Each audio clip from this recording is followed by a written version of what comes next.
What's up, guys? Welcome, welcome, welcome. We're getting ready for day number 5. The big day for the first phase is here. We are going to be looking forward to seeing who will be qualifying for our very first Vikendi. So if you've got any predictions, you know what to do. Drop them in the chat, whichever way it might be. But yeah, just, let us know what you think. And yeah, I got to say, Ellen, in it, that is, that's next level. That's 100% next level. But I'm curious to see what the teams are going to be bringing in. Got a little bit of a shadow this side, whatever. We'll fix it soon. But yeah, as I mentioned, right, it's day number 5. It's the big day. Now, we've been seeing quite a bit of play coming through in the previous few days, right? We did see R8 bring in an amazing bit of consistency over day 3 and day 4. The same can be said there for Road to Glory. Road to Glory, they placed third in both of those 2 days, with R8 actually placing themselves at the top of the standings for those days respectively. So what's up, Marcus? Welcome, welcome. I mean, R8 got 53 points in the first on day number 3. On day number 4, yesterday, they got themselves a glorious 60 points. And Road to Glory got 38 points yesterday. The day before, they got 43. Now, as we know, they are pretty close on that leaderboard.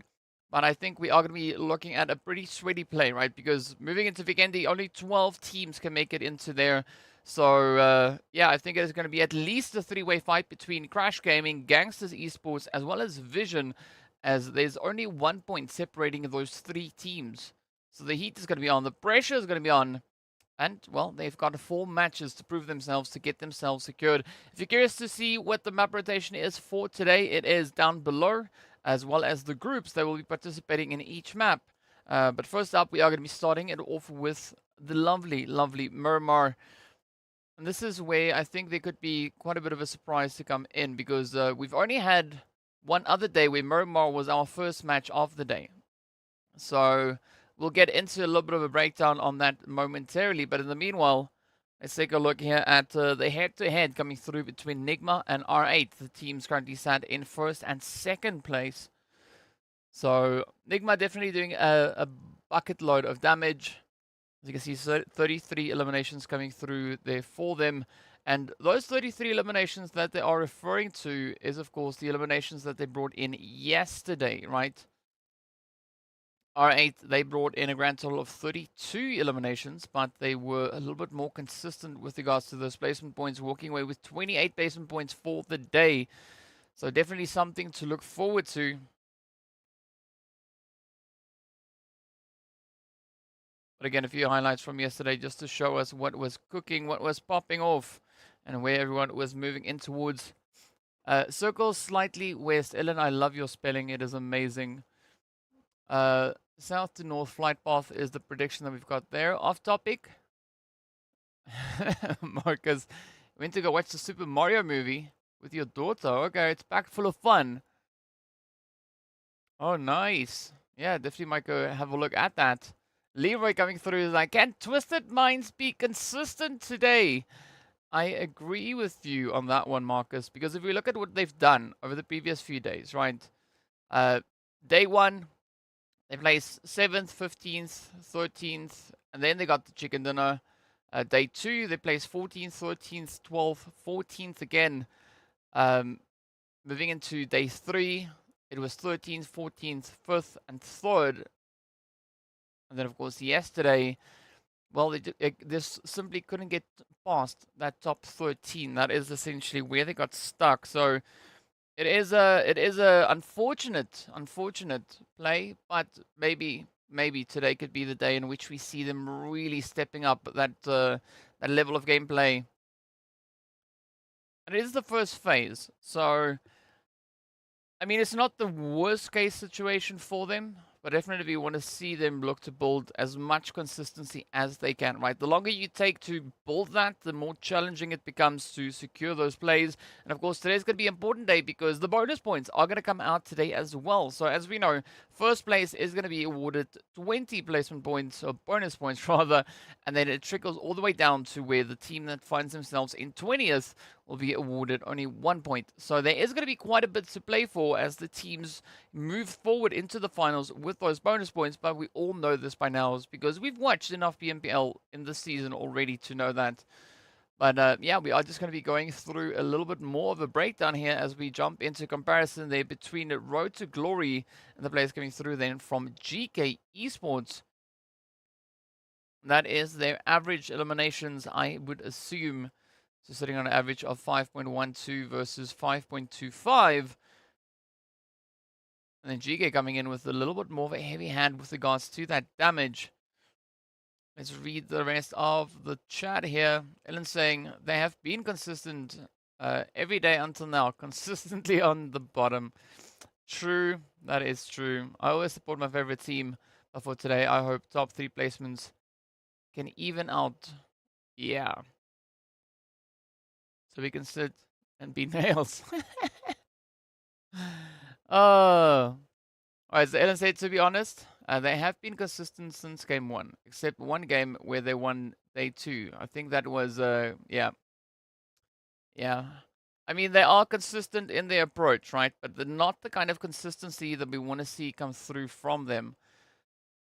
Ooh, but some nice plays coming through here from RTG. If you missed any of those, welcome, Saturo. Alright, so Ellen said today they are going to be finishing up with 43 elims overall. Let's see how much they are starting the day off with. So for Twisted, they are sitting on a grand total of 37. Ellen, so you say that they are only going to be able to find themselves about what, 5 elims? Is that your prediction? Because if you ask me, that's a little bit grim, right? I think they could do better than that, more than just 5 elims for the day. But who knows? Who knows? Maybe they would be able to sneak in a few cheeky plays here and there. Just curious to see what other graphics we are going to be looking at here today, as we are slowly making our way through a few of the storylines. But as I said before, I'm curious to see what is going to be happening for that fight for the top 12, right? Because it is a very contentious position coming through between the teams, essentially gatekeeping that. We got Crash and Gangster sitting on 76 points, and we could maybe be looking a look at that. But of course, then we have Vision Esports that are sitting on 75 points. But Crash, they've already found themselves a winner chicken dinner. Triple and KSA, as well as Twisted. I mean, they're sitting on 57 and 56 points, respectively. But I'm curious to see whether or not they're going to look to maybe close that gap, not only jump up, but also potentially contend to get themselves up into that top 12. And speaking about the top 12, we got the players here from Team Falcons. They are essentially the gatekeepers, starting the day off with 90 points all the way in 11th place. So there is going to be a little bit of heat on them, but as we know, Damar, being a Damar, is not going to be afraid to defend that as best they can. 22 eliminations coming in there as well. Yes, Saturo. I stream NA side, I stream Africa side, I do MENA, I do Europe. I'm all over the place. But only doing the NA event again next week, as it is a 1 day a week broadcast. In the meanwhile, we'll be looking at a few of these lovely plays coming through. French flag. Where do you see the top flag? Where do you see that? Where do you see that? And it also then said, okay,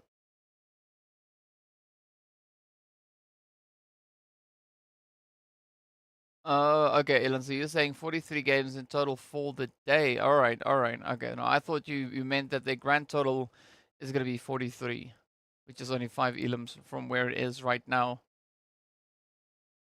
But anyway, we saw some pretty sweaty plays just yesterday. And that's what makes me so excited to see what the teams are going to be bringing out today, right? So we are going to be having Group A, B, C, and D that are going to be playing that first match. And that, of course, is going to be, well, down in the chat description, down in the video description. But a new nice little feature about today, moving into Vikendi, is going to be this glorious bit of action that we have coming through, right? So it is going to be the viewer's choice. Starting off first, and that is going to be worth $225 as we move a little bit further onwards. We do have the one-man army coming in. Well, let's start at the 1 point, right? It's view choice on the edge. Then we've got Robin Hood. That is the crossbow thing. So that is where the team, the highest grossing team with regards to crossbow finishes comes through. And then there is the focus on elimination, the one-man army, as well as the look at my style, right? So the one with the stars, that is look at my style. The one-man army is the one in the middle. Then we've got the one on the edge there, or the one with a lot of thingies in it. I'm pretty sure that is going to be the viewer's choice. The one on the edge, on the far left, our left, is going to be the focus on eliminations. And then, of course, well, we've got the Robin Hood over on that right-hand side. So the viewer's choice is going to be worth the most, which will be $450. So if this is your first PMPL that you are watching in this new season, hey, Marcus, thank you so much for the super chat. You're a legend. Legend. I mean, you guys are blessing me with all these super chats. We got some super chats yesterday. We got some super chats today. Thank you, thank you, thank you. We really do appreciate all of that. So let's see. Are we gonna get DK lip sync today? I don't know. We could try. We could try. But let's see if we can lip sync to this. As we got our maps here, as I mentioned, we are going to be starting on Miramar, then Erangel, then Miramar again before heading into Sanhok. And then we are going to be playing our final Erangel of the day before we venture into that game number 6. But yes, in the chat, guys, give Marcus a big spam. Just spam it out. That's a dub there, right? That is a W right there. A lot of W's for Marcus going out. But again, thank you so much. But yeah, I mean, if you are watching and you're not in the chat, hop on in. I mean, all you got to do is just click that subscribe button, right? It's as easy as that. It's not going to cost you a cent. And then you can get into the interaction and, well, tell us, who do you think will be the teams to qualify for that Vikendi on match number 6? But if you don't want to predict the future, well, that far into the future, you can also just give us your prediction as to what you think the flight path and zone for our very first match is going to be. As I mentioned, it is going to be over on Miramar. I almost said Vikendi there. Well, I actually did. But yes, it is going to be over on Miramar. We get Lejla going through. Twisted Minds going up. Maxman in the chat as well. So, yeah, prediction time, I would guess it is, right? So, who do you think is going to be making it all the way and having a bit of a play? Oh, okay, so let's make it easier, right? It is going to be between a few teams to secure themselves the finish up and towards that. Well, based on the current standings, and of course, we'll get into that in a second as we've got our top 8 secured right here. Slime Machine and IKURD, I expect them to hop into the hundreds at least today. But R8, Road to Glory, I mean, they've been super consistent in their approach here. Road to Glory, of course, being the team with the most winner chicken dinners to their name. But that has not resulted in them really being able to catch up with what NIGMA has been doing so far. I mean, 129 eliminations. I mean, just the eliminations alone is more than the total points coming through from the side of GEEKAY Esports. So that just shows you how aggressive they've been being so far. They've been being, sure.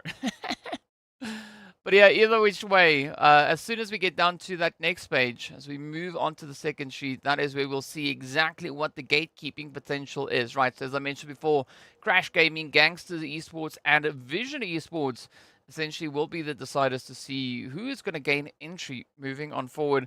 Falcons will receive a little bit of pressure there, as there is also still a bit of a gap. That is a 14-point difference between 11th and 12th place. So I think they will also have a little bit of power when it comes to deciding who will join them up in that. Max saying that they predict Twisted Minds to get 20 chicken dinners today. 100% accurate, Max. Fully agree with you. I mean, they will get 20 winner chicken dinners out of the 4 games they play. So that, I mean, it checks out, right? Because that's 5 chickens per match. They're going to have a full bag full of it, right? A whole bag full of chicken. But all right, so it is down to the wire there. I mean, also, if we look at the position from 15th to about 19th, there's not a lot of disparity coming through between them. So it is still going to be a race for that top 16. to be decided as well. I mean, we have seen that glorious increase in performance coming through from the side of CONQUEROR Iraq, so I'm really looking forward to seeing what they're going to be bringing to the battlefield today, whether or not they're going to keep that consistency up and just push as best they can, looking to secure even more points. I mean, it's not been a bad run, actually, looking at the side there of CONQUEROR. For yesterday, they ended up in 8th overall, right? For the day, securing themselves a grand total of 25 points. So they are definitely starting to find their rhythm a lot more so. So I'm curious to see how that one is going to pan out and whether or not they could have that success. We got Lejla coming through saying Crypto going to Vikendi. All right, there we go. The first match has not yet started. It should start very, very soon. Anytime now, roundabout, I would assume. But let's see there. Coops will emerge MVP. All right, that is what Gabber is going to be saying. Saturo saying, sorry, Twisted will remain. Ooh, in 17th. All right. That's a bit of a tough one. I think there's going to be a few upset people about that statement, Saturo. But either which way, it is what it is. Gabo is saying that, well, okay, so Coops will emerge as MVP eventually. So, Gabo, you think Coops is going to be taking the MVP for the entire event? Is that the prediction? Am I understanding you correctly? Let's see what the rest is. Oh, shame you guys are not just trolling on Ellen on that one. But yeah, I mean, so predictions could come through. As I mentioned, the first one is going to be Josh now dropping it up, saying a north to south flight path with a center zone. Coops is MVP. We got Lejla rooting for Coops. There we go. Yes, Rolkus is the IGL for Twisted. Let's see what other points we can get in. All right, so they are venturing over to our very dapper looking casters on the opposite end. Let's take a quick look at that. As you can see, they are all blued out for the day. I'm not quite sure if this really counts as blue, but whatever, right? I know it's not blue, but I can make it blue if it really needs to be blue. But yes, some good-looking chaps on the other opposite end. But now that we've seen them, that means that we are just a few moments away from hopping into that very first match. The war under that post was insane. Which one is that? I'm sure I probably missed something, but what we are not going to miss is that move into our very first match of the day. It is going to be Miramar.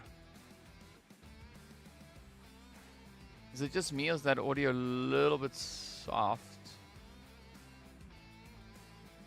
Let's see if we can fix it. Maybe it's just no, the volume is actually up. Alright. That's interesting. Doesn't matter at this point. We are hopping on in. Marcus again with the super chat. Marcus, are you on a rampage here today, my man? Thank you so much for that. Guys, yeah, let's give a bit of support there for Marcus in the chat as well. Really appreciate the support coming through.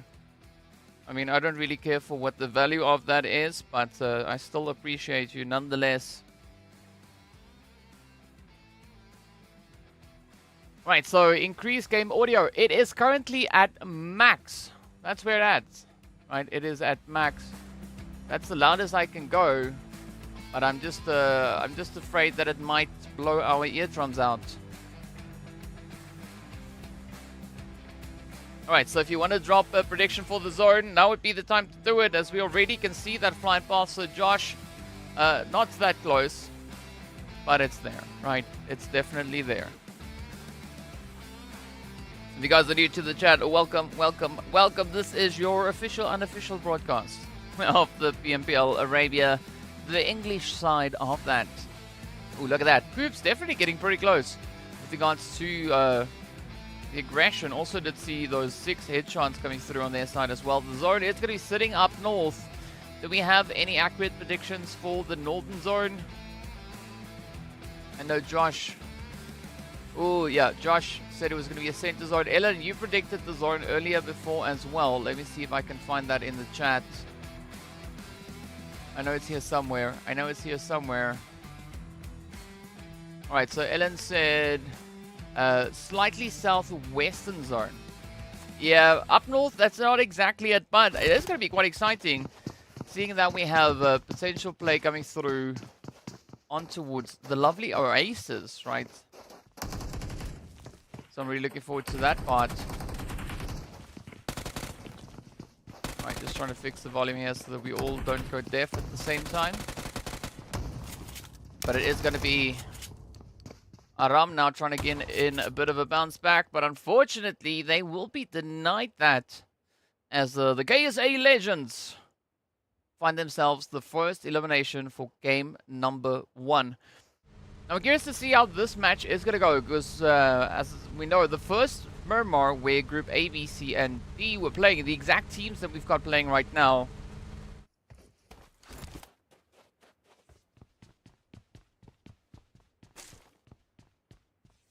Oh, thank you so much, Marcus. I really do appreciate it. But yes, as I was saying, the last time we saw all these teams playing on this exact map, NIGMA walked away with 12 eliminations and that winner chicken dinner vision to get themselves a second place finish with 11 points overall, with GANGSTERS taking second place in the match, but they placed in third because they only got 10 points awarded to them. IKURD actually made it all the way up. They finished, well, they went out in 13th, but they placed 8th with 5 points in total, all of that coming through from the eliminations. So KSA, where did they end up? They actually, they found a grand total of 4 eliminations. The first team that we saw getting backed up and shipped out was Triple Esports. So let's see whether or not Triple is going to be looking to change that up moving through into this one. Alright, so we got a San Martin zone prediction here. I mean, it could maybe still potentially move in that direction.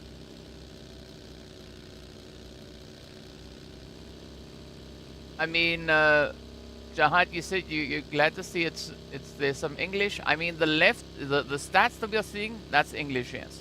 The bottom of the screen, bottom left, that's English, yes. Top right, not so much. But it's okay, because we know what it means. It says, you know, players alive. Or players, the other one says teams, which is in English, and that one we can easily understand. And all the important info, the important bits that we need to look at, we know exactly what they all mean, so I think it doesn't really matter what language is written in. Alright, so let's see what else we have in the chat here.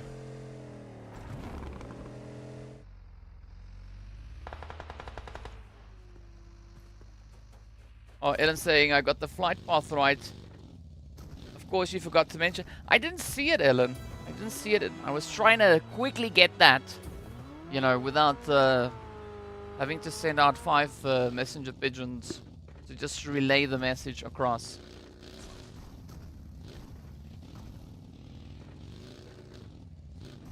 Alright, so R8 now playing a very interesting position as they are just moving through that Hacienda del Patron. Actually venturing all the way up into water treatment. I mean, I like this proactiveness coming through, because we got the GANGSTERS all the way up north, just rotating through Ladriera. We got NASR just south of them, R8 there as well. FALCONS also already secured within the zone. GEEKAY now making that push. But now it's up to the rest of the teams that are still on those outlying regions now to find a way, to find a spot up into the day. Yes, Josh, it is going to be the make or break day here today. You can see those scores changing up at the top of the screen as well if you want to follow along. It is going to be a race for the top 12 to see who will be making it up into Vikendi, at least for today, and also just a race in general to see how many bonus points the teams will be awarded.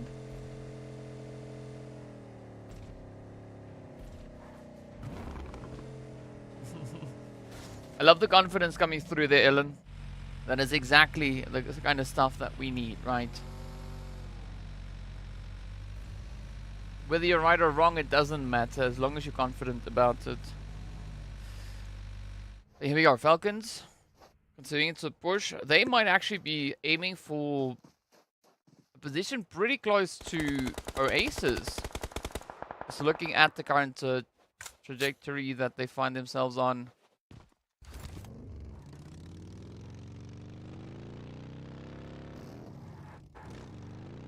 let's see, Dami now going to be showing us a little bit of monster truck madness. Are they going to climb up that hill? Nope, nope. They're just going to go coasting along, looking to get themselves secured into a position somewhere. Ooh, Saturo says it's going to be Rolgas to secure that potential victory, that potential winner chicken dinner. If you agree, let us know in the chat. If you disagree, let us know in the chat, right? Either which way, give us the message. Alright, so NASR now also very centralized positioning coming through here.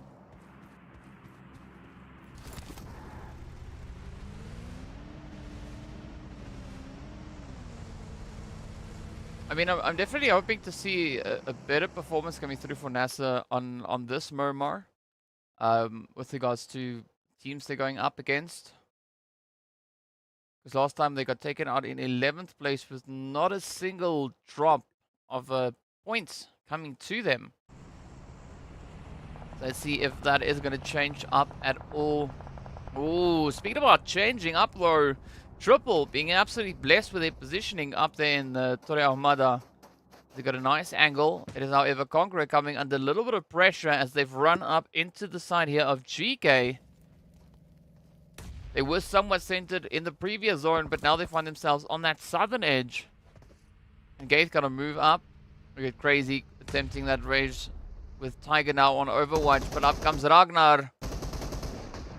Ooh, how's this one gonna go though? It's gonna be a very important play, especially for CONQUEROR.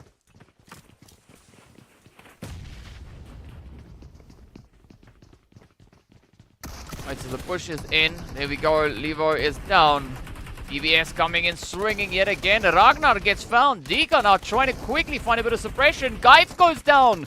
This could be CONQUEROR clutching it out. Hope now on the staircase. Oh, but they do find the first initial spray, losing quite a bit of health, and they are getting chased now.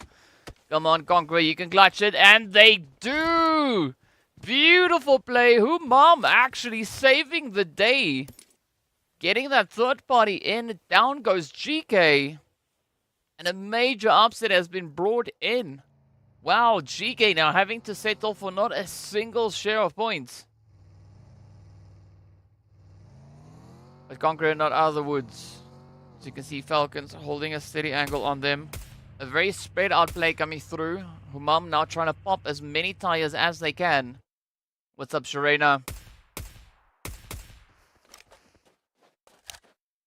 From the futsal game. Yeah, I mean, watching futsal is quite exciting, I would say, right? It's my best kind of sport, futsal. I mean, it's even better than football.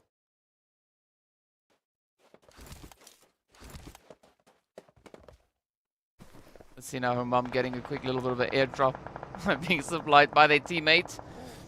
The rest of the lobby now continuing to tread on forward. And we actually have two teams kind of situated up in oases. But if we look down onto the eastern side, almost southeastern side, it is going to be Sly looking to apply a little bit of pressure onto the side there of Crash. But Crash, they don't seem to be all too phased as they find themselves up here in Cruz del Valle.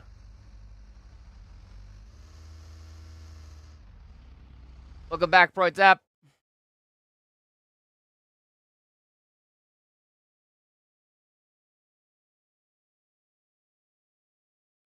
Okay, I'm guessing that I've missed out on what futsal is. Hello, I'm here from PUBG Land. Welcome, welcome, welcome. We got NASR having a bit of a knock come through on towards Xenox. Ooh, but the zone now looking pretty interesting. I mean, one would assume with NASR and Sly being center zone that that is going to be a good position. But I definitely think that Falcons have quite a bit of an upper hand because they've got that elevation to play from.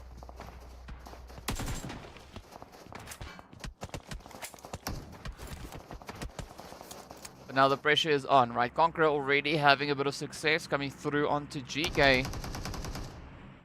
Will they be able to fend off the push coming through from KSA? The answer is yes, as Crazy locks in the first one, but Tika getting wiped on down to Summer is going to be the next one to fall. Wow, Conqueror coming through with quite a surprising performance, but I love it for them. Let's see now, will they find the last few plays? Tiger has been down, but they are looking for the res. Beautiful spray coming through from Levo. The heat is on. Ow! There we go, one down. Hassan now looking to clear it up. The final contender left for the team. Oh no, Tiger in a world of trouble. Up comes Crazy. Oh, but the AK at close range is absolutely devastating. Hassan now, oh, down they go as Dika steals the show. Wow, now the only one not going to let Dika slide out of that one. Oh, yeah, easy tap, easy clap. You got to give it, though, to Conqueror Iraq. 7 eliminations. Wowzers, that was impressive. Now, speaking about impressive, let's see what Twisted Minds are going to be doing. As they are pushing up on NIGMA. They found the first one. Lord is knocked as well. Here we go, the trade is up. Rush is there. Oh, NIGMA starting to get disassembled as the shots continue to fly on in. It's down to Coops now.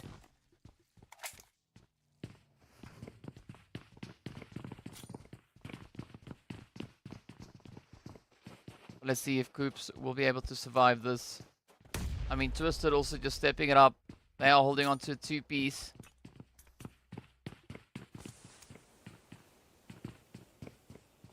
But once they get out of this one, Falcons are going to look to swoop in. Powerful with a beautiful setup on that hill.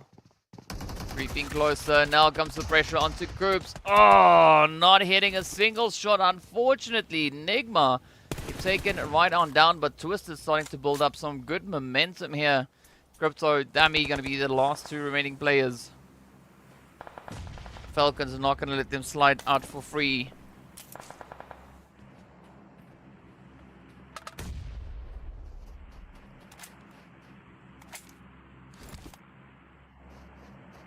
So Dammy driving that final nail in. The zone has now shifted up. It is going to be Sly finding themselves in a good setup. Smack dab center zone. This is where things start to look a little bit more favorable. But Crypto now just listening as the rotations come through. Falcons moving in. Got about 30 seconds or so left on the clock. Oh, but nice little strafe coming in. Crypto secures the first. Oh, the nade finds Dammy. Quickly got to patch themselves up. Falcons now getting ready for the pressure, the push. They want to see if they can open up this can of worms. The Mara with a beautiful off angle. Prepping a bit of a nade there. It doesn't exactly go where they would have wanted it to go.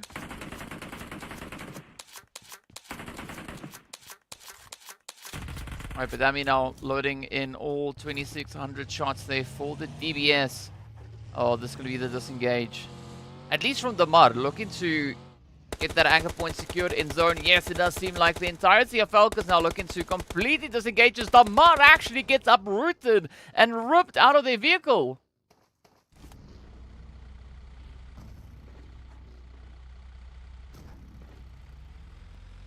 The Falcons now trying to figure out where they're going to go. How are they going to push out of this one?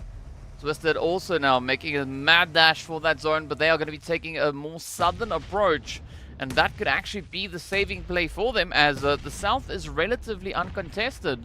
Up north, we can't say the same, because there is going to be brute force and triple. The side order of R8 coming through from that western end. Here we go, the first one is down. Neo is now going to be looking to move up. Oh, spot the opportunity. AK close range. Does it swing? A Saleh gets down. Oh, but down they go as well. Vigors now rushing forward. Here we go. Oh, Vigors also then going to be falling to the sprays. I'm going to talk about a contentious turn of events coming through on this front. But there we have it. Brute force now starting to crumble as R8 bring in the contributions. We got the Gangsters also now rotating through.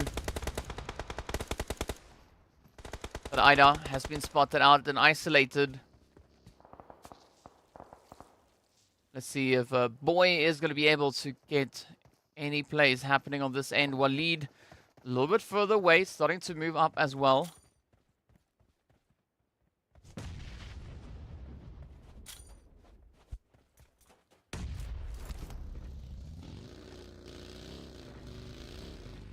Alright, so here we are. The push coming through. R8 looking to get at least a bit of a footing secured. Still having some strong numbers represented here. Still sitting with that full squad. But now, will they be able to play these angles onto the gangsters? The hits come in as Prestige dials it up. Securing themselves a glorious play. But Brute Force will not survive. They get taken on down. 11 teams now remain in the zone, getting ready to pop. And of course, it just moves up into Limbo. Sly, again with that beautiful setup. Falcons now also getting wiped on down. We're left with 30 players, 10 teams. See IKURD, Triple, both squads sitting on solos. Twisted, almost on a solo, but not quite yet. Oh, there's the confirmation. Twisted still in it.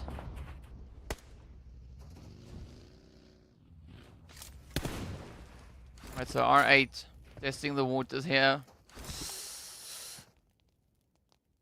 Oh, Ali just looking on at the flames. I mean, that's a pretty bold play. But R8, I mean, I like this position. Got some good terrain coverage. Good angles to try and utilize.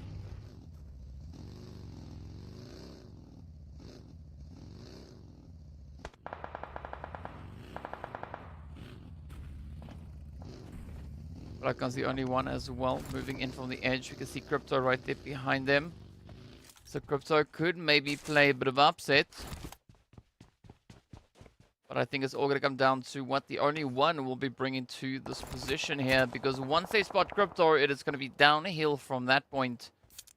Alosh, they might have heard a little bit of something behind them.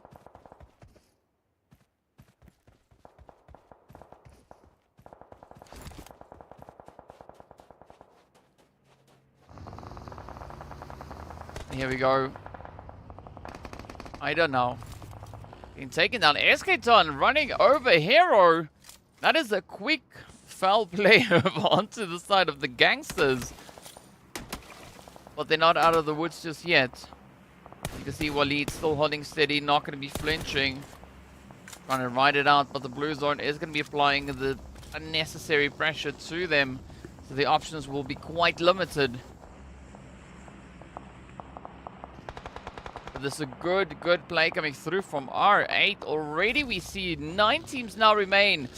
Yeah, as Crypto has been picked up. Down they go. Ali also not trying to advance. Very low on that health. Not the best place to rotate through. There's almost no cover to utilize. Oh, that vehicle was so close to blowing up. But R8, not going to let it slide. Sharena, you joke about caramel popcorn. I was actually having a little bit earlier. Dark chocolate, almond, caramel. Popcorn. Oh, speaking about popcorn. Waleed getting taken down. Gangsters out of here in 9th place. Unfortunately, not a single elimination to their name. Saturo saying that NASR are going to be taking this one. All right, we'll keep a close eye on this. I mean, I get why you say that because they still have a full squad up. But all right, they also still have a full squad. Sly also sitting with strong numbers, as well as the only one. Right, so there are several teams.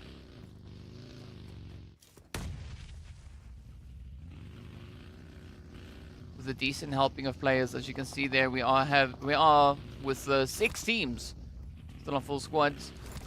It's just Triple and IKURD who are rocking their solos. So if you want to see a very sweaty fight for the first chicken here today, this is exactly where we'll be seeing that.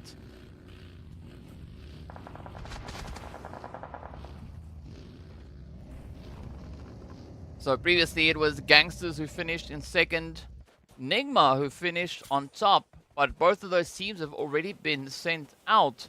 Vision was the team that placed third back on when we had Miramar as our first match of the day. That was, of course, on day 2. So let's see how this one goes.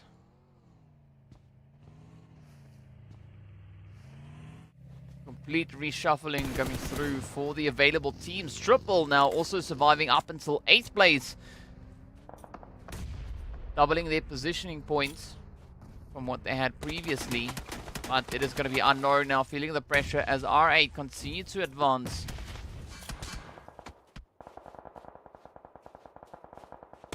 There we go. Vision coming through with a bit of a spray as well, trying to push in from that northern side. Prestige still trying to see if they can catch on and maybe put a bit of an end there to the side of Unknown. But the only one in a very interesting position here. 3-1 split. But they got the majority of their team now just on the ridge, and they are testing their luck as that blue zone is going to be moving up, but now they have to play out in the open. NASR, they've got those sights, those barrels just locked on in. Not sure whether or not they are going to be able to get through this one, though. NASR taking quite a bit of damage. Oh, but the only one also again down to only 1. As IKURD bring in a bit of a contribution, we can see Crash also now starting to move on through. But this is where it becomes quite important now for the side of the only one. Are going to be looking to get themselves secured a few more points. They are currently sat on only 35 points, all the way in 20th position.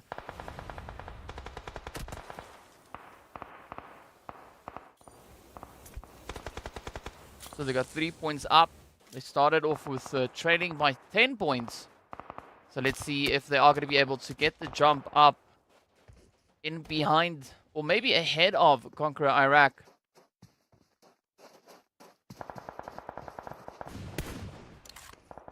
Oh, I don't think that is going to be the easiest position though for them. As you can see, Crash really playing a tough position there. Gatekeeping them quite a bit. But NASR, they get confirmed up, shipped out with 4 elims. 7th place is what they'll need to settle with. NASR now is taking on down Luffy, and Mumbai are going to try and make a bit of a push. Oh, but they are still super exposed. Kevin does drive in the nail. Escaton trying to keep up the pressure here. Mumbai having to play a very serious game of hide and seek. The only problem is that they know exactly where Mumbai is hiding. Now they try to move out. Oh, that tree. Oh, the Matrix. Will we see it come in? Oh, my goodness. Mumbai managing to survive. Yep, there we go. Kevin rocking it up with the UMP as the only one gets sent out in 6th place. 9 or 3 elims rather to their name. That's at least 5 points coming their way. Vision still looking pretty good. Still have that full squad up. It's down to the final 5. IKURD still holding on with their solo.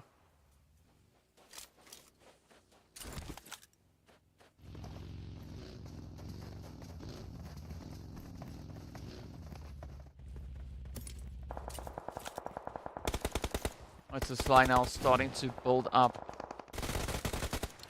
Ooh, Unknown goes down to 4 it is. IKURD, not a single elim up, but still walking away with a few placement points. R8 sitting on a grand total of 4 eliminations to their name. Here's to see what the distribution is towards Sly here, but it's a very even spread across the board. Here we go, it is going to be the Crash Gaming squad now, looking to lock in a few more. R8 finding the sprays though in response. You gotta be careful. Gotta be super careful as Prestige is caught out in the open. Crash up on 5 elims. Hey buddy, hasn't found a single one just yet, but that doesn't mean anything at this point. Attacker though, I like the spray coming through from Sly. Really applying quite a bit of pressure onto the side there of Vision. Oh, now's the rush. The opportunity is there. Will we see Sly close this one out? What if he's successful? Hits coming through from Attacker here. Still another pressure being applied on towards Prestige, as we can see on the back there as well. Volt, though, up on the front. It is Saif right here alongside them, trying to get that res in. But let's see if Prestige is going to be able to make it back into the safety of the zone. The blue zone is going to start moving up within the next 30 seconds or so.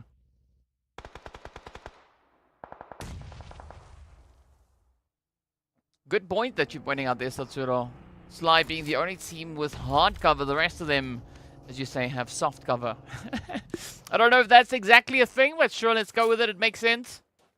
Now it is going to be Attacker trying to reach over.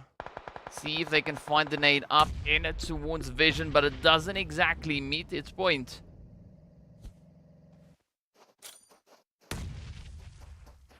We've now approached a bit of a standoff here between the top 4 teams.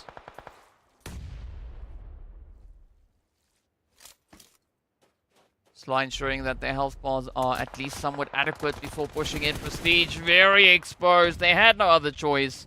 They tried their best, but down they go, settling for 4th place with 4 elims. Now it is going to be a 4v4v3 fight for that winner chicken dinner. Crash spotting out the first opportunity over onto Attacker, trying to stop them in their tracks while they push through. Beautiful spread coming through from Crash, holding on to that 2-2 split. But will it suffice? Will it turn into what they need it to be?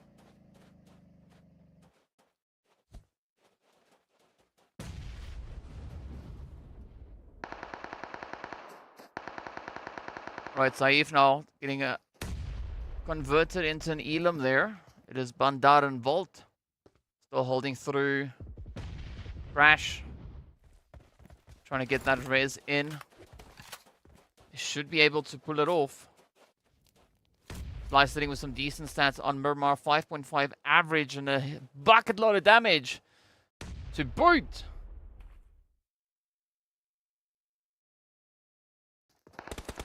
Line now starting to spread on out. Bandar gets taken on down. Yesterday we were looking for Bandar from Vision, and there they are. Getting backed up. Moved out.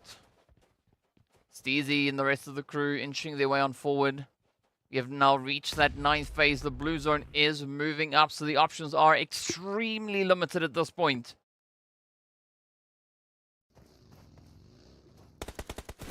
But here we go. Sly making that push. Crash trying to capitalize, trying to utilize their positioning, but the nade does, however, meet Attacker, stopping that initial frontline push. But is that going to be enough to deter the efforts coming through here from Sly? They continue to move up and onwards. Zone still kind of sitting in favor here of Crash, so Sly having to do so much more work to get themselves secured. Meanwhile, it's going to be the end of the road for Vision, as they get shipped out in 3rd place. 4 elims to their name. Oh, hey, buddy, now getting picked up. Down they go. The push is on. It is going to be up to Kevin and Walsh to see if they can defend the play. Sly still sitting on a full squad. Steezy goes down, but down goes Walsh as well. Now Kevin trying to bring in the last bit of play here. Attacker trying to ride the ridge, but now's the opportunity to push. Let's see if Sly is going to try and capitalize. Yes, it does seem to be the case as they move in. Kevin gets spotted. Attacker nails it, shot, and down they go. The winner chicken dinner getting awarded there to Sly. Absolutely fantastic play coming through from them. What a play that was. Wowzers.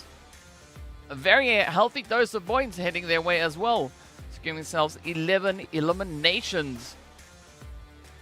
Does seem like soft cover is definitely not the way to go, right? You want to go for a hard cover, as Satsuro was saying.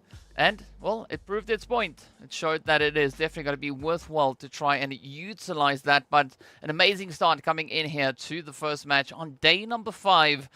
Still got quite a way still to go, but you got to give it up to Sly. They did some really phenomenal work in that one. Of course, as we know, Sly, no strangers, 2 points. They have been having quite a bit of success. And, well, Sly started the day off in 7th place. That was also then their first winner chicken dinner that they were able to pick up. So a phenomenal play, and that is going to secure them well up into the hundreds, as they were only 3 points away. But let's take a quick look at that leaderboard as well. It is going to be 21 points awarded to them. So they found a very, very Decent helping there. Of course, Crash walking away with 14, 8 of those coming off of the eliminations. CONQUEROR Iraq also then securing themselves a 5th overall with 7 points. All of that coming through from the eliminations. Twisted there up then with 6. So some pretty strong efforts being brought in. Unfortunately, they weren't able to find any placement points, but still making up for the difference there. Brute Force KSA also then picking up a healthy contribution. And all of that resulting from their elims. GANGSTERS and GEEKAY, unfortunately, going to be sent out with an empty hand. But they do get a few Shamwas to at least make up for what they've missed out on that one. We do have about, we've got 6 minutes and a bit of change left before we will be making our way into the next match. In the meanwhile, we are going to be looking to see what they'll be showing us here. Oh, it is going to be replays. So let's take a quick little gander at that as well.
Alrighty, so here we have a bit of a stat breakdown coming through as well. We can see Crash bringing in quite a bit of damage, but Sly with a very healthy conversion rate. But you got to say, CONQUEROR, though, I mean, they have the best conversion rate, right? So 1,279 damage being dealt, 7 elims getting converted out of that. But it is going to be Attacker stealing the show here with 5 eliminations, 953 damage. We do have Ragnarok taking the grenade finish with Stars with the longest heads, or Starch, whichever way you pronounce that. And then, of course, it is going to be Kevin locking in nearly 14 kilometers of travel distance coming through in this very first match. So a very exciting play coming through from them. We've got just a little bit more to go before we are going to be hopping into our second match of the day. And as we know, moving into the second match, that is going to be taking us right over onto the bread and butter of PUBG. None other than Erangel to come through. But of course, we got to take a look at a bit of a stat breakdown. The performance here between Sly Machine and Crash Gaming. And, I mean, it's very close with regards to the damage. The eliminations look a little bit different, though, but still a very similar kind of approach as we do count up. You know, 8 plus 5 is 13. 11 plus 3 is 14. So it is a very even play. But it does seem like Sly have had a slightly stronger conversion rate on their end, at least. So, GG's to them, indeed. That was me trying a bit of lip syncing there. Doesn't exactly work out. But let's see if we can maybe lip sync it this way around. اكيد هذه الامور خدمت بشكل كبير او بعدت الصعوبات على هذا الفريقين.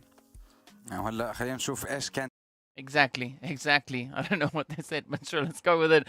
Of course, we can see now 7 teams sitting up at 100 points. IKURD 1 away from that. NIGMA still holding steady, but R8 definitely going to be looking to try and close that gap up as they've moved in. I mean, NIGMA just securing 1 additional point so far in this past match.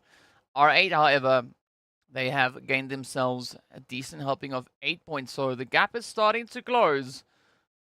But we are yet to see the ONYX Ravens, Quest, Road to Glory, and Team GEEKAY step out onto the battlefield. Yes, it might have been lip syncing gone wrong, but you know what? We try exactly as our teams are going to be trying to secure themselves within that top 12.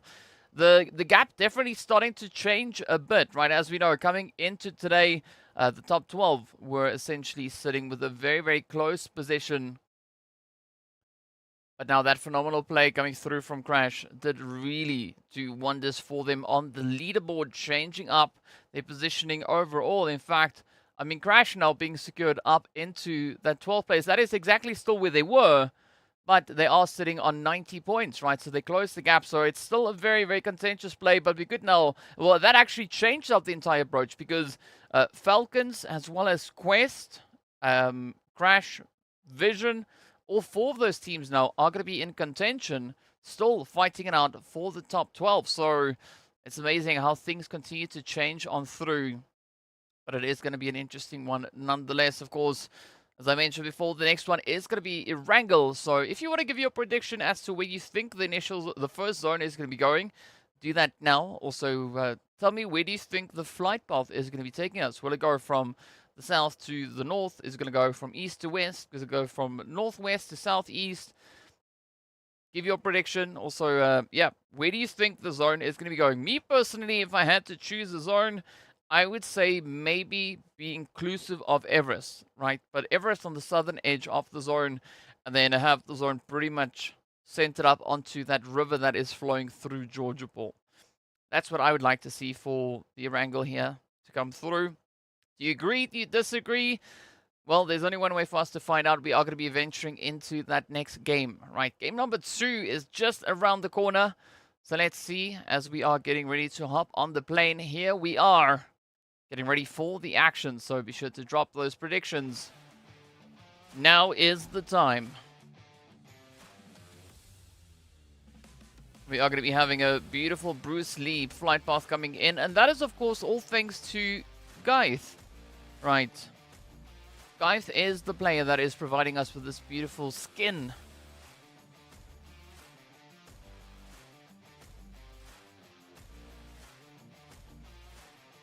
So if you predicted the flight path starting over on the west, heading east, that is vague enough to qualify. You can say that you succeeded in getting it in. Hunter, welcome to the chat.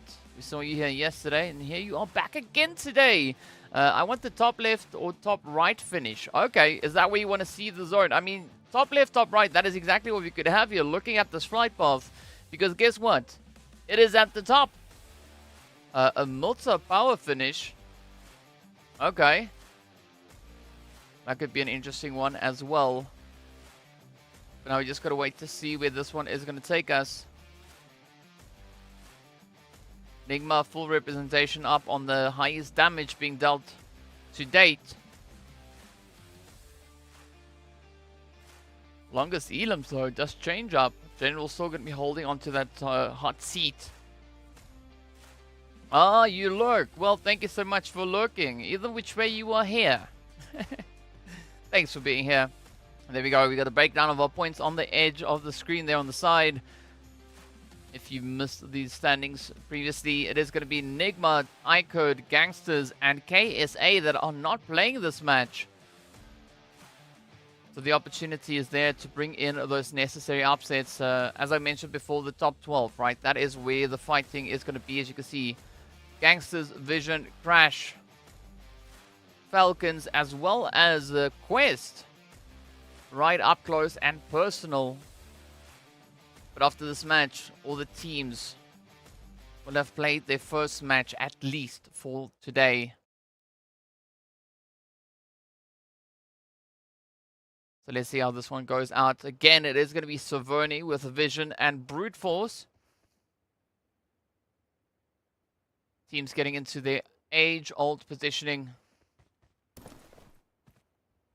Or the age-old dispute. Unfortunately for them, they can't spend too much time here. They need to focus on that zonal positioning, right? They need to get themselves situated further down south. Speaking about down south, up in North George, we've got gangsters going about their business there. They do have a little bit of opposition holding up alongside them.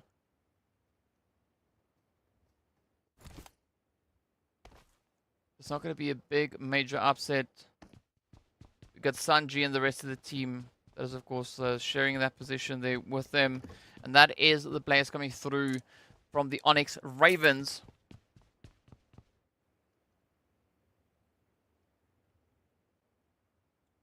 Yep, so Turo, I agree. The zone is fire. It is a fire zone, being essentially over to that position right in between Katka, Quarry, Fairy, PM, and Pachinki. So it could still swing in either which way. But things are looking quite quiet now. Quite reserved. Right here in Savoni. As you can see, that circle is going to start closing in. So there will be limited opportunity. So let's hope that the teams actually look to get a bit of a disengage instead of spending too much here and you know, tanking rather all that blue damage. Predictions coming through: 2 for GEEKAY, 1 for RTG, GQ, and R8. Okay. I am here. You just talked with Crypto. He said everything will be going good soon. Okay, that's an interesting one. So we'll see how that one is going to play out for them, though. As Twisted are situated all the way over in Lipovka, that far eastern side.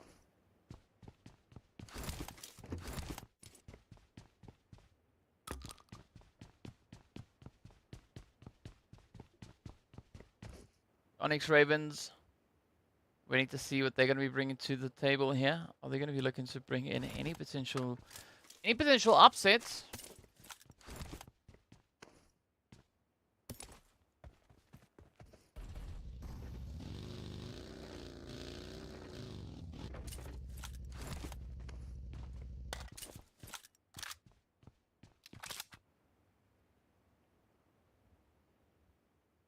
Alright, so triple. DK, have you casted a Water City finish yet? Yes, I have. I've also casted a match where the zone ended in the water around that western bridge, but over on towards the main island side. So right, you know that piece of water right alongside the lighthouse? Yes, I've casted one of those as well. That was pretty exciting. And quite chaotic, if I'm being honest. But it's not a zone that you see come through all too often, so you know, it's one of those rarities, those scarcities that you sometimes find. But yeah, if you guys have any predictions, any suggestions for what you think this match is gonna bring, be sure to drop it in the chat. Let me know what your thoughts are. We're also going to be looking at the players here from Quest to see what they'll be bringing out as they've started their day all the way in 11th place with 92 points on board. One of the teams in contention for that top 12. And Mustache would be very happy about that, I believe.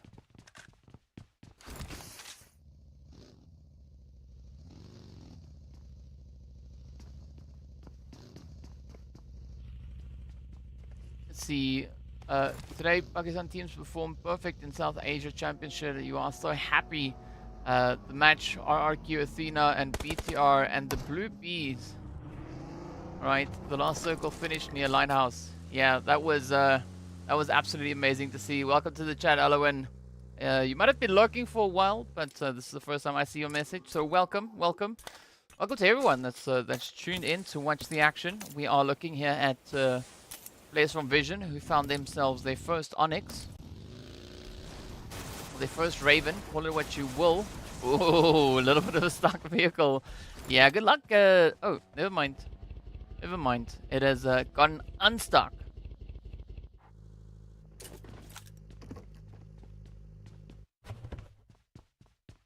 Yeah, Twist, I can't remember exactly when that was, but it might be the map that the match that you are referring to. As I've casted quite a few PUBG games. You know, one or two here and there. Not that many. Thoughts on if the host could be able to pick the zone finishes? Ooh, Hunter, that would be dangerous. That would be dangerous, right? So it's definitely not something I would advise. I mean, if I was asked to choose where it goes and it goes exactly where I want it to, nah, no, no, no, no, no, no, no. What's up, Somia? First time I'm seeing Somia in the chat. Sumia? I guess I'm saying that. I hope I'm saying that correctly. Oh, but look at that zone, though. Look at the zone. It has moved down into Ferry Pier. Ooh, Crash now being absolutely blessed with that position.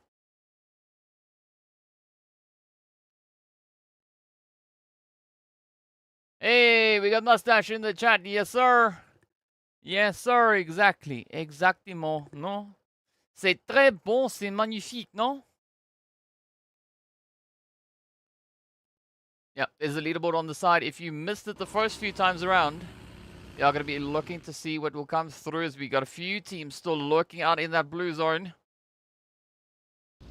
What? I got your name right. High five to me. Look at enemy fly. Bam! Nailed it.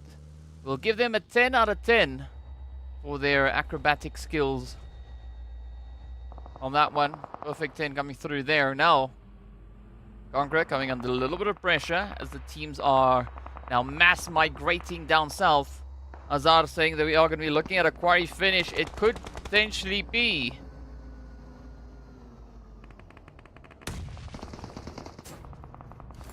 Ooh, Hunter though with a very peer position.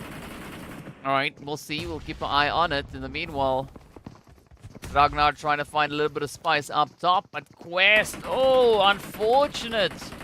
Getting absolutely obliterated. Down they go. But I'm not surprised to see the Scarnage coming through as we've got so many teams now just converging into the area. Oh, Kevin though does get spotted as Hope drives it through Jafar. So going to be looking to defend. We got A-Buddy also up. But look, it is a very heavy hand with utilities. Santa now trying to send out a bag of goodies as well.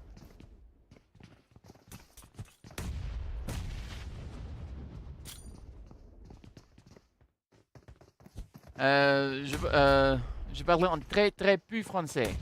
En petit un peu. That's essentially pretty much what I can say in French. Well, that and a few other things, but I'm still learning, right? It helps to watch Pink Panther on repeat for a few days. Oh, Walsh running into Hope. Down goes Hope, though, is A-Buddy. Wow. Slams the door in their face. RTG now also going to be looking to pick up a bit of a trade here onto the side of NASR.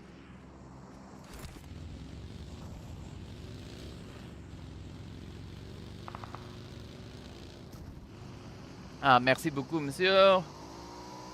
Non. Merci beaucoup, mon ami. There we go. Alright, here we go. NASR pushing up onto the ferry pier itself. J7 still a little bit further off.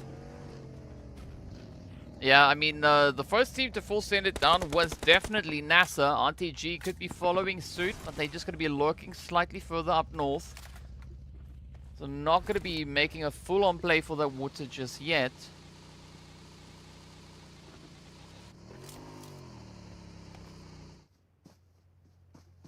Let's see where this one will go. As the teams are looking to advance further forward. Falcons also slow, steady approach. Holding on the eastern side could be a bit of an opportunity.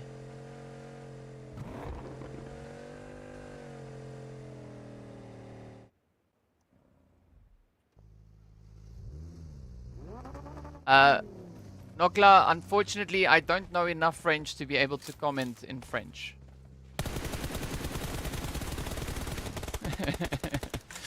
Yeah. But, Nokla, ça va? Here we go, here we go. Lozic, hey! Trying to get a bit of a spray, really making it so challenging for Brute Force to come through. When it comes to French, Max is much better at it than I am. Well, because Max lives in France, right? So it makes sense. And I think Max is French, if I'm not mistaken. Could be completely wrong, Max, if you're here. You can correct me, please. But either which way, Ado still just going to be trying and testing their fate up on towards this northern edge. Triple right there alongside them. A very, very difficult run coming through here for Brute Force. I mean, they've not found a single elimination. Oh, there we go. Welcome, Zion.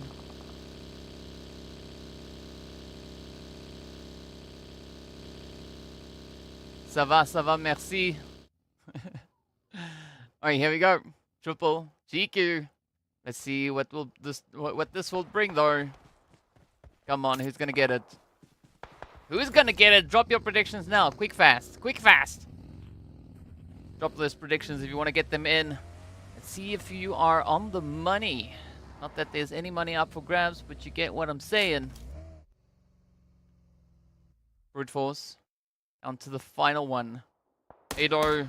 They're going to have a pretty tough play to move forward. Oh, but look at that. Korka. I mean, I said Ado is going to have a tough time, but they make me swallow my words just as much as they made Korka swallow a little bit of lead on that one.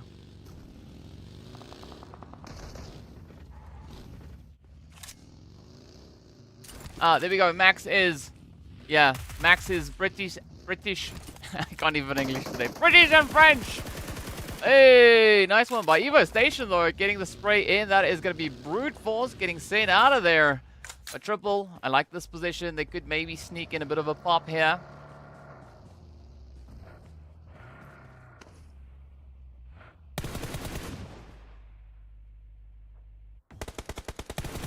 Let's see, will they get the play onto GQ? Nice. Korka gets picked up by Vigors. I almost said Virgos. Alright, but here comes the push now. Oh, beautiful nade. Beautiful nade. Oh, no. It was Ali. Self-nade onto the team. Still a beautiful nade regardless of the outcome. It was on the money. I mean, it got a knock, right? Not the kind of knock that they were wanting to get, but it still checked out. Now, it is going to be GQ looking to capitalize on the little fumble there.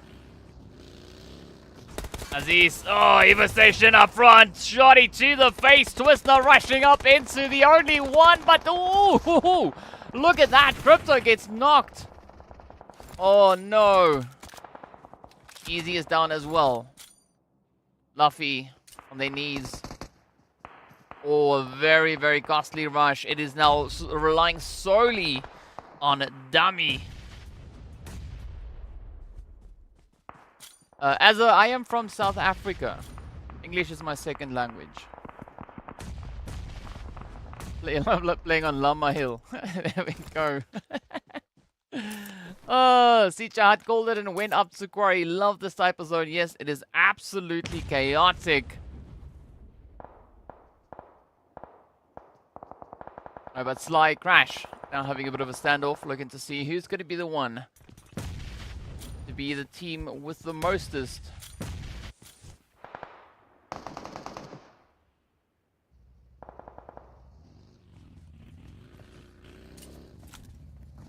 Okay, the bush is coming through.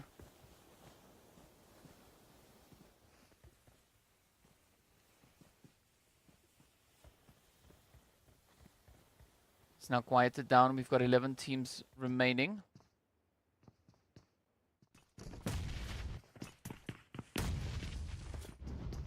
Right, it's a Sly Crash. It's having a bit of a standoff. Jihad, I don't know Afrikaans. I am Afrikaans.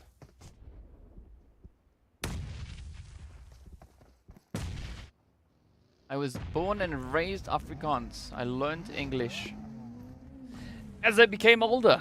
Well, it's also part of school, but you know what I mean. You know what I mean.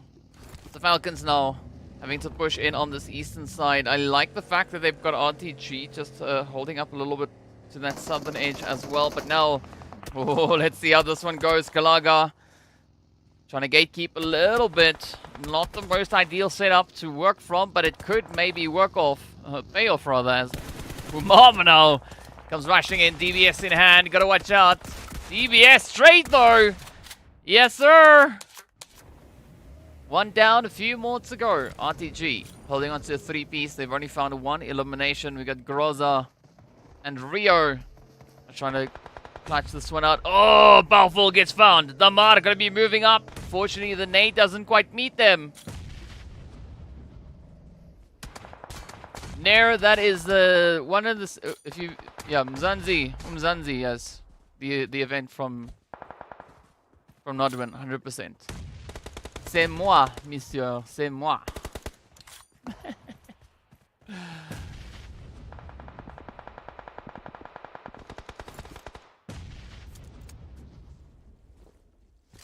Oh, there we go. There we go. Alawen, yes, that is why my accent does sound familiar. It is South African. A lot more English than Afrikaans. I've worked really hard on getting the Afrikaans accent out of my English. It still comes through sometimes, but it is what it is, you know, c'est la vie. But here we go, RTG still trying to push on up. They are not in the clear, but it is going to be NASR looking to just overpower them. Groza actually just yeeting themselves out. Down they go. Yes, Charlize Theron is from here as well. Oh, nicely played. DBS. DBS. I mean, it's no surprise to see the DBS doing what it's doing, but still so satisfying.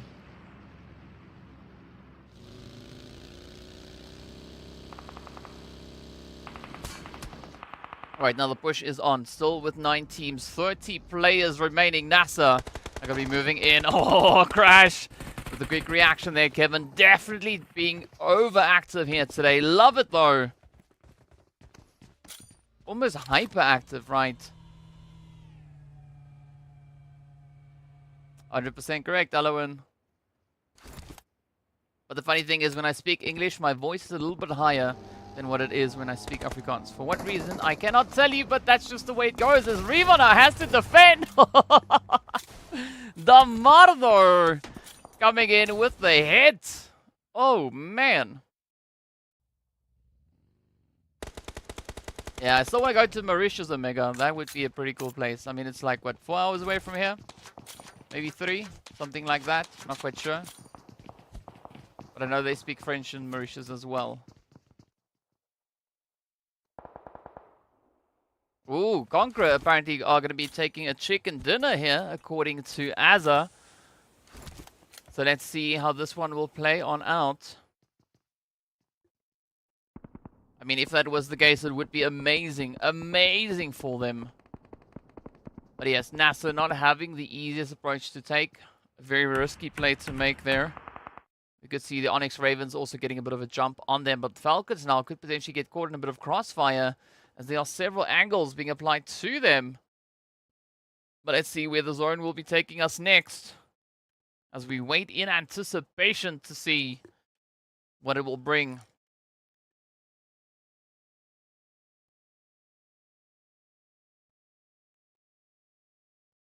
As soon as they commit, they will get third-partied. Yes.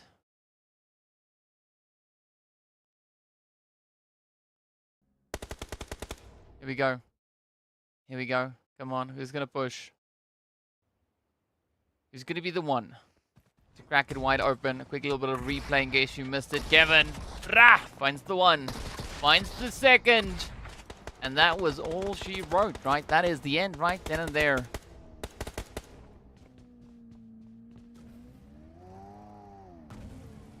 ONYX Ravens still trying to push up. That's what Turo was saying. It's a field finish. Yes, it's an amazing day for tree climbing. Just bring your own tree, right? As we venture up into the forest, it is going to be quite the wholesome play.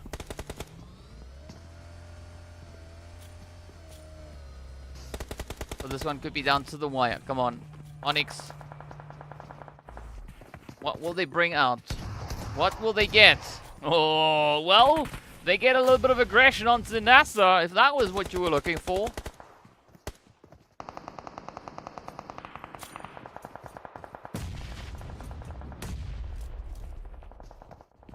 But it's not over just yet. Still holding steady. I mean, this altercation down south has taken quite a bit of time, right? Quite a bit of time. No team wants to be the next one to go. Sanji now just trying to dodge a few of the sprays there. As you can see, the Falcons trying to play a bit of a hand. Powerful, a nice angle that they've been holding there.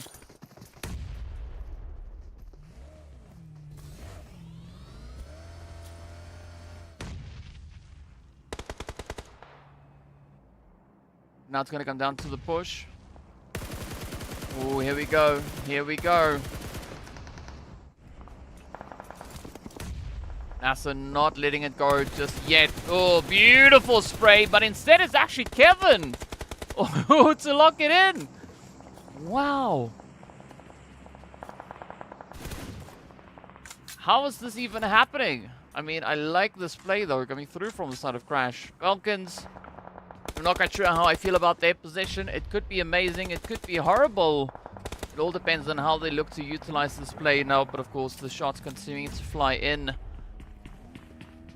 J7, we saw some amazing things coming through from J7 yesterday. Oh, but could we have even more of that? As Kevin now is on full defense duty.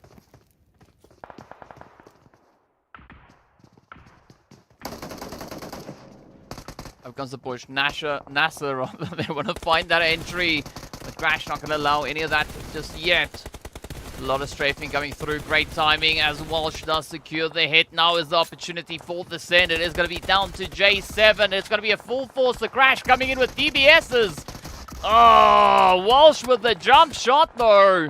Does close it up, and that is going to be the end of the road. Glorious play. NASR, strong effort. Getting sent out in 6th place with 7 elims.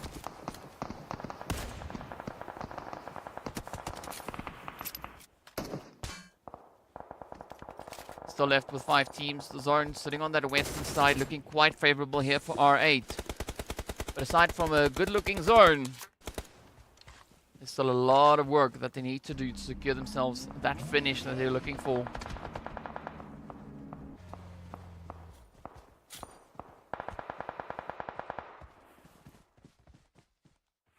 Crash definitely doing an insane amount of work just in this past match. I love this momentum that they are starting to build up. Curious to see if they'll be able to hold that for the remainder of the day. But oh, Never Alone trying to get a bit of a sneaky spray with that Bolty. Unfortunately, is not going to work in their favor as they instead get taken on down. Now the push comes through. Damar going to be holding up here alongside Humam. But oh, Damar goes down to Humam now trying to pick up the pieces. Jafar on the front line getting that res, or attempting the res onto ABDE.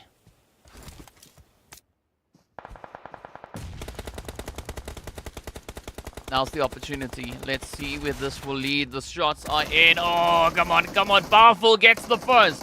One down, a few more to go. It's not over just yet, but a sneaky play coming through from Never Alone, finding the angle onto Kevin. Walsh now having a bucket load of work to do here to defend the honor of the team.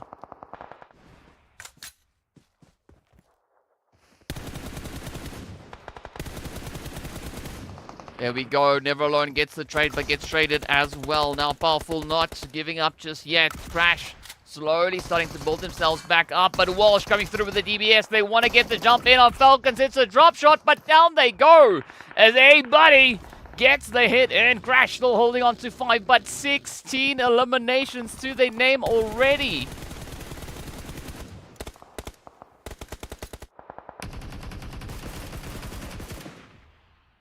R8 now coming under some heavy crossfire here.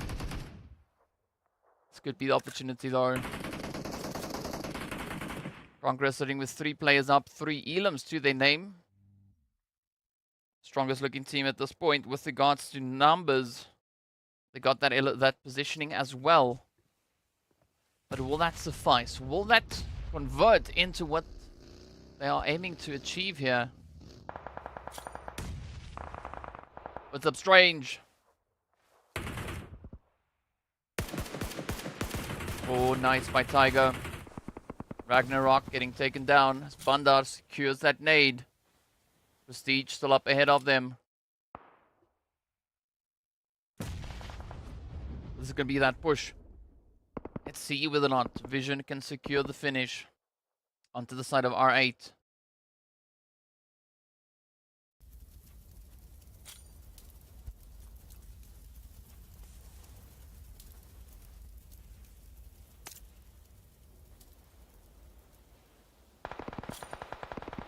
Quite slow, steady creep coming through here from ABDE. There we go. Bandar moves in. That is going to be Prestige getting traded down there by Tiger. Oh, this could be the comeback from CONQUEROR.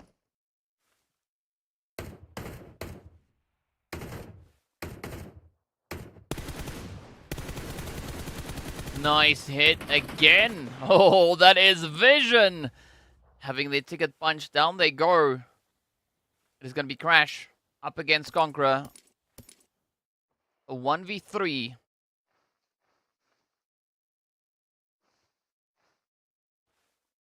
Talk about comebacks. This is exactly what we're looking at right here. CONQUEROR Iraq clawing their way through.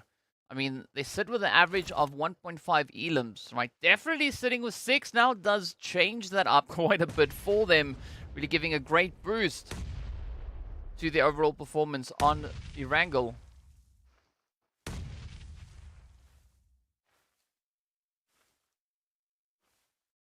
I mean, also Crash, just kind of looking to crack that mold wide open. 16 elims, an average of 3.5 per Erangel.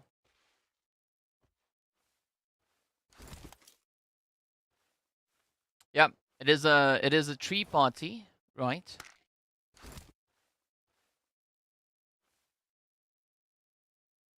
Welcome to our Greenpeace meeting. We got all 4 of our representatives present. Hey, buddy. Down they go. And it is CONQUEROR securing themselves the dub. The winner chicken dinner. Their very first one. But a glorious, phenomenal one in that. Wow. Very, very satisfying play. We were waiting to see CONQUEROR Iraq step it up, and boy, oh boy, did they do exactly that, coming through with a phenomenal, phenomenal play.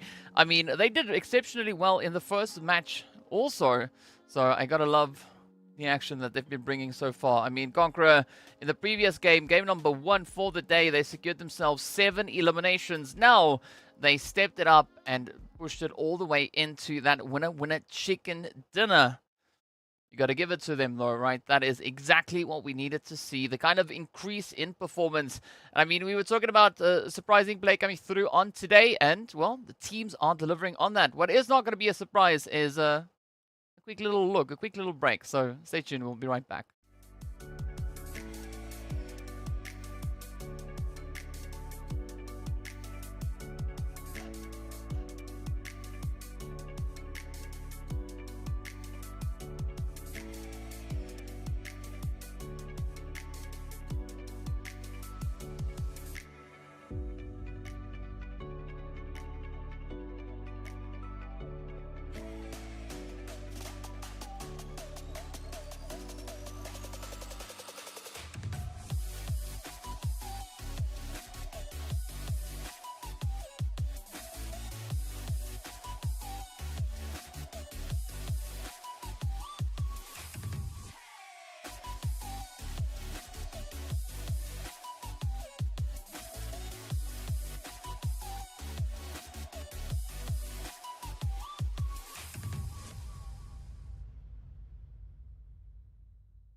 All right, here we go, getting ready to move into the next one. Of course, next up, We are going to be changing up the map yet again, right? So for game number 3, we are going to be venturing right back into Miramar to play the last Miramar for the day. After that, it is going to be Sanhok and Erangel. So if at any point you are curious as to who is going to be playing which match, just check down in the video description.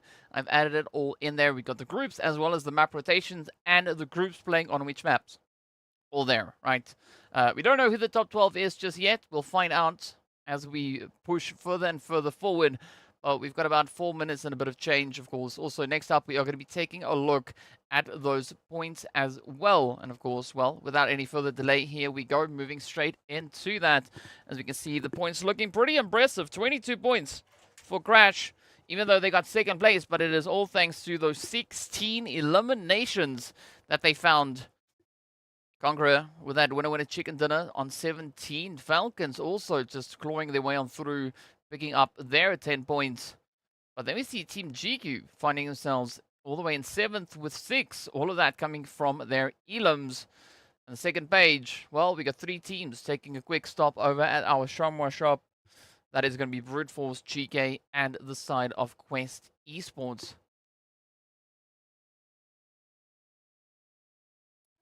But yes, a very, very satisfying play coming through. That's exactly what they were saying in Arabic. If you didn't understand that, I can translate as well. But before we get into that, it does seem like we are going to be looking at a few highlights from this match. So let's see if we can listen to the sprays and the commentary. See, exactly, right? That's what I was saying, word for word. Humamdo with a good trade. Nice little bit of DBS action. I mean, there was quite a few surprising plays coming in this match. We want to see how the players from CONQUEROR started to build up that momentum. Also, I mean, already in the 5th phase, Crash was sitting with a glorious 8 eliminations to their name.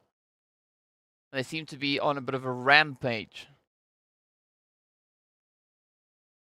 But Sanji bringing in a good spray there as well. Good little bit of a S12K action.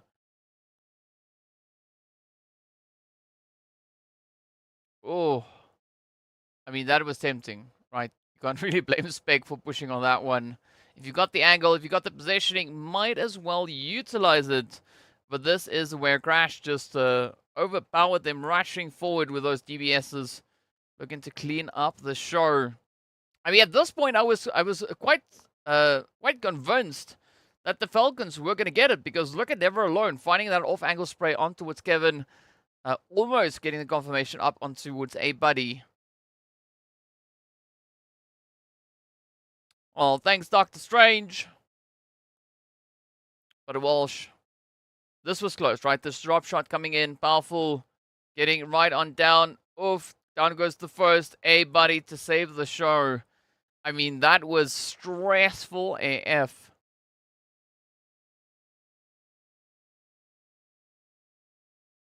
Yeah, Ellen, it's you gotta hit the like and subscribe button, right? If you haven't done so already. That's the slang we use nowadays, it seems, right? You gotta hit the like and subscribe. Just don't punch it, because you might crack your screen. That is not ideal or advisable. But, yeah. You can press it, or you can hit it. A quick tap. NASR definitely coming through with the strongest conversion here, as we can see. Oh, no, I mean, it's between GEEKAY and NASR. Because NASR got 7 elims from nearly 1,500 damage, but GEEKAY, or GEEKAY Crash, they got 16 elims from nearly 2,500 damage. Of course, ABDE coming through with the most elims, Kevin with the most damage and grenades. With Xenox then picking up the longest hit. And Enemy doing the most movement, right? Again, almost 14 kilometers. That is quite a bit of a distance, seeing that the map is only that big, right? You can only move so much. So there's quite a bit of mobility coming through. So the DBS doesn't come through every time. Strange, what are you talking about? I saw the comment that you just popped. I don't know where you commented that on. But was that with regards to the short from the other day? Yeah. Seems like a lot of work. I mean, it's not that much work, right? If you know how to do it, and you've got everything programmed and streamlined, it works easy. Speaking about streamline, it is time for results. As you can see, NIGMA now sitting up on 191 points. The gap is definitely closing up as R8 are coming for them, adding another 7 points to the tally. Just looking to push on through. They've also now joined the hundreds club with regards to their eliminations. But still, NIGMA sitting on 130. That is essentially with 4th place, right? An insane amount of elims that they've brought in. FALCONS, GQ, though, tied on 102 points apiece, up in 9th. But it's still going to be a fight for 12th place, right? The top 12. As you can see, Quest now just inching their one forward. Nice to see Conquerors also just making their debut over onto the side of the page. But it's still going to be a fight, especially between the teams at the top of this page. Right, for that play into the top 12. As that is where Vikendi will lie. But we'll see if that is going to be the case. Of course, also at the top of the screen, you saw that there's not a lot of time left. 42 seconds, potentially, maybe, and a bit of change before we venture over into Miramar. So if you want to drop your predictions as to where the zone and flight path is going to be going, do that now. If you want to say which team you think is going to be the one to clutch it out, you can also get it in. Of course, for the teams that are going to be playing, down in the description, so be sure to check it out. If you don't want to scroll down, I can also tell you it's going to be Brute Force, Crash Gaming, as well as GEEKAY and the players from Triple Esports who will be joining us back on the battlefield. Well, aside from our blue casters over here, is going to be the players from GANGSTERS, IKURD, KSA Legends, as well as NIGMA Galaxy. So I'm curious to see if NIGMA is going to come back with a bit of a vengeance. And now we are going to be venturing over into our glorious, luscious map there of Miramar yet again. The previous Miramar that we saw coming in here, it was, of course, Sly Machine taking the dub. Getting that glorious winner-winner chicken dinner. They did so with 11 eliminations. Crash coming into 8th place. But as I mentioned, we are not going to be having all our teams that played the first one playing this one. So the only repeat offenders that we have joining us in this one is going to be everyone aside from Brute Force. But I'm curious to see what the ONYX Ravens, Quest, Road to Glory, and Team GQ are going to be doing on their very first Miramar and their very last Miramar for the day. Ellen saying that it is going to be a southwest zone. We got Jihad coming through with the Los Leones zone. Alright. Saturo saying they don't like the mountains all that much. Catch me in Sanhok, if you will. I mean, Saturo, I just play whichever map I play, right? I really don't care which one. Hunter saying I want the islands finish. Which ones though? The southwestern island?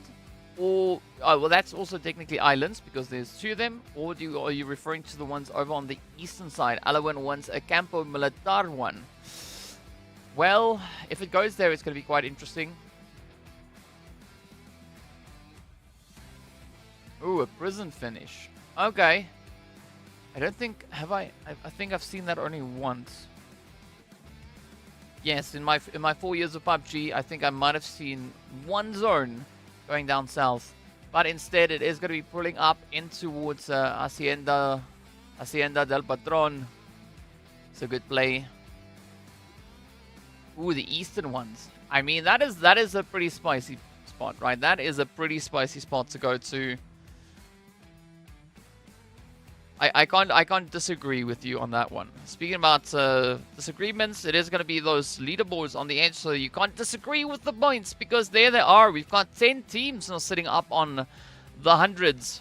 IKURD 1 point away. Could maybe get the job done in this next match. But in order for that to happen, they need to survive. Or at least find one elimination before getting eliminated, right? No one goes to prison ever. I mean, technically, almost everyone does because that's where you spawn, right? So, at least every single match has someone in prison because, well, has everyone in prison. But that's just a slight technicality. In the meanwhile, we are going to be looking at the FALCONS as well as R8 over in towards San Martin. Right here in Los Leones is where we find KSA, as well as a few others. We got NIGMA holding a little bit down on that southern side. We've got Twist also kind of in here as well. We've got Sly, as well as the only one. There's a lot of potential chaos that could be coming through from this point.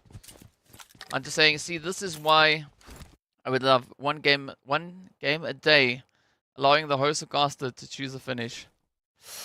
Yeah, but like I said, Hunter, that would be dangerous. That would be dangerous. Crypto with 1,000 eliminations completed. Did I miss that? Did it just pop up on screen? I'm trying to look at it on stream and I don't see it there. Yeah, I don't think you want to give us. I don't think you want to give us that power. Hunter, honestly, I don't think you want to give us that power. Dad, what did you miss? You missed a lot of taka.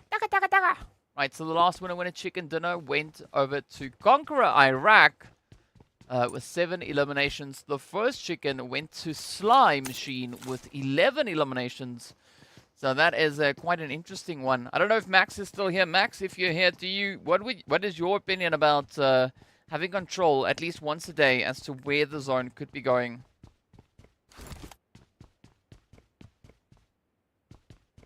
Hunter saying that Hot Jukes and Zute would love that idea. I mean, that is, like I said, it is very, very dangerous, right? Very, very dangerous. You don't want to give us that power, at least in my opinion. At least in my opinion. Yeah. So point-wise, Sly got 21 points in the first match, the most points. Crash got 22 points, even though they got second place, but that is because of their 16 eliminations. So, yeah. Hey, we got Kawe in here as well. Welcome, welcome. First time I'm seeing your name in the chat. Hot Jukes and Zute combo pick would be a hoot. Yeah. Yeah. Max would send the Erangel zone to Spawn Island. I think that would be quite an interesting one. I don't think I've ever seen the zone really go there. My brain ain't braining fast enough. Yeah, welcome to the party, Saturo. That happens to me every now and again. There might be a bias in that zone power. Like I said, that is a... I mean... You know, as the saying goes, with great power comes great responsibility. And if you leave that up to someone, whew, yeah, I would just leave it up to the algorithm to kind of just, you know, pick it. Because then you can't get upset. You can just say like, well, it was the algorithm that did it. You know, it wasn't someone in particular.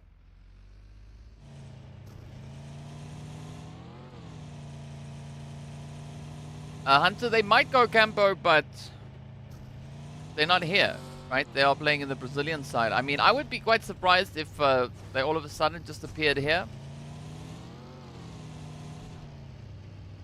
But yeah, Rolkus, what do you mean sitting outside? Am I missing something on the map? I'm staring at it. Where did Rolkus go? Oh, Rolkus is not playing this match. That's what you mean. Okay. Yes. That is accurate. We've got Crypto, Anas, Dummy, and Easy on the lineup for this game.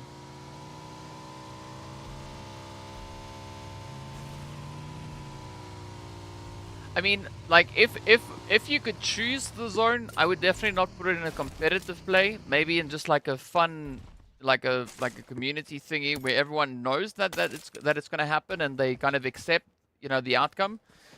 But in competitive, that would be... Yes. That'd be a big oops. Why isn't Twisted performing? I mean... Umair... Yeah, I guess I'm saying that right. I hope I'm saying it right. If I'm not, I do apologize. But either which way, we don't quite know why Twisted aren't performing. Right, that is the question. Right, that is the question, but what is not going to be a question is Conqueror. Alright, Conqueror. Quest! Quest! On a mission. Finding their first elimination. Taking it right out of the hands of Vision. There's another knock on Vision as well. As you can see, Bandar is down. So we didn't really see Bandar playing yesterday.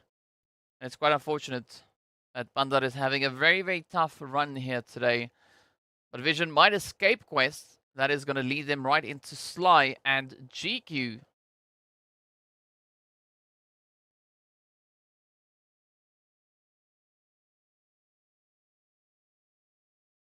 How to park a buggy. Yes. A lot of new faces popping up in the chat. Yes, I gotta love it though. A lot of new faces popping in the chat. If you have not yet said hi in the chat, I mean, feel free to do so. In the meanwhile, we are going to be looking over towards Twisted holding center zone. Well, half a Twisted holding center zone. With Anas and Easy still having to rotate up from the edge. Coming in from that southwestern side. NIGMA moving in from Power Grid. Sly actually now trying to trot their way all the way through Hacienda del Patron, moving up towards San Martin. So if anyone predicted a San Martin zone, you're on the money. If no one predicted it, well, good on the random throw that we were dealt with this one. Not new, just lurk because you were doing work. Yes, you gotta get the work done. Rajput, I unfortunately can't understand what your messages are saying. I see that's something about crypto and performing, whatever.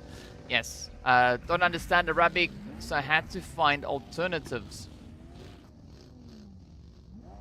Here we got Kenty. Kenty saying, for Twisted, maybe it's just a bad day or IGL or some personal problem. Yeah, we don't know. I mean, it definitely could be that, right? There's so many factors that could play into that, so... Yeah, Kenty, pretty accurate.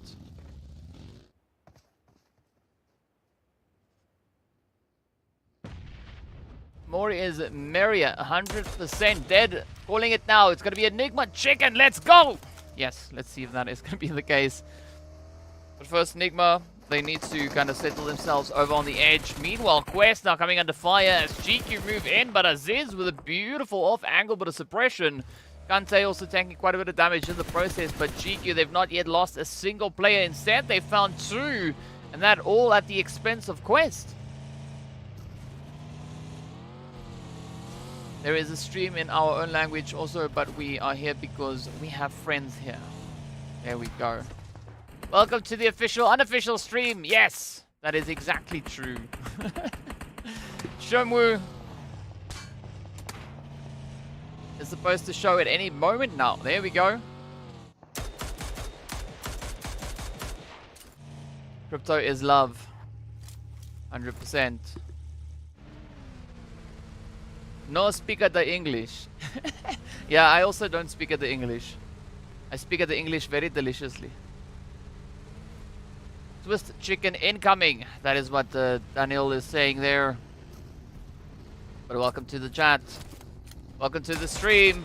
Ooh, Aziz now trying to dodge the shots. Oh, fortunately, Aziz. AZ does run out of ammo. Oh, but it's not going to be enough though. Aziz with the clap.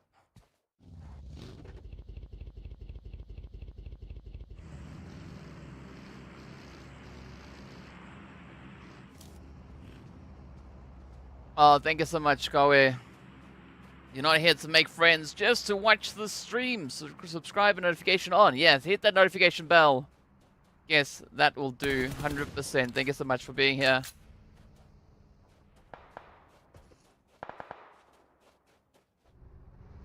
We got Ryan in the chat as well. Welcome. Here we go. The push is in. We got the Deji, the big bot also in the chat, coming through with a bit of a lull though. But speaking about lulls, Attacker not going to be lolling around as they send in the first spray.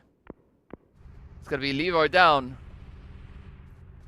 Let's see if CONQUEROR can pick up that momentum that they've been building in the first few matches here.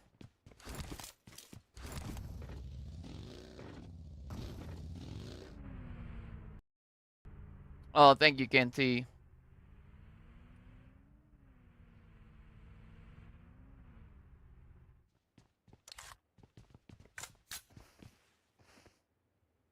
Remember to keep it respectable in the chat. Not that Saif is doing that though. They are just a disrespect and Sly with a beautiful spray.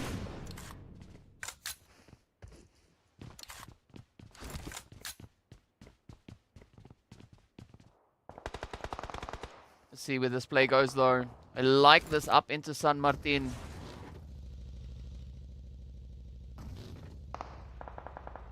What's up, Zaire? I see Steezy holding it steady.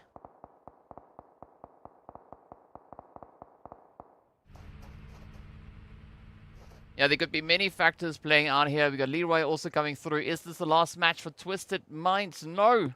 Match 4 is usually where the teams start running into their last play. But yeah, Twisted, they are going to be playing it all the way till match 4, right? They won't be playing Erangel, so Sanhok is going to be their final game.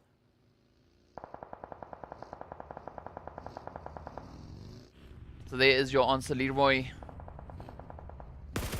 Also, if any point if you want to look at it, down in the description, I did post all the groups and the rotations through the maps as to which groups and teams are going to be playing which. So if you want to double check that, I have made that available for you down below.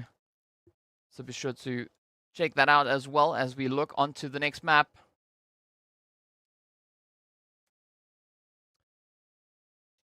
But yeah, Twist, Kawe, take a deep breath, relax, breathe. We're here to have a good time, right? So keep it chill! In the meanwhile, the zone is going to be centering up. The Gangsters, Twist now having a bit of a setup there. We got R8 also holding on to a bit of a position. We got the only one now losing only one player so far.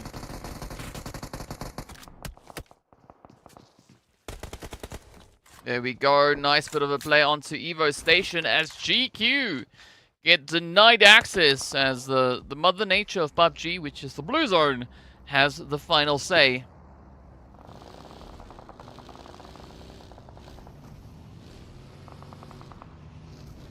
The Moyes, keep it chill.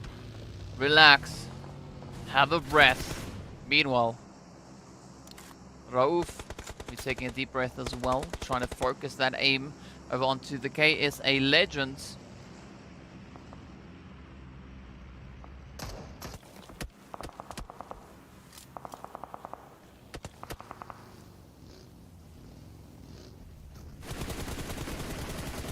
Oh, nice. Look at Lord. Look at Lord go. KSA with a 2-2 split. Oh, trying to regroup. But Twisted moving in behind them. Smoker now. Oh, getting hit on the back of the buggy. Oh, this ball is dangerous. This ball is dangerous. There's no way out. We got NASR applying pressure coming through from that southern edge. We got NIGMA on the one side. We got Twisted on the other. And the Gangsters up ahead. So this could be a very, very devastating play.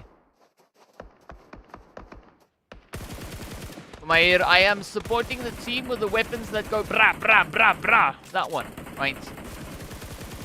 That's the team I'm supporting. Oh, nice, nice. NASR with a beautiful hit on towards Starch or Stars. Lennox also just going to be holding it steady, but this is where the tables now get turned on NASR because they're trying to find a way back into the zone. Twist not going to let them get out of this one for free.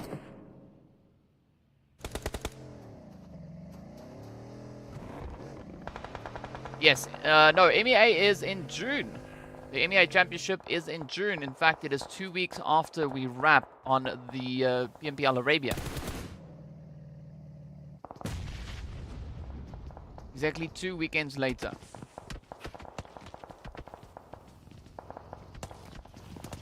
Let's see now, Mumbai. Come on. Will they get it? Will they get it? Oh, nice. First one down. M4. See, that glacier skin is going to work. Ice, ice, baby. Never alone. Oh, there we go. Falcons now getting dealt a very heavy hand. As the only one are looking to hold up, but it's down to Mumbai. Super low on their health bar. I don't think they're going to be able to get that res in, or rather recover their health. Nope, down they go as Powerful just bullies them into submission. The only one putting up a respectable fight. 15th place with 5 elims. Great run.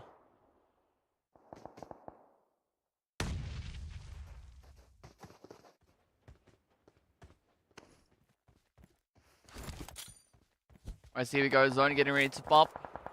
NASR, they've been able to get themselves up into the safe zone. Ooh, but fortunately, they don't have to go much further. But also, great setup now coming through for Twisted, as they still have Easy holding a bit of a position here. So not a big retreat, a big fallback having to come through there from the side of Twisted. NASR is still going to be trying to play a bit of an opportunity down on towards Saif there. But Vision, very limited options. Nice angle that NASR has gone onto the side of CONQUEROR as well.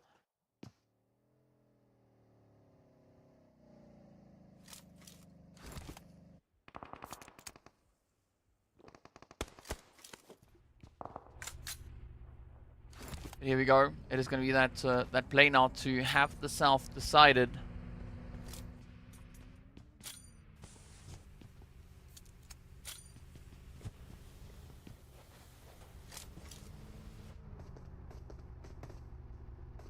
NASR not going to be making any major moves, just trying to play this as calculated as they can. Going to have a bit of caution here.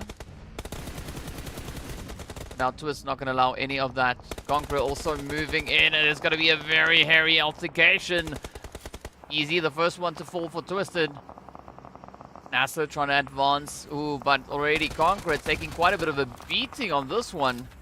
You can see Tiger being the last hopeful, but they have moved much further on towards that eastern side. Out comes the utilities. J7 finds Easy.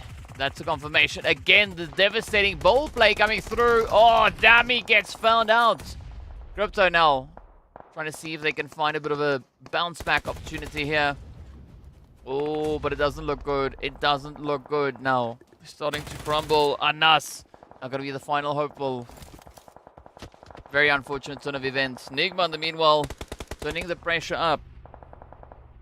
As you can see, over onto that southwestern side. KSI holding steady. Oh, here we go. The dub is in. KSI Legends taken out in 13th. NIGMA not going to be stopping the roll just yet. Coops has been brought back into the fight. Sitting with 4 eliminations up in total.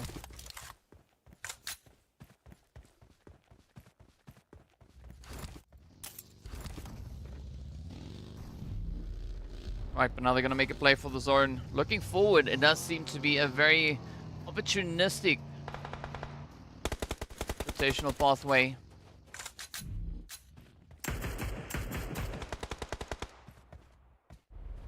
IKURD. Let's see if they can maybe create a bit of an opportunity here. It is going to be a very risky play though. Yep. Just as I say, it is going to be Aram to get taken down as Sanji reaches in behind them. Oh, talk about a third party though. Lord moving up as well, sending out that smoke, trying to cover their tracks. And now Twisted getting sent out in 12th place. This is where the tables could turn in favor of NIGMA over IKURD as Unknown rather gets taken on down.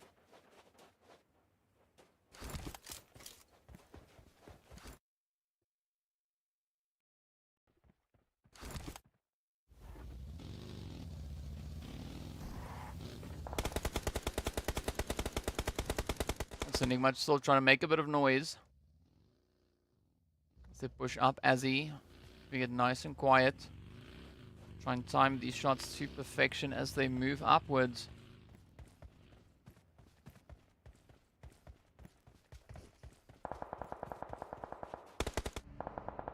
Things are relatively quiet, right? Not all that much happening at the moment. Sly though, gonna be caught in a bit of a pincer position there. Falcon up behind them. RTG on the one side, Tiger on the opposite end. But it does seem like RTG, though, are going to be focusing their efforts over on towards the side of Falcons. Not quite sure how the Falcons are going to get themselves up into the zone. Oh, Tiger! Down they go as Galaga drives it in.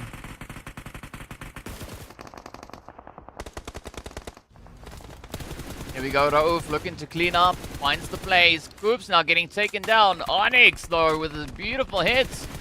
Hey, there we have it. The rest of NIGMA now going to look to move in. They want to avenge their teammate. IKURD might not allow that to really come through, as they too are looking for a bit of an opportunity, trying to get up that ridge. But it's now down to the long game. R holding steady. Raouf gets the res up into Lord, so that brings NIGMA back into contention.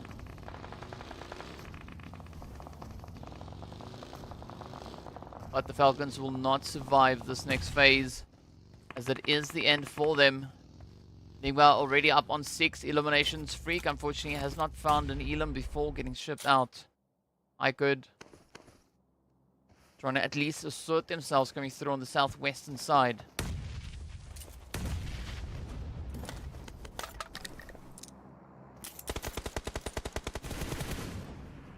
Alright, so one more down. I mean, ONYX doing a lot of work here. There we go. It's IKURD getting eliminated. 4 elims going over to the side there of the ONYX Ravens. Now they are running high on adrenaline as they look to move up a little bit further.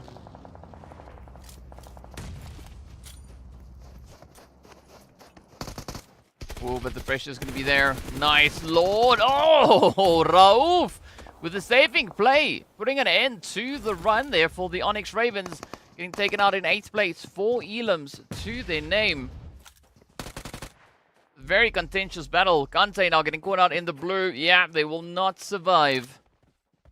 As the blue is relentless. Absolutely devastating. But the zone getting ready to pop as well. They're sitting with 6 teams now remaining. R8 can be pushing up, making slow, steady progress. They've got a very, very advantageous spread. Got controlling numbers. Got the positioning within the zone as well.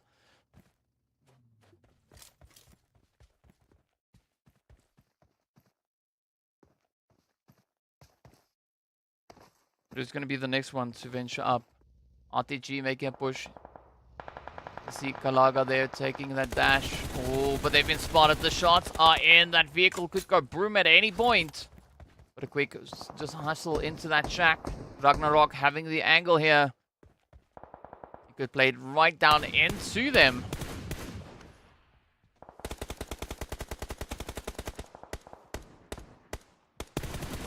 Steady tap to end it for Riva. Rosa. To see if they can maybe catch up, but no. 2-2 split. I mean, a very interesting approach coming in from RTG. I mean, they're trying to get themselves secured within that zone. It doesn't seem like it is working out too favorably for them. The meanwhile, yeah, Sly rather is going to get taken on downs. The blue zone gets the upper hand. Ragnarok looking to find a few surprise angles, but just listen to those sprays now getting fired across over on towards NASR. Ragnarok not getting a clear, decisive line of sight. Down below, RTG still going to be trying to regain a little bit of that ground. Rosa getting picked up. I'm not quite sure if they've got sufficient meds rather left. Meanwhile, NIGMA are going to meet their end. They've been taken out in 5th place, at least bringing in those 8 eliminations. So they're going to keep contention for the pole position pretty tight.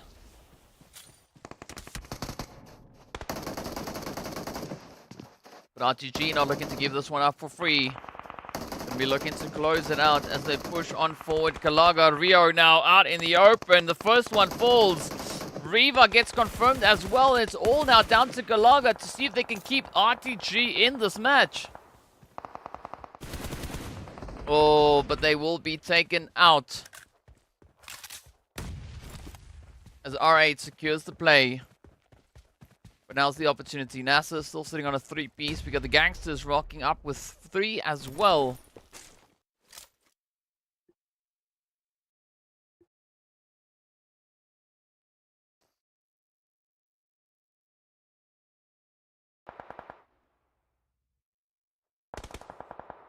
But the pressure is on. No one's in the clear. No one can sit back and relax at this point in time. R8 still going to be chasing for that pole position, right? They want to try and catch up to NIGMA. NIGMA going out in 5th place does award them at least 11 points, I believe. Something like that, right? Because they had the 8 eliminations. And then you add on the points for 5th place finish. But here we go. RTG. This is R8 rather. This is the opportunity. Oh, yes. They find the first one onto NASR. They find the second. They find all of them. And down they go. Up onto 10 eliminations. Gangsters still going to be riding the edge here. 3v4 play.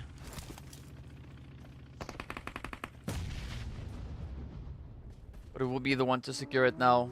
Malik trying to push in already. Ida has been taken down.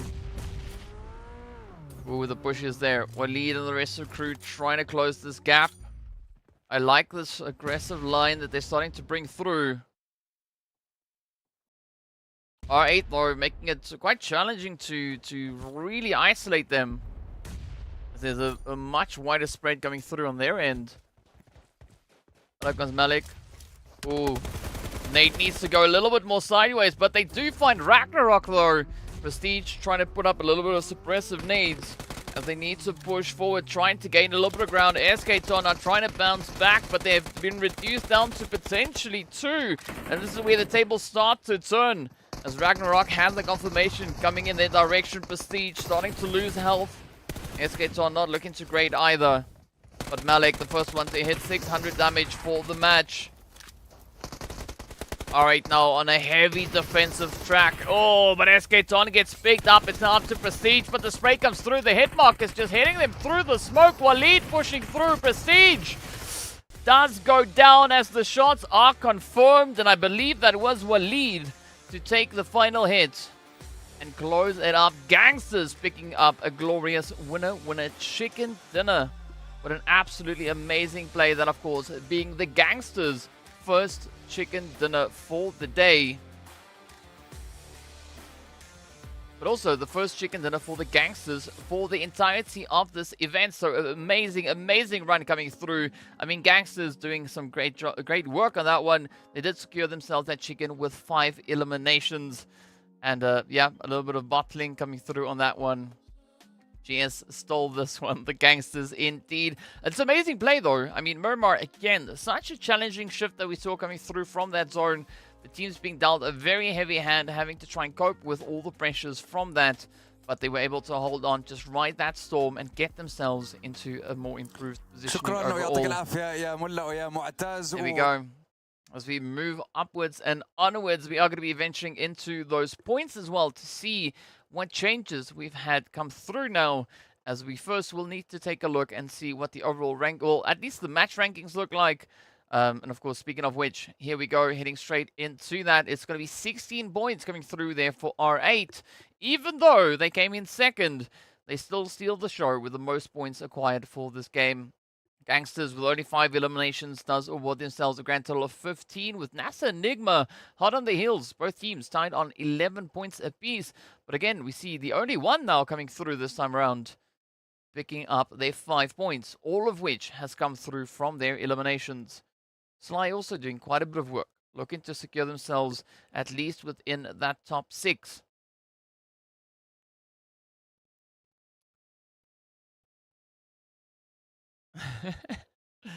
Saturo saying they are proud of NASR. Yeah, they've been very consistent. I mean, already for the day, NASR are sitting in 4th overall with points acquired. Right after this match now, it is 25 points that they've been able to sneak on in. So good play as we move a little bit further down that down the map rankings or match rankings. It is going to be CONQUEROR, KSA, and Vision. Unfortunately, not finding themselves any points this time around. But a very satisfactory play nonetheless. But you also got to give it to Crash, right? I mean, sure, they didn't perform at all in this game because, well, they didn't play this match, right? But they've also been able to secure the most points so far after these first 3 matches has been played out. So, of course, moving into the next one, that is where we are going to be seeing the players from Crash venturing back up. But let's take a look at a few of the highlights from this past game to see what everyone has been up to. We'll play a little bit of music as well.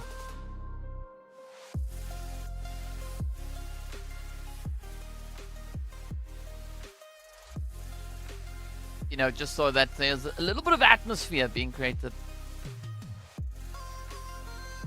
Arabic Casters just found out Arabic team won.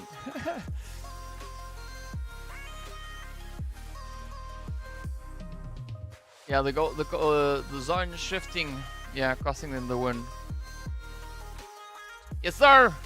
Yes, sir. Match number 4 means one thing. It is going to be time for us to go rumbling in the jungle, as we are prepping up for a little bit of chaos play. Right. That is going to be Sanhok. Snake Village. Yes. See, in Afrikaans we call it Sanhok. Snake Cage. That is the rough translation. But it sounds exactly like Sanhok, so... yeah, some nice shawarmas getting sent out there. Shawarmas. Shawarmas. Whichever, that one. The tasty food. That's all that counts.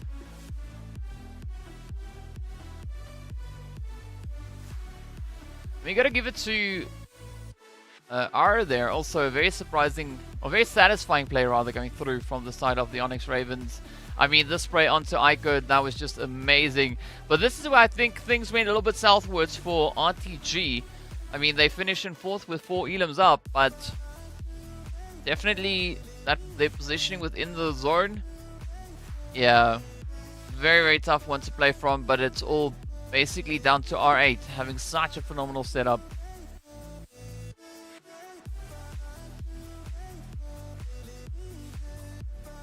Yeah, see, Ellen, that's why I said I could potentially be able to understand Norwegian. Well, I know I will be able to understand some of it. But yeah, amazing play coming through there. A quick breakdown between our players as well here, as we've got Lord and Ragnarok coming in with their respective performances. We have the 5 elims versus 6, but a heavy hand with regards to damage coming in from Lord, right? 948 damage. Wowzers, that is nearly 10 eliminations worth of damage being dealt. So definitely a heavy hand coming through on that front. But it is NIGMA, so we are not surprised to see that.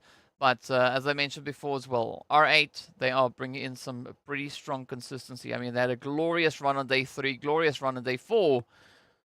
Now we look to see how that is going to translate into day number 5. R8, of course, with a strong conversion rate. NIGMA Galaxy, very similar conversion rate. But NASR, essentially getting the closest with that conversion, right? 1100 damage. 6 elims coming through from that. So good play. Ragnarok is going to take the dub on this one, though, for the 6 elims. Lord with the most damage, as well as that nade hit. Ragnarok then again with the longest hit for this game.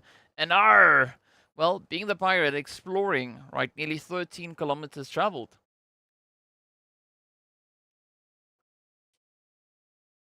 Yeah, I mean, NIGMA, they've not been having the worst week, right? Definitely not having the worst week so far. They are sitting on some pretty big numbers with regards to those eliminations. Also with regards to just their performance in general. But they are not the highest performing team when it comes to placement. Actually, the highest team that we've got with regards to that is R8. Even though both teams have the exact same amount of winner chicken dinners. And we can see that right here as we look. R8 sitting with 79 placement points ahead of the 64 coming through from NIGMA. Even the Road to Glory have more placement points than them. But NIGMA being aggressive, right? And there's now only a 12-point gap between NIGMA and R8. So it is still going to be a heavy push coming through.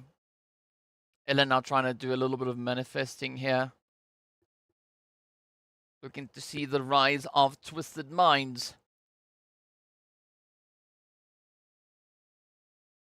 But the numbers on the first page looking pretty strong. Falcons and Team GEEKAY also both tied there on 105 points. The fight is still on for top 12 though, as Vision, Gangsters, and Quest are still pretty much in contention. Either of them could secure that play. I'm not 100% sure about CONQUEROR though, because they are maybe like, 30 points away from that.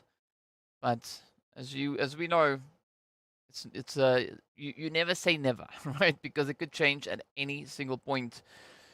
But there's going to be a great opportunity for the teams now to lock that in as we are heading over on towards the lovely Sanhok itself.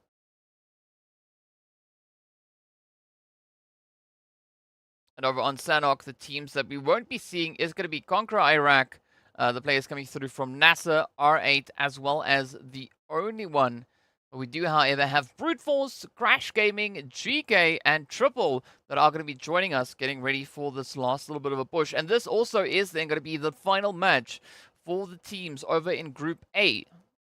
So that will mean Sly Machine, the players from Team Falcons, as well as Twisted Minds and Vision Esports. So if Twisted wants to bring in that extra little bit of performance, now is going to be the opportunity to do exactly that. I mean, they have been able to push themselves all the way into 16th place with a grand total of 66 points. But they still need to catch up and move beyond the players there from CONQUEROR Iraq if they are looking to, you know, get a little bit closer. Well, it's just phase 1. I hope they don't pull a de muerte.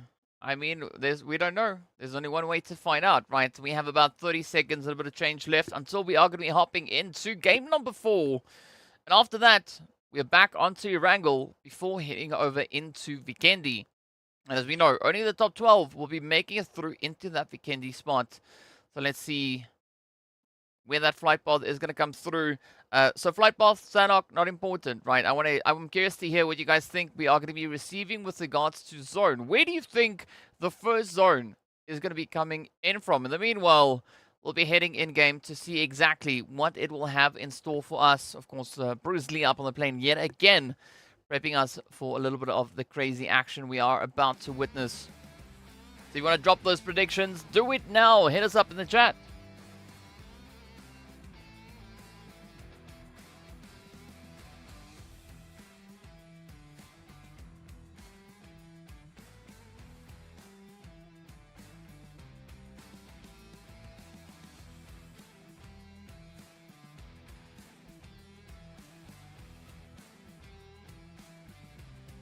Alright, so the team's now starting to get themselves spread out, moving all over the place. Saif is going to be our grenade leader, sitting on 6, just 1 ahead of Coops. That is pretty impressive. If that was me, I'd be sitting on 0. General still with a strong representation there. We actually haven't seen any crazy plays like that. I think that might have happened in, what, day 1 and 2. Satiro would love a K finish. I mean, that could happen. So going to come down to the zone. There we have the leaderboard as well, in case you missed it. You can see how close it is, the battle for top 12. It's going to come down to Quest, Vision, and Gangsters. Hey, we could maybe have exactly that to come through. Yeah, Mong Nai is unfortunately not going to be an option this time around.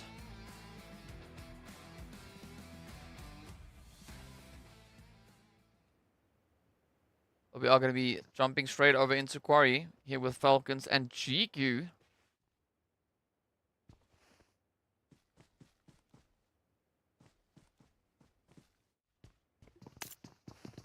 The standoff is there. Both teams now just trying to get a bit of an assessment as to what is cooking, what is happening.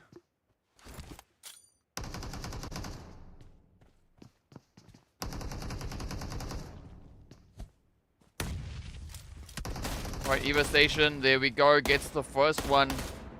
I think taking out Powerful first does potentially maybe build up a good bit of momentum here. But I definitely would be quite worried about Tamar and potentially even Humam as well. I mean, yes, we haven't seen Humam play all that much just yet. I think this is the first time that we are having Humam actually step out onto the battlefield, you know, today being the first day, not this match. We're curious to see what the Falcons are going to be doing with that position. Will they look to push on through? Meanwhile, GQ are going to be looking to disengage. Tamar having a beautiful setup here. That is exactly the angles that you want to have.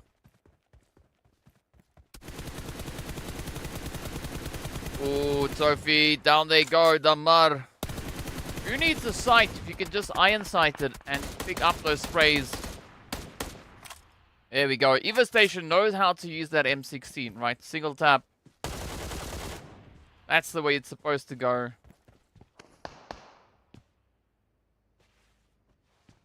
Mustache still going to be rooting for Quest. And Quest now on a mission over on towards the northern edge of zone. Here we go. This could be a spray. Nope, you need ammo to do spray, so the answer is no.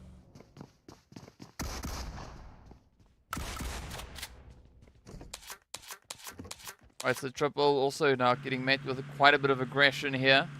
Already losing Ali. But the reinforcements not that far away, and there's still a big opportunity onto the KSA Legends. We've seen a few of those knocks come through. Everyone are just prepping up the utilities. Osama could be on the receiving end of a very warm welcome.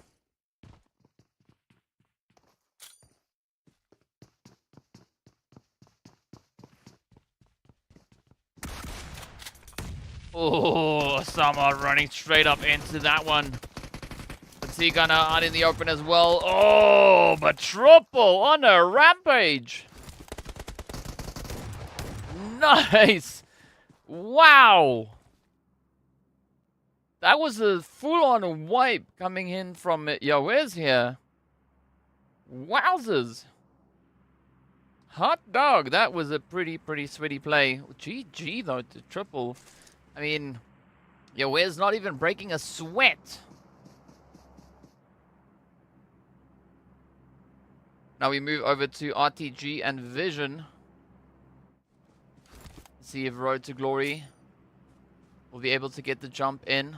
Already a bit of a unsettling play coming through on the Vision side as Saif gets taken on down. Rio on point.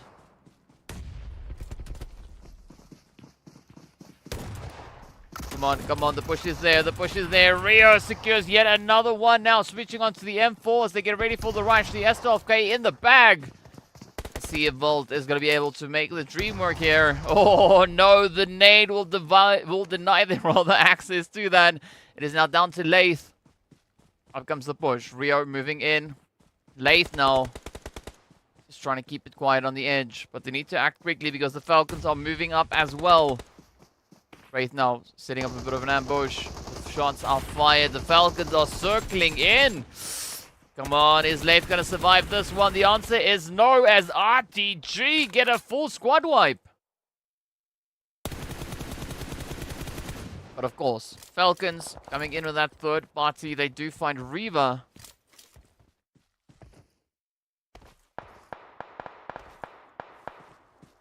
Great opportunistic play coming in here from the side of the Falcons.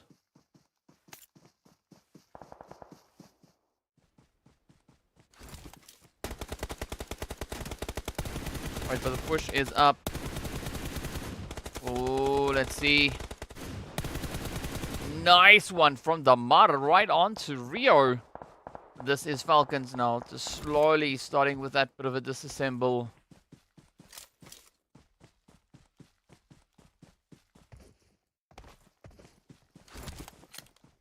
Back comes the push now. Tamar looking pretty confident. Already sitting with those two elims up.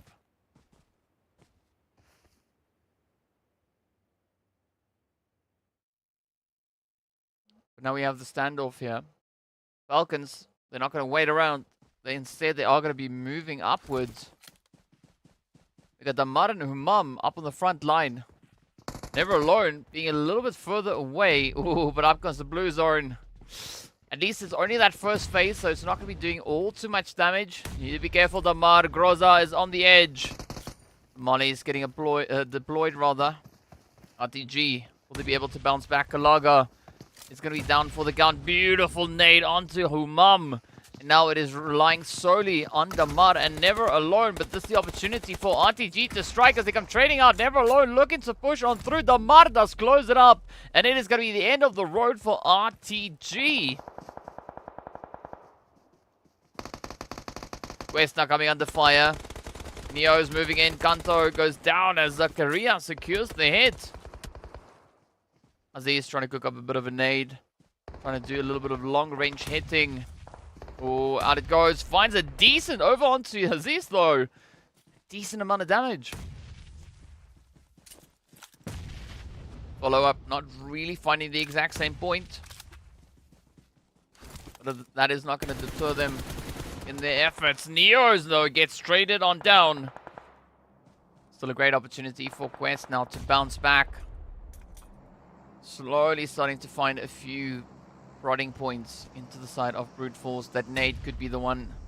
No, it overshoots. Zakaria does get the res up onto Neos though.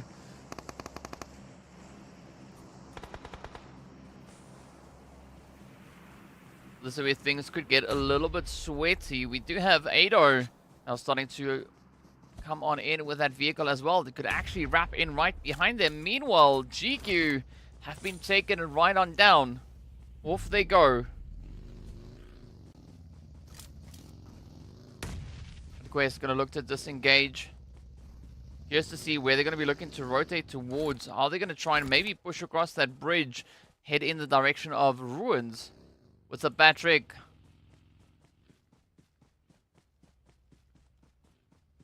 Welcome, welcome, welcome. Quick little bit of a replay here as well. Triple KSA going at it. Oh, this was just so amazing. That full-on clutch. Bam! Getting them mid-air. Wowzers.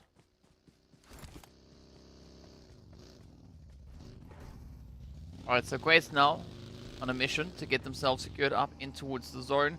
Does seem like they are heading in the general direction of GEEKAY, but GEEKAY not going to be sitting around too long. They are instead moving their way closer towards that zone.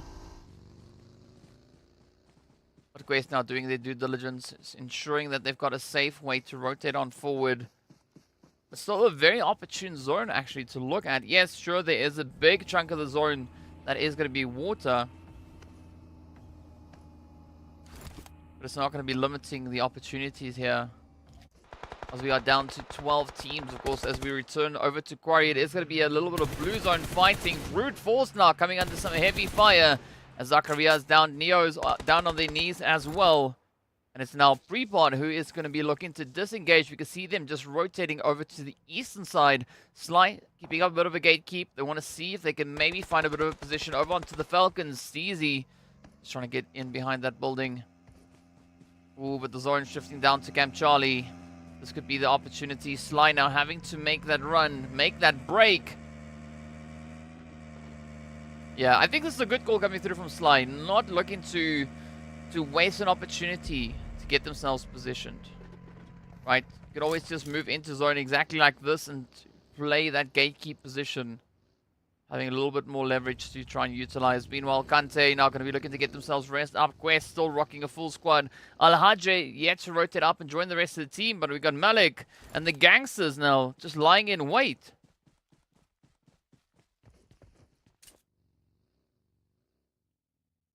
NIGMA going to be coming in on that western side. See Freak, Hoops, and Lord all now just pushing in. Rauf, of course, right here with Freak. Oh, but there we go. Aziz. They've been spotted out as the gangsters find a great opportunity. Kante also taking quite a bit of a beating here, but Malik now going to be moving up. Could we see Quest maybe come through with a bit of a response? They have the upper hand. Al-Hajj now going to be looking to play for zonal positioning, get that anchor point secured. Kante about to receive a bit of an aid. They are trying to get themselves raised up. Oh, is it going to mean trouble? Yes, it does. Kante, down they go as Malik finds a quick trade. Quick 1-2, 1-2. Down they are. Al-Hajj now left to keep the hopes and dreams up for the rest of Quest.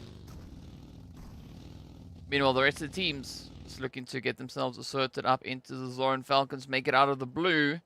Sly lying in wait up in cave. Quick little bit of replay coming in here as well.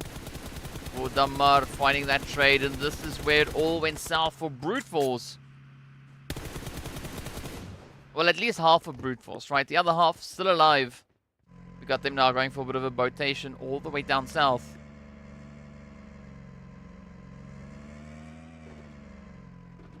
Okay, Mustache. Thanks for swinging by. No, we won't see you tomorrow. In fact, we're only back again on Monday, right? Tomorrow is the off day. We finish up the phase today. So we still have 2 more matches after this. Remember, we got Vikendi coming in for game number 6. But yeah, if you're going to dip, well, then it's fine. We'll see you back on Monday as we continue with the first day of phase number 2. But stay fresh. Stay frosty. And we'll see you later. Right, so now we wait to see what this next zone is going to bring on through. We got the Gangsters on the approach from the northwestern side. Triple coming in from the southwestern side. Brute Force managing to find a bit of security coming through in towards Bantai, as we can see them now sneaking in Prepod and Ado.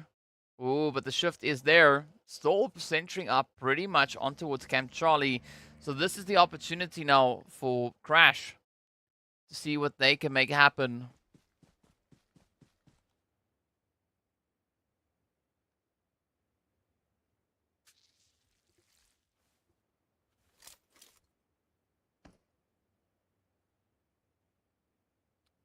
But it's going to require a slow, steady play, though. I mean, GEEKAY also now on the approach, inching their way forward, looking to maybe find a bit of a position. An interesting angle, though, there from Santa coming in, while the rest of the team is secured within the zone. Twisted, also just on the compound, on the outskirts of zone itself. Could provide them with a bit of an opportunity.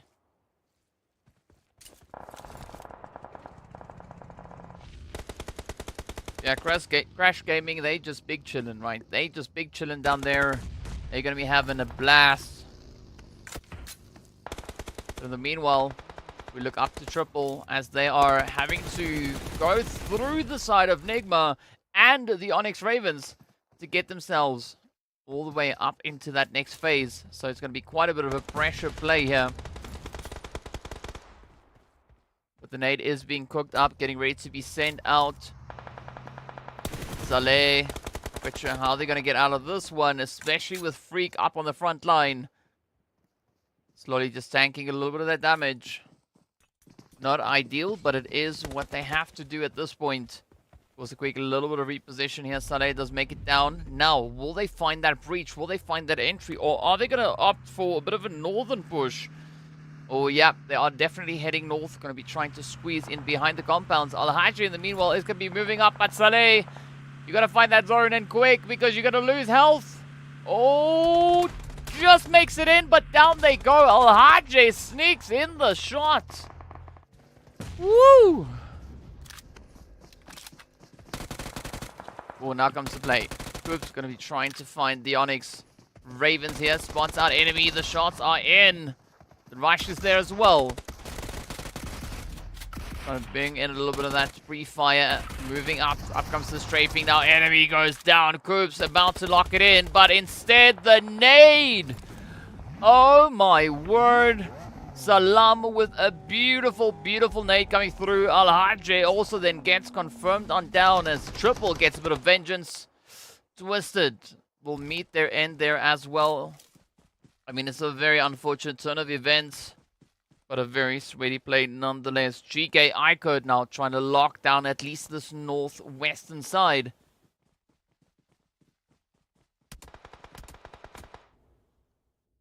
A little bit of reach. Bit of a reminder. Gaith is always watching. Right, so that Bruce Lee skin that we see is all thanks to Gaith.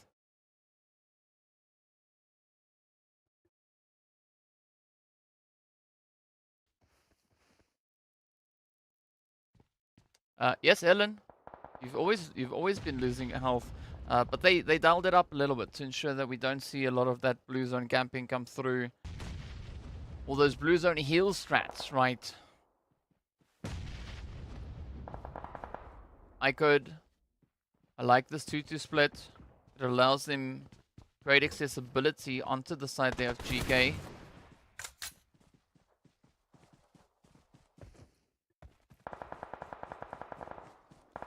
But will they now be able to leverage this in their favor? Oh, Falcons biting the bullet here as the shots continue to fly on in. Never alone. The last one there for the Falcons. Gaith now not going to be backing out of the opportunity, but Attacker is still going to try and line up as many hits as they possibly can. Up comes Azzy trying to cook it up. Is it going to find the position though? Trying to find that extra little bit of a reach. It'd be a very, very challenging one to secure, but the push is there. They try to leverage it now. Slowly finding the hits on through. Falcons, though, getting sent back home. Just to try to play a bit of the hard cover here, or the soft cover, as we heard before. Now, Unknown. Oh, this could be the play. Hope just on the opposite end. Trying to get out of the reach of that DBS. Oh! An unknown secures the wipe. GEEKAY getting taken right on out. Crash still holding steady. We got Prebot sneaking in alongside them.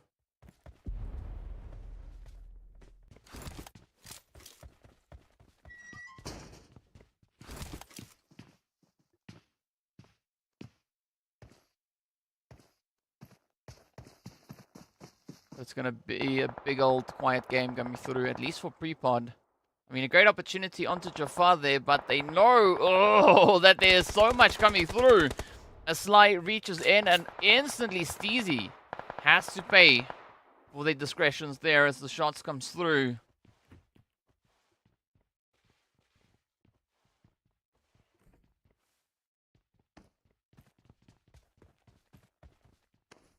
But now Crash looking to bring in a little bit of that continuation. Right, we did see a glorious 16 Elam play coming through for them. Back over on Erangel.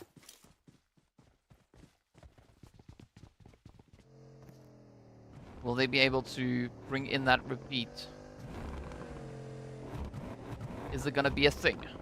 Up comes Azzy. I mean, IKURD looking pretty confident. They got 10 Elams up. They got a full squad still remaining. This could be the game for them. I mean, look at that positioning, right? The control that they've got there.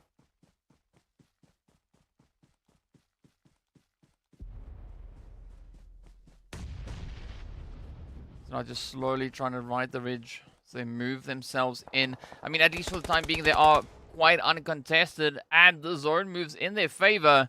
Crash now having to do quite a bit of work to get themselves secured. Moved up into that zone. They are going to be looking onto Prepot, though.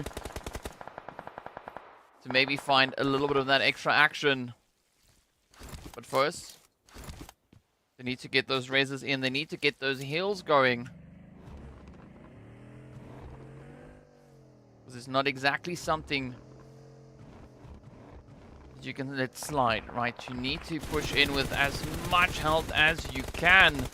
Now look at this Sly looking to pick up a bit of momentum as they move up. Already 5 Elams to their name. Brute Force and Crash getting shipped out. Down they go. 3 teams now left to duke it out.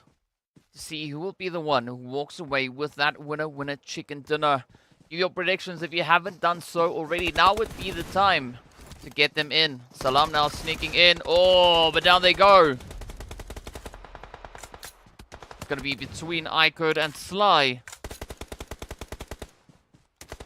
Sly sitting on 5 Elams. IKURD sitting on 10. IKURD holding onto the possession there. They have zone in their control. But doesn't seem like Sly is going to allow that to happen all too much longer, as Ali also then gets taken on down. And it's up to Aram, the final contender, standing between Sly and the potential winner chicken dinner.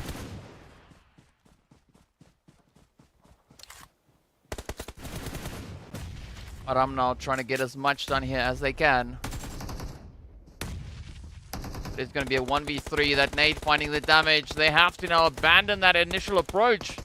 Quickly falling back to the rock. Ooh, that could be a beautiful spray. Up comes the attack and down they go. Nice play by Aram. Oh, the push is in and down they go. DBS for the victory. As Sly secures themselves the winner chicken dinner. Doing so with 9 eliminations up. Glorious, glorious play coming through on their end. A very, very happy day at the Sly side of things. I mean, that looked pretty hot and spicy, right? The Sly machine just grinding in those Elams, doing quite a bit of great work on that one. I mean, coming in with the 9 eliminations, but you gotta give it to IKURD as they hit all the way up into 10. But also in the FALCONS, they came through with a pretty impressive performance themselves. We'll get into that, but let's hop into a quick break and we'll be right back. Right, don't go anywhere.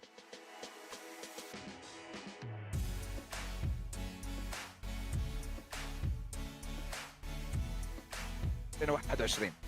فهل تقدر تخبرنا عن المنظمة وكيف بتساعدكم وكيف بتدعمكم انكم تأدوا بأقوى أداء وبأحسن أداء؟ I mean, since we joined NIGMA in 2021, they helped us with everything. They made everything easier for us as a team on what we need to perform good in tournaments. Also, the CEO, Murad, which not a lot of people know about, but every big tournament like PNGC, PMWI, he's always been with us, helping us, mentoring us, since he has a lot of experience, and that helped us a lot to achieve those results. طيب بتقدر تخبرنا عن أهدافك لسنة 2023 وكيف ناويين تحققوهم بهاي السنة؟ For 2023, our goal is to dominate and win every tournament and to go into PMGC and PMWI as the team who deserve to win it. آخر سؤال لك يا رؤوف، هل في أي شيء حابب تحكيه لجمهورك وجمهور نجمة جالاكسي؟ To our supporters, I know we have disappointed you a lot in the previous tournaments lately, but hopefully this year will make you happy and give you good results, inshallah. And thanks for keeping up with us and supporting us all the time.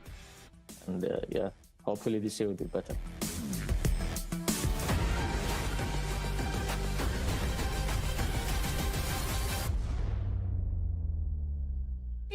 There we are back again. So interesting interview coming through there with Rauf as well.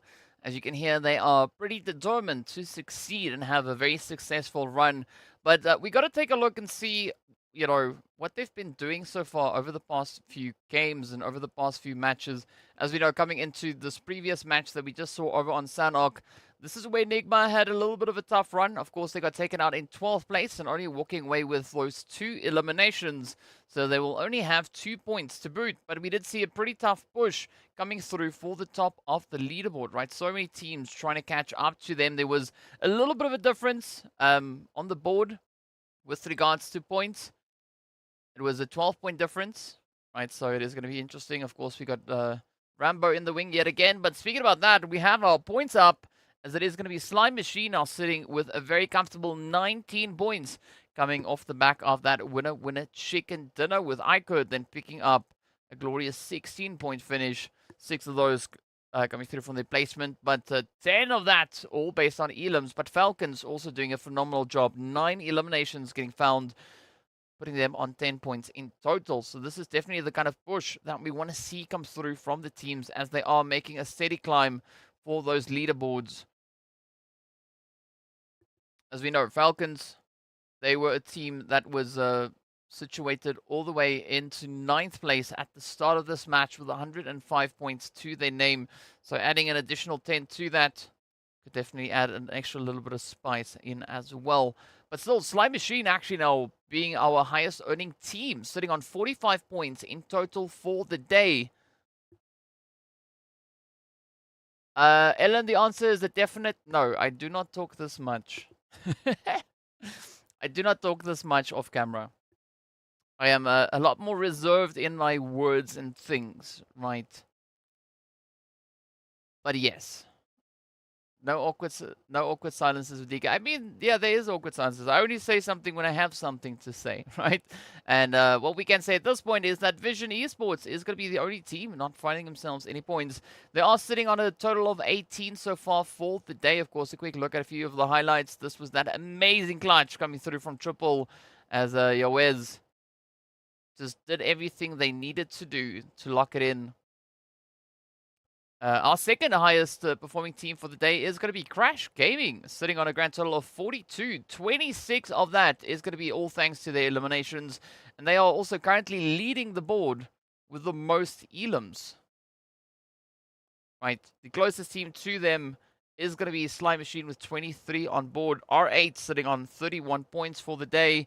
So far, 17 eliminations in total. NASR also then sitting on 17 points in total, but they've not had as many placement points, only 8, which puts them on 25. And that ties them up with FALCONS, who also have 25 points for the day so far, 21 of which has come through from eliminations. And of course, Tamar just flexing a little bit with that aggression here as well. Yeah, Crash definitely doing good today. I mean, the most aggressive team the second highest grossing team with regards to placement points. So it's a glorious day. But Sly actually very balanced in their approach, right? 23 eliminations, 22 placement points. So very balanced play on their end. But this was a good jump coming through here from Unknown. You know, worst case scenario, you got to look up.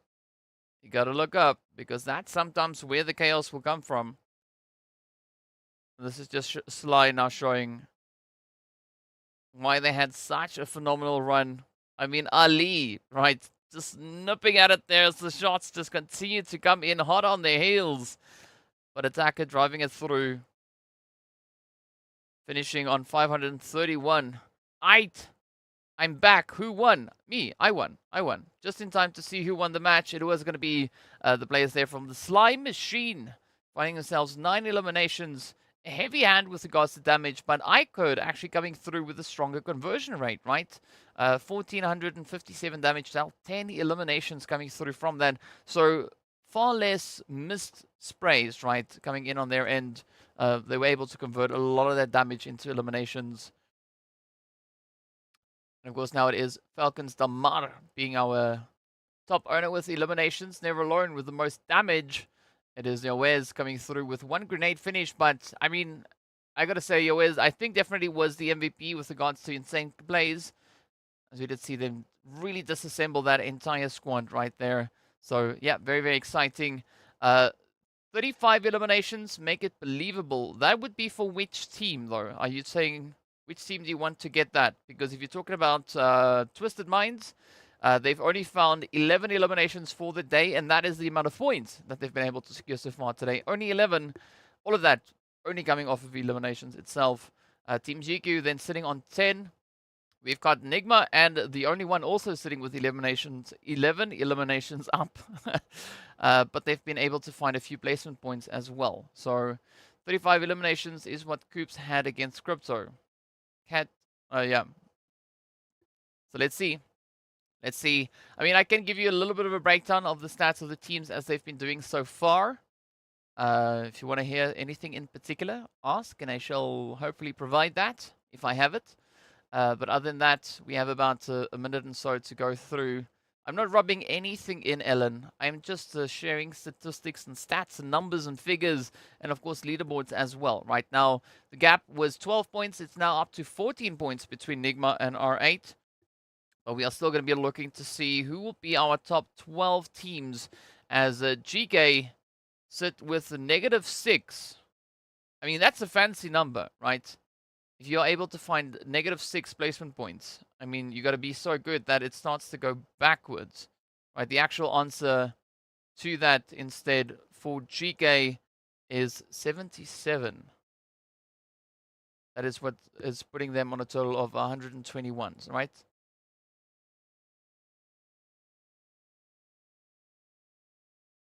Oh, actually, it's 44. That's the number. Sorry, they got 44 placement points. Yeah, the rest of the team's still looking pretty hot and contentious there. The fight for top 12 is still alive, as we've got still those 3 teams duking it out, right? Vision, Gangsters, and Quest. It has not yet been decided as to who will be the one to move into the top 12 and make their way over in to that next position. But yeah, with regards to points, like we saw on the board there, GEEKAY, they definitely have 44 placement points and 77 eliminations in total, right? So I'm not quite sure where the minus came from. But -6, I'm not quite sure what that means, but maybe it was just a little bit of a typo somewhere. But either which way, you have the accurate scores now. We might see that also when we move through. No, we're just going to see the total points, but either which way, it's fine. We are prepping for the lovely Erangel, and without any further delay, Bruce Lee will take us in as we get to see where that zone is going to be going. Obviously, we have the Sanhok Island there, so if you want to give predictions for the zone, now would be the time to do that. Let me know where you think it's going to go. Are we going to see a northern zone? Are we going to see a southern zone? With this flight path, I would like to see a southern zone come through. Right here up on the lovely Sanhok military base.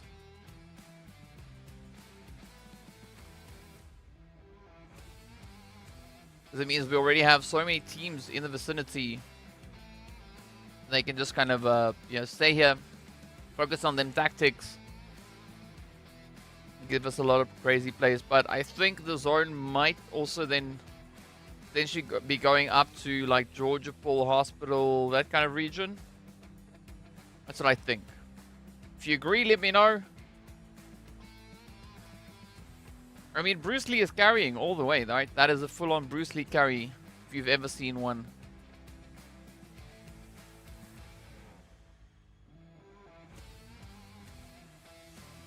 There we go, Saif going through with the most grenade hits. Ooh, okay. I mean, this kind of works as well. A very, very rather center zone. To move us into match number 5. There are the leaderboards again. So we are looking to see who will be our top 12. You see only 3 points now between Quest, Gangsters, and Vision. I think it's safe to say that Vision are pretty much sealed into 14. So the fight will be between Gangsters and Quest to see which will be the team to join that top 12. Only 1 point currently separating them.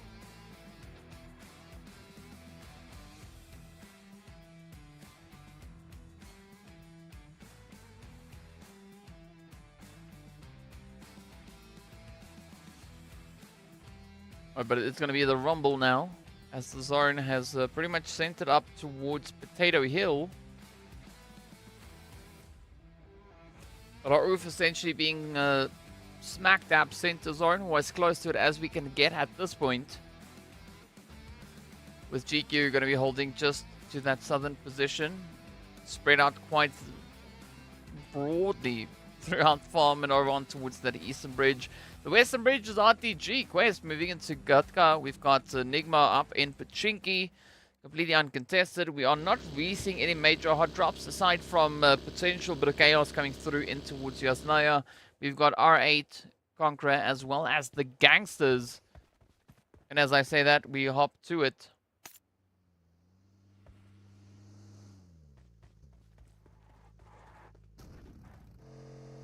Yeah, based on the current standings, we can see them up on the screen.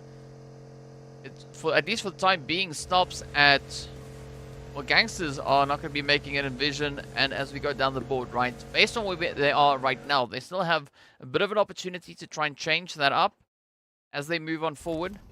But this being game number 5, the opportunities are pretty limited, though, for the teams like Sly, Falcons, Twisted, and Vision, as they've done all they can.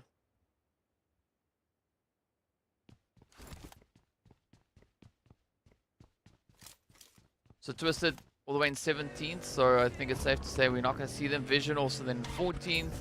Good Team Falcons in 9th. There could still be a few teams potentially trying to overtake them, right? Brute Force 2 points behind them, sitting on 113 points. And then Slime Machine being the team highest up on the board that has also concluded their games. 142 points all the way in 4th. We saw them just at the top of the screen. Quest having some decent stats for the day, sitting on an average of 2.14. But the average overall across all the games that they've played is actually 4.3. Ooh. Alright, Neos with a 3-wheel of doom. Oh, losing quite a bit of health in the tree. It doesn't make sense, but sure, it works. It works. We'll let it slide at least for now.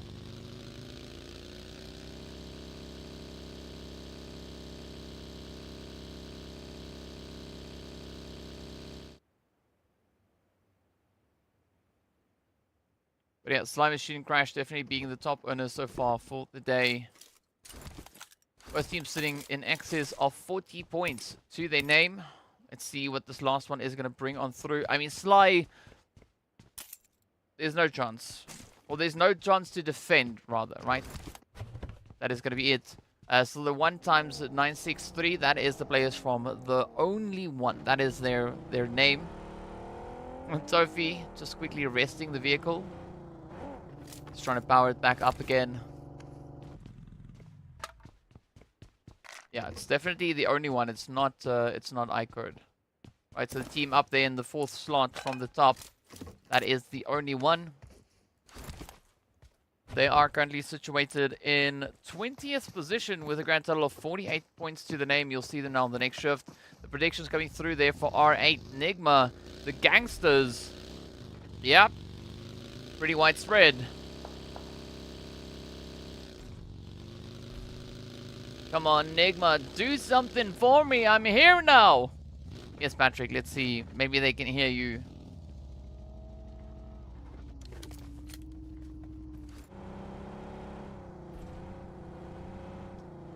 Yeah, Jihad, but that is the tag. That is the tag for the players from the only one esports, right? That is their tag. That ONYX963. There's no way Twisted will advance in the snow. I mean, yeah, they've concluded their games. They've already played all 4. So they are sat in at 17th position. Ooh, nice Korga. Down there goes Rauf. Claims the first blood. Yep, there we go. There we go. Nice, Lord doing a bit of cleanup. Getting a bit of Tofi there. But RTG not going to miss out on an opportunity as they too come stepping on up. Oh, nice angles, but unfortunately the rocks do present a little bit of cover.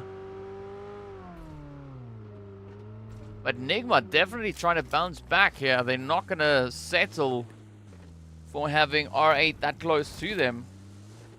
They want to secure that they want to ensure rather that they walk away with the 20 bonus points.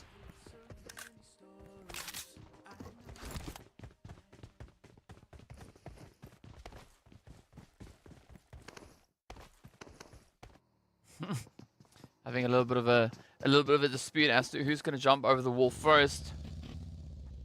All right, here we go, Xenox. Prepping up the vehicle.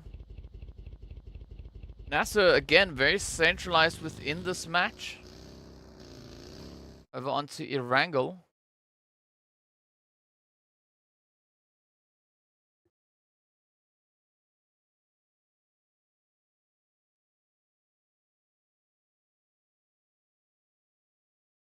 Let's see, when was the last time we had a Erangel as the last match of the day?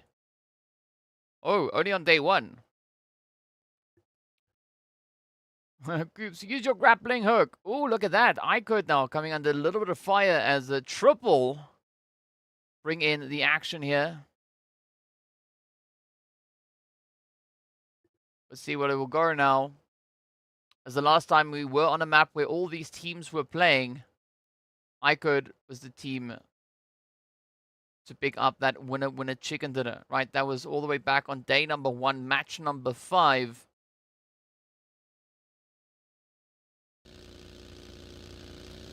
Let's see how things have changed up since then. Whether or not they can bring that consistency through yet again. The only one was, of course, the first team to get shipped out. They are still here, still holding on to all their players. RTG now stepping up. Ooh, trying to see if they can find a little bit of an angle on towards NASR. RTG, they walked away with 1 elimination previously. Are they going to be able to get even more? So far, they are pretty much on par. But they went out in 7th place last time around. Quest, though. See what's going to come through here.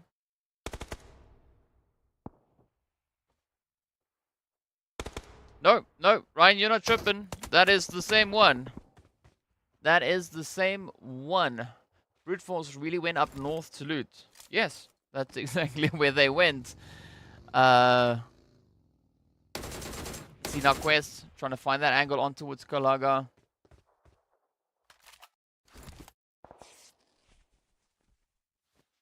A little bit of a reach trying to come through there. I think that's an interesting setup, especially looking at RTG.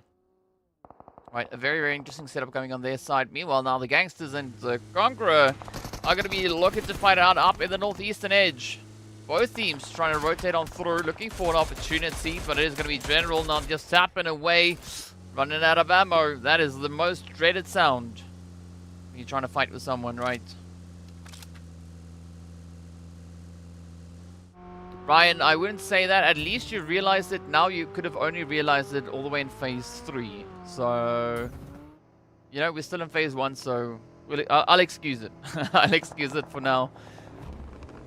But yeah, here we go. Brute Force. Moving in from the north. They got triple over on Potato Hill, just to the western side. GEEKAY also then pulling up in towards Potato Hill, as we can see there.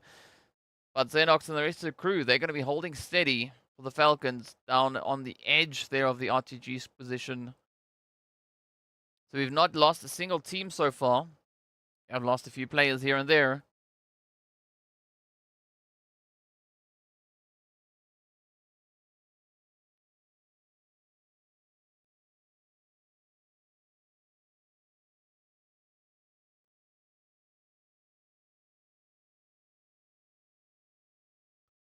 They look like the best out of the rest. Oh, they took the best out of the rest. Right. Sure. Alright, so now there's going to be that push as well. Gangsters moving up alongside R8. Oh, they could be taking the plunge right into that center zone. There's only going to be a few compounds to try and play for. And that's what it sounds like when you try to say for and from all at the same time. It's fra. But here we go. IKURD. I like that position there. Could maybe find a bit of an angle on towards NIGMA. Triple definitely going to be looking to play a bit of a position onto the side of Brute Force.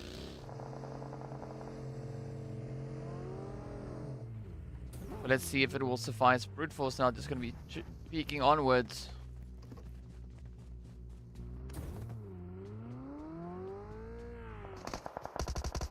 Okay, so the heat is on. Raouf is the first one down. Yep, Gangsters definitely capitalizing on towards NIGMA. There's no dispute. No disagreement on that fact. Lord's still alive. They're going to keep their distance now. Enemy going to be trying to find the angles over onto the only one. Nobody is currently sitting on the bridge. Saturo, nobody is on that bridge. Well, purely because the bridge is not really in play at this point. But here we go, Kante. I like that position. Especially with its location within this current zone. Brute Force still trying to leverage it down. Oh, but GEEKAY. Yeah, they're trying to clean it up as they now rush straight on forward. Good showing of aggression coming in here from GEEKAY. Brute Force down to a 3-piece. But GEEKAY don't necessarily have to push in this direction. Let's see how they're going to look to play this one out. Need to be very watchful for R8 as well, as you can see they're moving in behind them. So you could potentially see a bit of Ragnar and Ragnarok having their altercation here. Meanwhile, Crash, they having a big old chill time over on towards the eastern side. The same can be said there for CONQUEROR, as we can see up on the map now. The ONYX Ravens, they've taken a 2-2 split. A good play, actually, from their side as well. Making it that extra bit more challenging to get a good hold on them. Yep, there we go. Freeport now laying into Ragnar, but KSA now also coming under fire as Alhaje looks to cook up a bit of a storm here. The shots definitely starting to fly on in.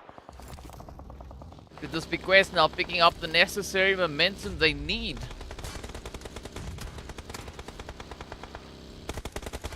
Ooh, nice play though. Tika could go down at this one, super low on the health. If they cough too loud, that could mean the end for them. Ali going to be cooking up that nade. Is it time to perfection? It goes out though. Doesn't find Batika.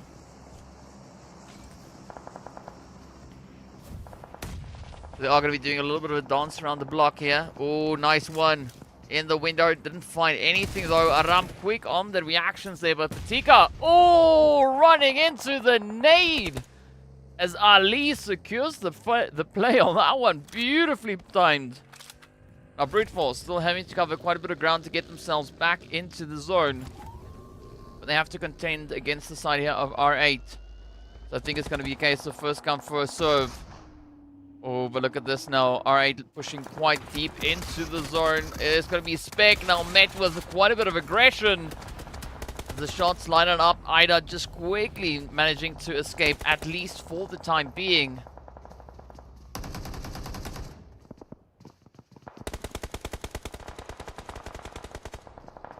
Alright, IKURD still yet to find themselves a way into the zone. But they are going to try and at least blaze a bit of a way on through.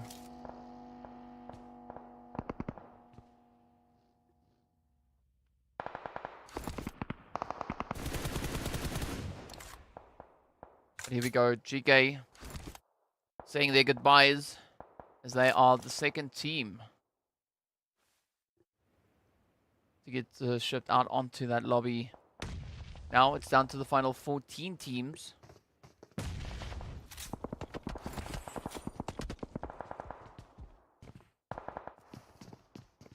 Triple trying to see if they can maybe pick up the pieces. I like this for RTG. Good bit of overwatch coming through here. They could find quite a bit of a jump as well.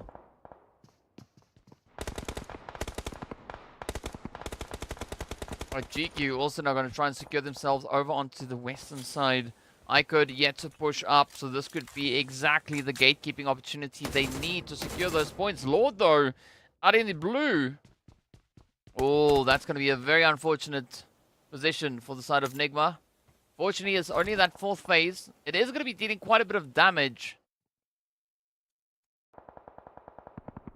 But will we see Lord actually survive that and find a way out of a very challenging angle?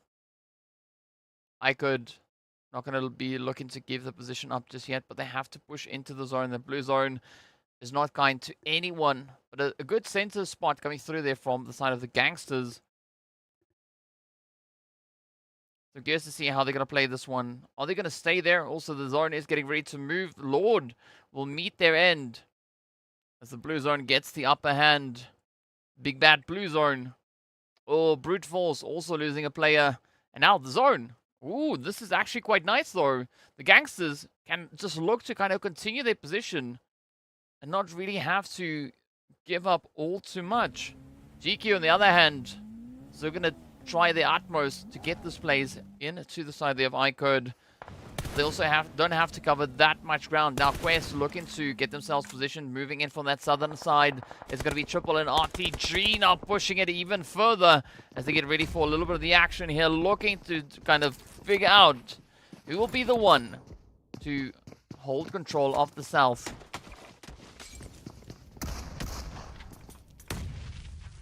Up comes the nades. Are they going to be on point though? No, it's getting pretty close. Groza managing to survive it at least initially. But will we see that follow through come in as RTG is down to 2-piece?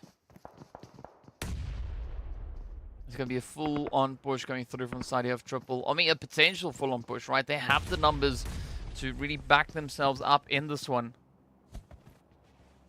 It's going to be a little bit of a trade here and there. Nothing too overly aggressive, but up comes the push now, trying to gain that breach as Triple come and knocking on the door. Right, so they have at least got all these different stages covered. But now comes the send. Let's see, will Triple get it? Oh no, they met with a bit of aggression. Rio picking up 2. Saleh now needs to be super cautious as the DBS is absolutely devastating. And it's all down to the wire. Oh, Groza getting hit with those third-party sprays. Up comes the push. Come on, Rio. Not done just yet. Saleh trying to bring in a little bit of that pre-fire. But down they go. Rio closing it up. CONQUEROR now up against the side of the only one. Still having the side of Crash in the mix as well. Oh, beautiful play coming through from Tiger though. But the heat is on. The pressure is there. Don't worry now, trying to see if they can maybe reach in, find a bit of a situation here. Of course, Quest going to come in with their own bit of a contribution, trying to sneak in those third-party plays. Groza is down for the count. Rio also runs into a world of trouble as R ends it right for them. Road to glory, down to none.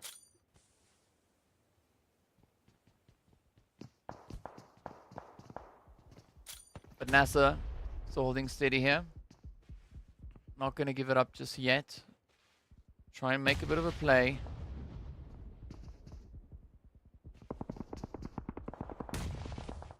can hear a lot of shots going off in the background. So much pressure, so much tension starting to build. Brute force on a solo, trying to sneak their way up into zone. I love this from Ali.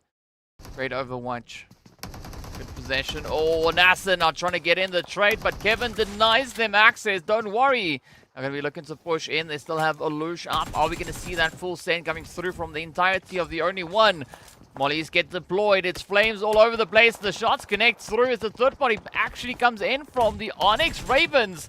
Now Kevin having to face off as they are ducking this way and that all over the place. Trying to keep themselves well out of reach. But it's going to be a very hairy fight. Very tough push.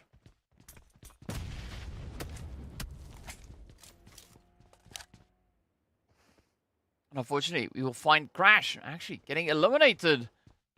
I mean, it was inevitable, right? 1v2 with a lot of third-party players coming through. Such a tough one to secure. Now, GQ down to 2. They've found 2 eliminations at least. It's going to be Evo Station just hanging back a little bit. AZs, meanwhile, is going to be pushing forward, sneaking themselves up in towards that zone. Let's see how much Ali is going to allow from this point as Evo Stations comes through with that rotation, looking to rejoin back into the safety with the rest of the group. Oh, DBS though! Don't worry, just sticking it through into CONQUEROR, causing quite a bit of carnage. Nearly stopping them dead in their tracks. Well, actually, that is exactly what they did. But a beautiful performance nonetheless, though.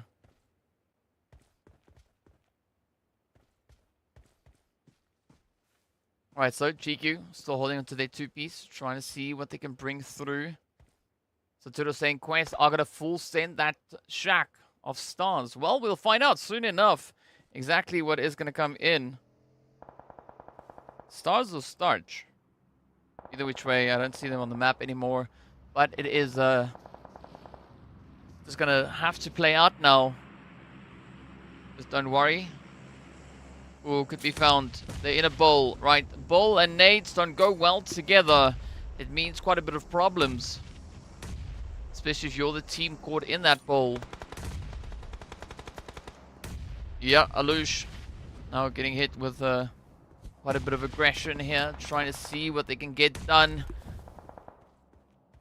I'm not quite sure where enemy found all this utility, but they are just sending everything in except for the kitchen sink. Now, oh, there we go. Don't worry. Shows them how it's done as they find the first one in onto enemy.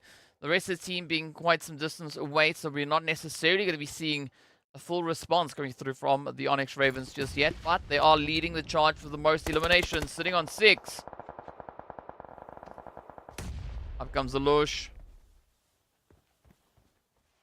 A little bit of a sneaky peeky here and there.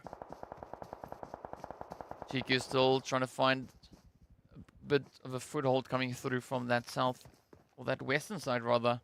With Quest just holding up ahead of them. IKURD now facing a little bit of a challenge as they've tried to move in, but they've been met with a few responses, at least from the side there of R8.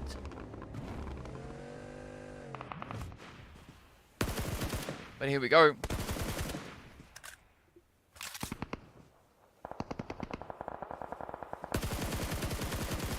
Oh, there we have it.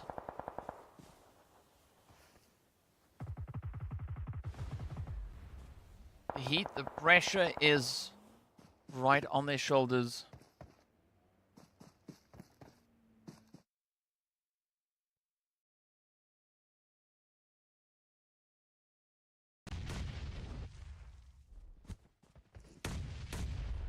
Let's see where they go.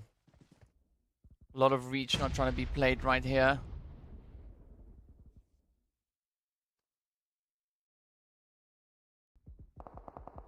A lot of utilities. R8 trying to find a bit of an opening, right?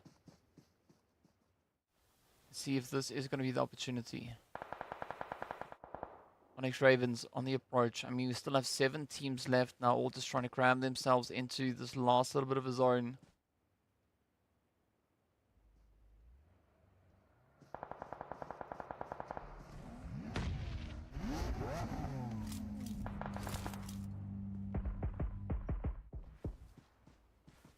Okay, so the push is up. It's right there. We'll get it though. Come on, come on. ONYX Ravens waiting for the opportunity. Gangsters though are going to be having to get ready here as R8 pushing in. They want to regain a little bit of that ground. They want to get themselves situated up in towards that zone. Oh, in general, it's been lit on fire. Alright, they've lost well, they got the knock into Ragnarok. But they could still bounce back from that one. Those nades getting scary close as well. Oh, let's see if SKTon will get it. Not quite sure how General is able to evade all of that prestige now. Getting absolutely obliterated as IKURD continues to move in, coming in on that side. Playing a bit of third party here. General trying to time that nade. But it's going to be mollies all over the place. No one really being allowed too much access at this point. But R8, oh, just getting absolutely obliterated. The Gangsters have a phenomenal setup here. Yep, and that is going to be it. R8 now getting taken down. Sent back with 4 eliminations to their name. 6 teams still left to duke it out.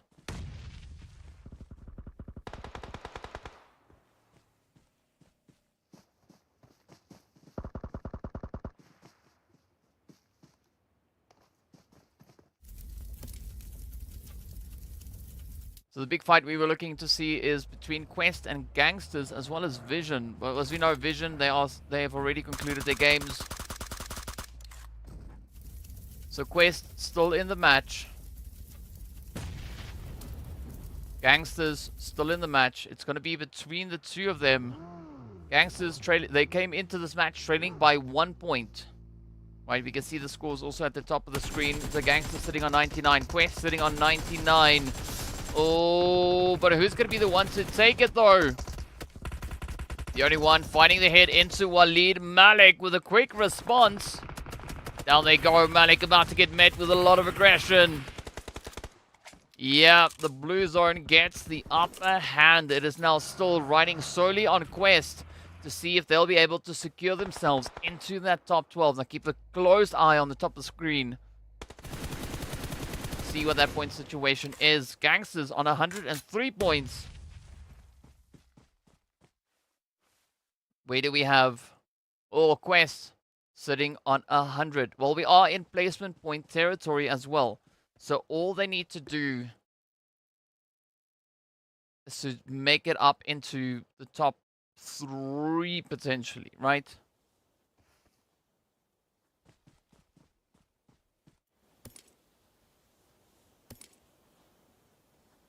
That is going to be the objective.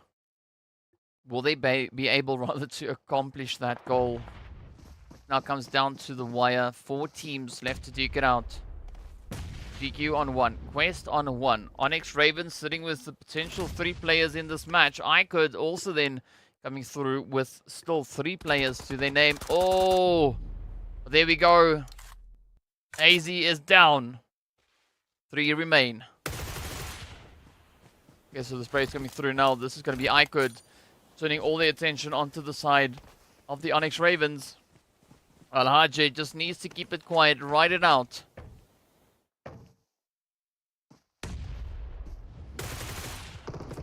Oh, Al-Hajj sneaks in a quick cheeky spray there. IKURD already up to 12 eliminations though. Oh, there we go. Ravens are out in 12th, in 3rd rather. What? There we have it. IKURD getting themselves a glorious winner chicken dinner. I feel like that was maybe potentially their 2nd chicken of the day. Am I right? Nope, that was their 1st chicken of the day. But well played to IKURD regardless. Bringing in some very, very satisfactory action there. Just hitting us up with as many different strats as they could. So now it's going to boil down to whether or not the points work out, right? And whether or not the Gangsters have then been settled into 13th. And we could potentially see the players from Quest making it up all the way into that 12th position. It is going to come down to the wire, down to that point distribution as to whether or not that is going to be the situation. But a very valiant effort being brought in by the teams here yet again. Very exciting bit of action that we've seen. IKURD, of course, coming through with those 13 eliminations, absolutely on fire. Jersey, Saturo, which jersey are you talking about? Are you talking about the other side? Well, of course, speaking about the other side, it's the other side of the points. IKURD walking away there with 23 points, 13 eliminations to their name. ONYX, Ravens, and Quest doing a phenomenal job. Both teams ending up with those double digits, 11 and 12 points respectively. The only one, though, going through with 9, 7 of which has resulted from eliminations. Road to Glory then coming through with 5 points, all of which has been brought in by Elims. So still a very, very strong performance coming in here. But that means one thing. We need to see who our top 12 teams are going to be. Oh, IKURD's jersey. Yeah, it looks pretty cool. Of course, the latter half of the page. As we see, point distribution is in. Unfortunately, NASR and KSA Legends not picking up a single point in this last match. So that is all 4 games for all our teams now concluded. 5 matches have been played in total. And that only means the next part up is going to be us venturing over into Vikendi. We could have a bit of a look to see who our top 12 teams are going to be moving into that. We'll see if they're going to drop it right now. Maybe we'll have to wait a little bit longer. Maybe they'll show it after a break or something. We don't know. But as soon as I have it available on my end, I will push it through and then we can see exactly what that is going to be. All right, we got something coming in. Yeah, it's going to be replays. Let's take a look at those.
Oh, all right, there we go. So let's take a look at those scores. IKURD going through with 13 eliminations, 2100 damage being dealt. Of course, we got the only one coming through with also a very healthy dose of aggression, but not getting as many eliminations from that. And then we can see the players from the side of RTG and the Gangsters, very similar in their turnout here, both bring in very similar amounts of damage as well as exactly the same amount of eliminations. Ali is going to be our top earner with aggression here, coming through with those 6 eliminations, with Alouche landing the most damage. Aram with those 2 nade finishes. It is going to be Tiger who gets the longest hit, but Aziz does take the greatest distance traveled, or the great traveler, whatever you want to call that one. But a lot of movement coming through from their end. So very exciting to see. Again, very impressive figures being brought here. I think Ali might be the highest earner so far with eliminations, I think, that we've seen today. But well, we still have one more match to go. We are not completely done with all the crazy action that is yet to come onto this battlefield. We still, of course, have to venture over into Vikendi to see what the teams are going to be bringing in. And, of course, well, it is down to our top 12 teams to play for that. We've now seen what that is. We know who's going to be moving in. But yeah, we got about 2 minutes or so left on the clock. The last match of the day is, yes, indeed, coming up. We are going to be venturing into the lovely Sanhok in Vikendi, right? But on Vikendi, we do have a few prizes. It is going to be the lovely Robin Hood play coming through, as you can see over on that left-hand side of the screen. After which we are moving into, well, the, what's that one called? Look at My Style. There we go. Look at My Style is the one on the second one from the right. The middle one is going to be the one-man army. Then we have our viewer's choice, which is worth $300. And then, of course, we have the focus on elims, which is worth $225. So a big shout out for that. Look at My Style play. Right, it's going to be $450 additionally that has been made available. And that would be awarded from within the match. Now, how you get the Look at My Style one is awarded to the team with the most amount of extraordinary knockouts, right? 5 points for pan knockout, 3 points for vehicle knockout, and 2 points then coming through for a grenade knockout. That is what we can see down at the bottom there. So that is going to be where the action will be at. And of course, if you're not quite sure what the Robin Hood one is, it will be the award. It would be awarded to the team that has the player with the highest amount of crossbow eliminations within the lovely Vikendi itself. Now, over in PMPL Africa, we didn't see anyone with a crossbow elim, right? We didn't have any of that. So curious to see if we could have any potential plays coming through this round. Yeah, look at enemy just like sending out everything they had in their arsenal, right? So many utilities, and it's don't worry, it just sends out one, right? Just one. Boom. And that's it, right? That's done. Right then and there. So, yeah, quite exciting to look at how these players take their different approaches. But, of course, well, it does seem like we are going to be venturing over into Vikendi. But before we do that, let's take a look at our teams. So the top 8 we've got on screen right there, starting at 120 for Crash and moving up to 206 points. So there is still a 9-point difference. No, that's 11 points between NIGMA and R8. Yeah, a little bit of the mini PMWI that individual rewards is indeed going to be coming through. GEEKAY now sitting with a very lovely -16 to their name. So at least they went from -6 to -16. So the other teams that are going to be joining them is Brute Force, Falcons, Team GQ, as well as Quest. So Mustache, if you're still here, your team has made it in up into Vikendi. And they do so with a 4-point lead over the Gangsters. So well done. What a performance. Still a bit of a gap now, sitting between that 14th and 15th place. Yeah, R8 closed quite a bit of a gap. In fact, R8 were able to secure 36 points today. So a very, very impressive play coming through from them. Now, as we look down to the last little bit there, we can see that gap right there, right? Starting on 77 points, and then it does trickle its way on down. But we are prepping for Vikendi, as we are going to be moving into that momentarily. So if you've got any predictions with regards to zone, drop them in, right? Tell us where you would like to see the flight path go, where you would like to see that first initial zone form. And what's scary about Vikendi is that it's quite unpredictable with how it shifts, right? Sometimes it's a nice, comfortable shift out of the gate. Sometimes it's quite an aggressive shift. Like last night on the Vikendi that I casted, it was a very aggressive start onto the very first one. But speaking of that, we are also then going to be venturing in over to the match itself, as the players are on the plane, getting ready to get themselves right down into the action. And without any further delay, here we go as we move on through. The flight path is going to be down on that southern edge, all the way between Milnar and Vihar, heading right across the way, passing alongside the cement factory. So R8 could still potentially catch up. That's the point of the bonus match, right? I mean, Saturo, it can only be a coast-to-coast map. Right? That's just the way it works. That's the case on Erangel. It's the case on Sanhok. It's the case on Livik. It's the case on Vikendi over here. Miramar is the only one where it's not necessarily always a coast-to-coast flight path. But it is going to be an interesting one regardless. As the teams are now getting ready for that extra bit of a push. I mean, we could still see R8 lock in 11 points. If NIGMA gets taken down early, that's it, right? That could mean R8 has caught up. So it's all going to come down to the very, very last bit.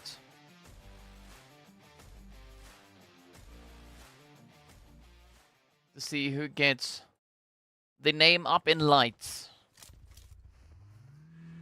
Right, so we are hopping straight over into Castle with R8 and NASR. Oh, unfortunate for Spec. Down they go. So Zone has moved over onto the western side, Josh. Jahad, yep, it's a northwestern side, so it's kind of there. It's kind of there. Not quite north, not quite west. It's in the middle. So we call it northwest.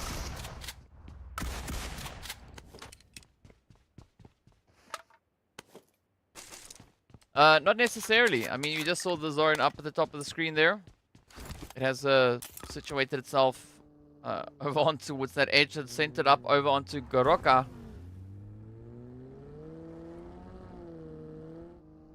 Satura coming through with a bruh. Not like this. I mean, it's going to be a play whichever way we go at it, right? But of course now Sly going to be looking to maybe get a bit of a jump here as they are on the edge of zone. They have full possession of this bridge. With J7 now just moving down on that southern side. Oh, but Spec has been found. A replay as to how Humam got the knock in. Well, the most normal zone I've ever seen in Vikendi. Normally it has a hard shift. Yeah. So that's what I was saying before, right? So sometimes Vikendi hard shifts, sometimes it doesn't. But it's also not guaranteed to not hard shift again. It could still come through. So moving into phase 2, phase 3, we could still see those crazy shifts come in, and that's what makes Vikendi such an unpredictable map. It's like Forrest Gump would say, you know, Vikendi is like a box of chocolates. You never know what you're gonna get.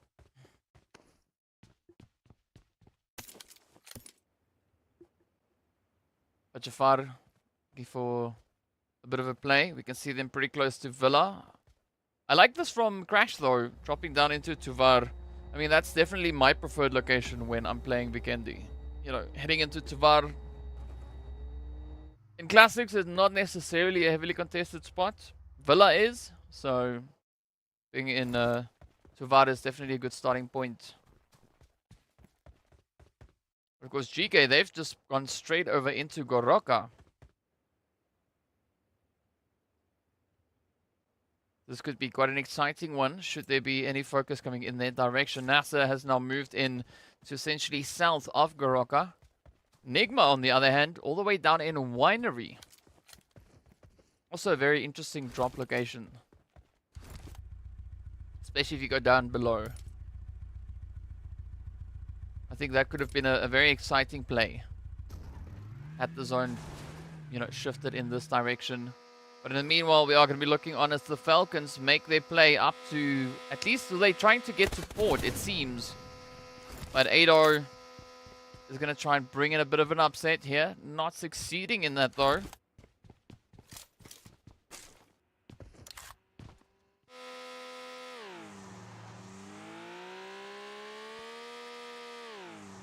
Ooh, up in Cosmo.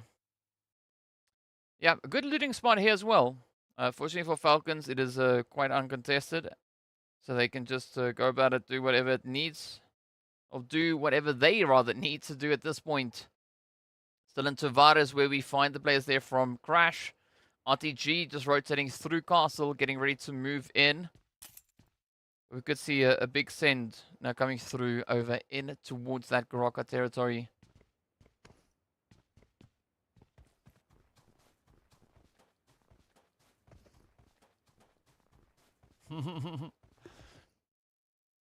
Yeah, the team I like and always analyze the shifts perfectly is the BTR. Before they fell off. Zone is a paid actor.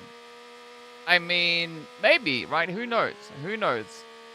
Who knows? It could be true, it could be false. Could be neither.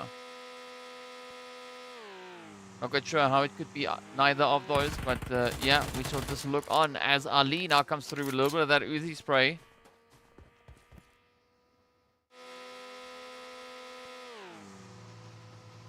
Nice show off there by Neos. I mean, that's how you're supposed to get off a snowmobile, right? If you've never tried that in real life, I also wouldn't recommend you to do it. But for PUBG, definitely it works. I mean, if Ellen was here, she would probably be able to tell us, right? Ellen, are you there? Testing, testing. 1, 2, 3. Ellen, come in, please. Ellen. Ellen to the head office. In the meanwhile, the zone is going to be closing on through. We're not seeing a lot of over-aggression coming through from our teams here. Everyone trying to play it a little bit more calculated. NIGMA yet to push through. Maybe come into Muvatra. Maybe a little bit of Vihar. But the zone is going to get ready to shift up as well. Ooh, again, not a crazy shift this time around. You almost didn't notice the zone shift, so that is going to be quite gracious to the side of Nexus. However, Brute Force, they're not going to be looking to be that gracious, as they now step up into the side here of IKURD. Fighting those first few sprays. Nice little bit of aggression coming in here as well.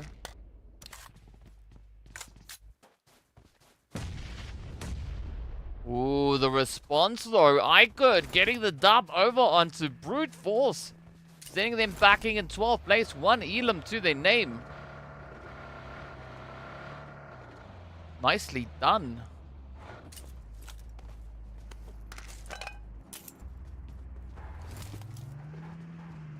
Yeah, I mean, it might be that Saturo. We also know Ellen was looking at the back of her eyelids, right? So that usually does result in a little bit of AFKing. So it makes sense, right? It makes sense. But yes, now R8. Gonna be looking to roll through the north there. They've opted for a 2-2 split. IKURD. I mean, they've got a 3-1 split, I guess. Or 2-1 split. Seeing that they only have 3 left. Alright, so GQ very centered in the zone. They've got NASR just holding east of them, as we just saw there.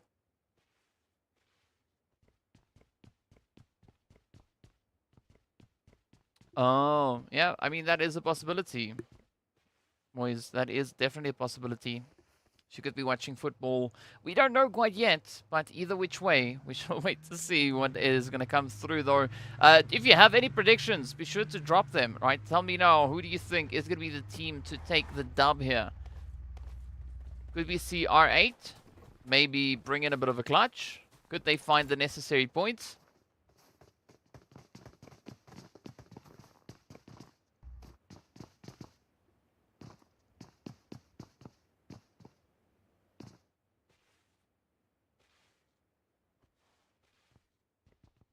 But now it's that wait.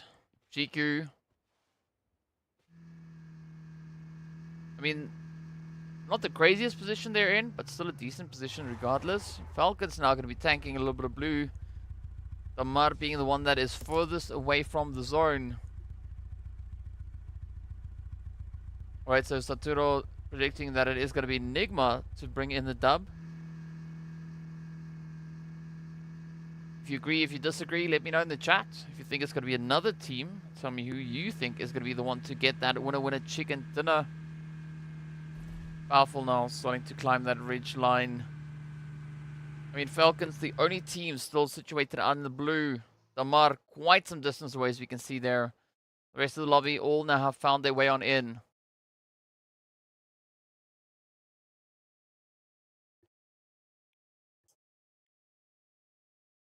Ooh, but maybe Groka could be the next focal point. As the zone is getting ready to pop, where will it take us? Come on, zone. Hey, there we go. Oh, actually, GQ being blessed now. Finding yourself smack dab center zone right on that intersection. That's a very interesting position to be. I mean, they've got quite a bit of compounds to utilize, quite a bit of coverage to play from. Alhaji now out in the open, trying to find a bit of a spray onto the side there of R8 as they move forward. Quest Still going to be holding on to all 4 players.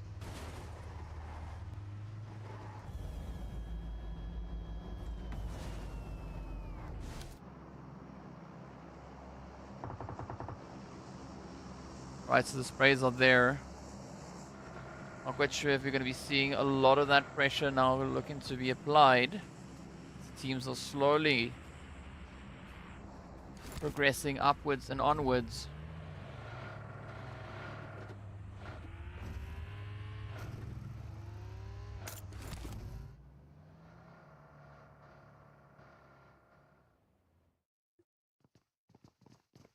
So NASR is still holding steady. Again, also very close to center zone. They've got IKURD just positioned slightly off of their angle towards that western edge. GEEKAY actually going to be venturing out through the field or over the lake, trying to push on in. That could result in them actually pulling into R8 or the IKURD team. Meanwhile, Crash, they're just holding steady. Not going to be budging just yet. Not going to be looking to give up any free positions.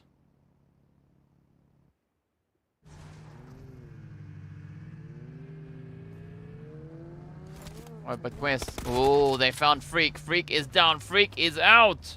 NIGMA now down to a 2-piece. Oh, look at this. Sly pushing up into, or rather GEEKAY pushing up into Sly. Both teams kind of converging right here in the compounds.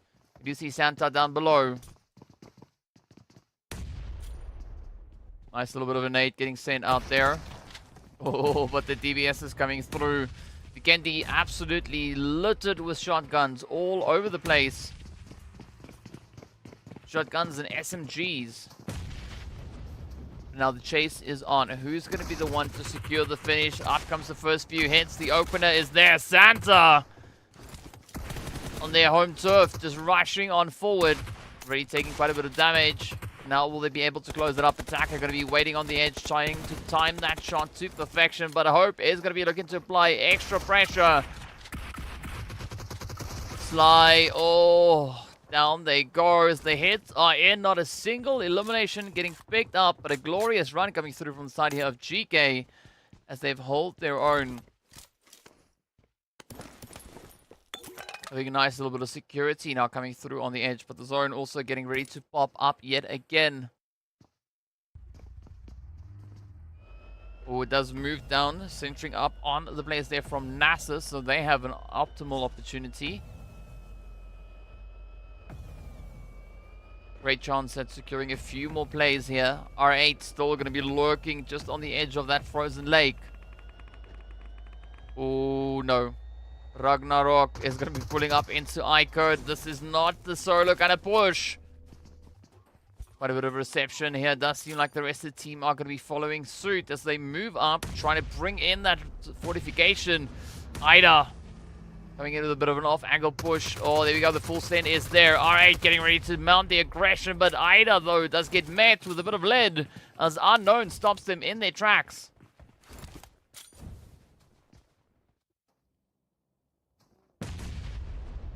There's going to be a little bit of trade here and there. No one getting a pinpoint name just yet, but they are just at least trying to ward off any bold moves, right? Trying to keep them at good distance so they can come through with the sprays. Prestige now gets absolutely blown up as the hits are in. No, Unknown looking to clear it up, but instead Ragnarok finds them, finds Azzy as well, and this is where R8 now are going to be looking to turn the tables in their favor.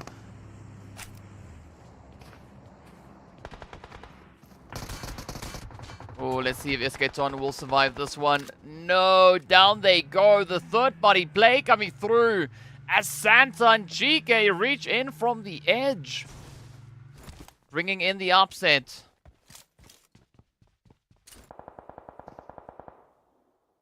Now I could have a quick opportunity, even though they are down to 1, to quickly just regroup, recalculate, and then maybe even retaliate.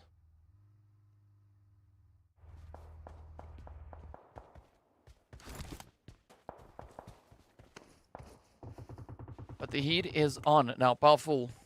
The rest of Falcons on the edge. GQ. Nice compound to hold, but very susceptible to nades that could come flying on through. I like Quest. Also just starting to expand their options there a little bit. Moving up even further so. Still sitting on a full squat zone. Still playing in the hands there of GEEKAY and IKURD. Let's see NASR now getting ready for a bit of a push. They are starting to rotate up, looking for the opportunity. Pulling in it just across the road. But now GQ Falcons looking to push this one up as well. Thanks, boys. Have a fantastic time. See you on Monday. Thanks for being here. We appreciate you. But there we go, Falcons. Now looking to continue onwards.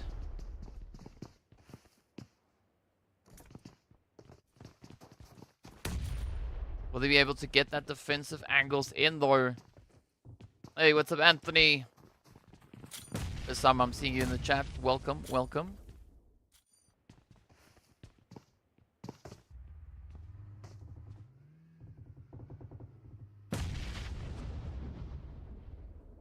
Oh, it's still going to be a relative trade-off going through between both these teams here. Quest, though, in the meanwhile, they're just going to be capitalizing up on the opportunities, sneaking around, trying to play up in towards that north of the zone, right? There is quite a bit of vacancy there for them to try and capitalize. As you can see them now moving up. Oh, but the nade is in. GQ down to 1. Falcons getting ready for the rush. Sophie gonna try and keep them at bay. Maybe they could pull off that res as well, but the nades are gonna come raining on down. And this is where that whole situation now gets turned on its head.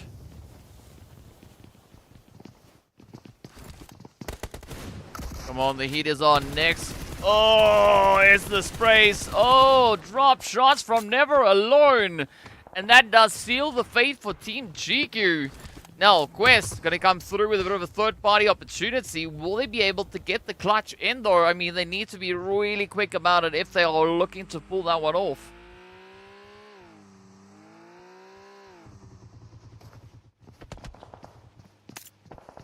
Falcon now quickly back on the defensive. Quest going to try and rush on in. Humam is still down, at least for the time. But this is all that they need, right? This is all that Quest needs to create that opportunity as they now look to rush in. It's going to be powerful, just hanging in the wing. Alhaji finds the hit. Never Alone. Trying to bring in a bit of a bounce here. Amar trying to bring in the suppression, but instead they fall. Never Alone, Humam still up on their feet. Dart trying to drive it through, does secure the finish. 1 down, 3 more to go. Molly is out. Heating up this whole situation. Falcon, very limited options. The blue zone is going to really assist in adding to the pressure here. But of course, that zone moving further up north. IKURD now in a world of trouble. But that is going to be it. As they fall. The last player is down. Quest. Let's see how they're going to look to play this one out. Looks like they're getting ready for a bit of mobilization here. Pushing towards the zone instead. But GEEKAY now just welcoming them in. The shots, of course, coming through right from behind. As Falcons are going to be looking to bounce back as well. Here we go. Nicely played. Quest moving up. Finding 1. Finding 2. Quest now looking to get on a bit of a rampage here.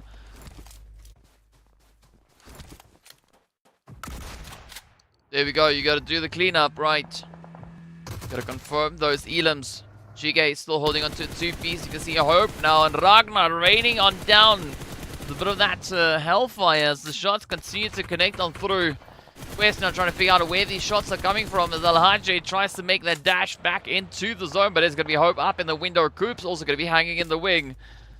Lord caught all the way back between the players there from the side of Crash Gaming, but Lord now doing quite a bit of work. Well, down they go as Jafar sends in the nade.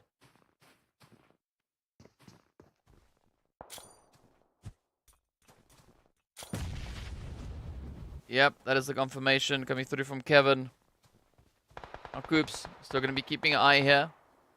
Not going to be letting this one get out of their sight just yet. They could still find a phenomenal finish.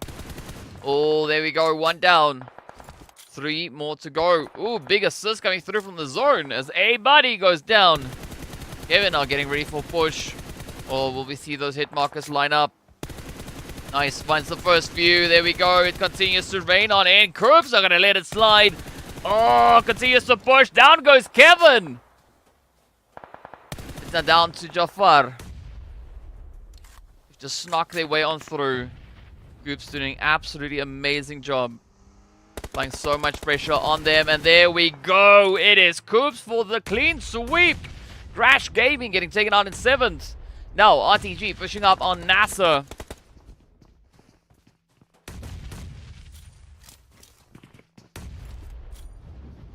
Big bombardment of utility all over the place. NASR sitting on a 3-piece.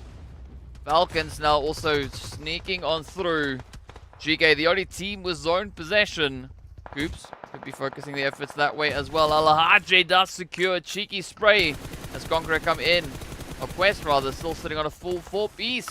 Quite a bit of damage landed up in those vehicles. Reva coming through with a jump shot, trying to hold up as best they can, but oh, they actually clutch it out. NASR getting taken down. Such an unlikely turn of events coming through. But Reva managing to survive, at least for the time being.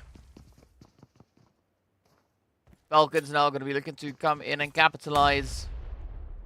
But unfortunately for them, RTG has already been able to recover quite a bit of health.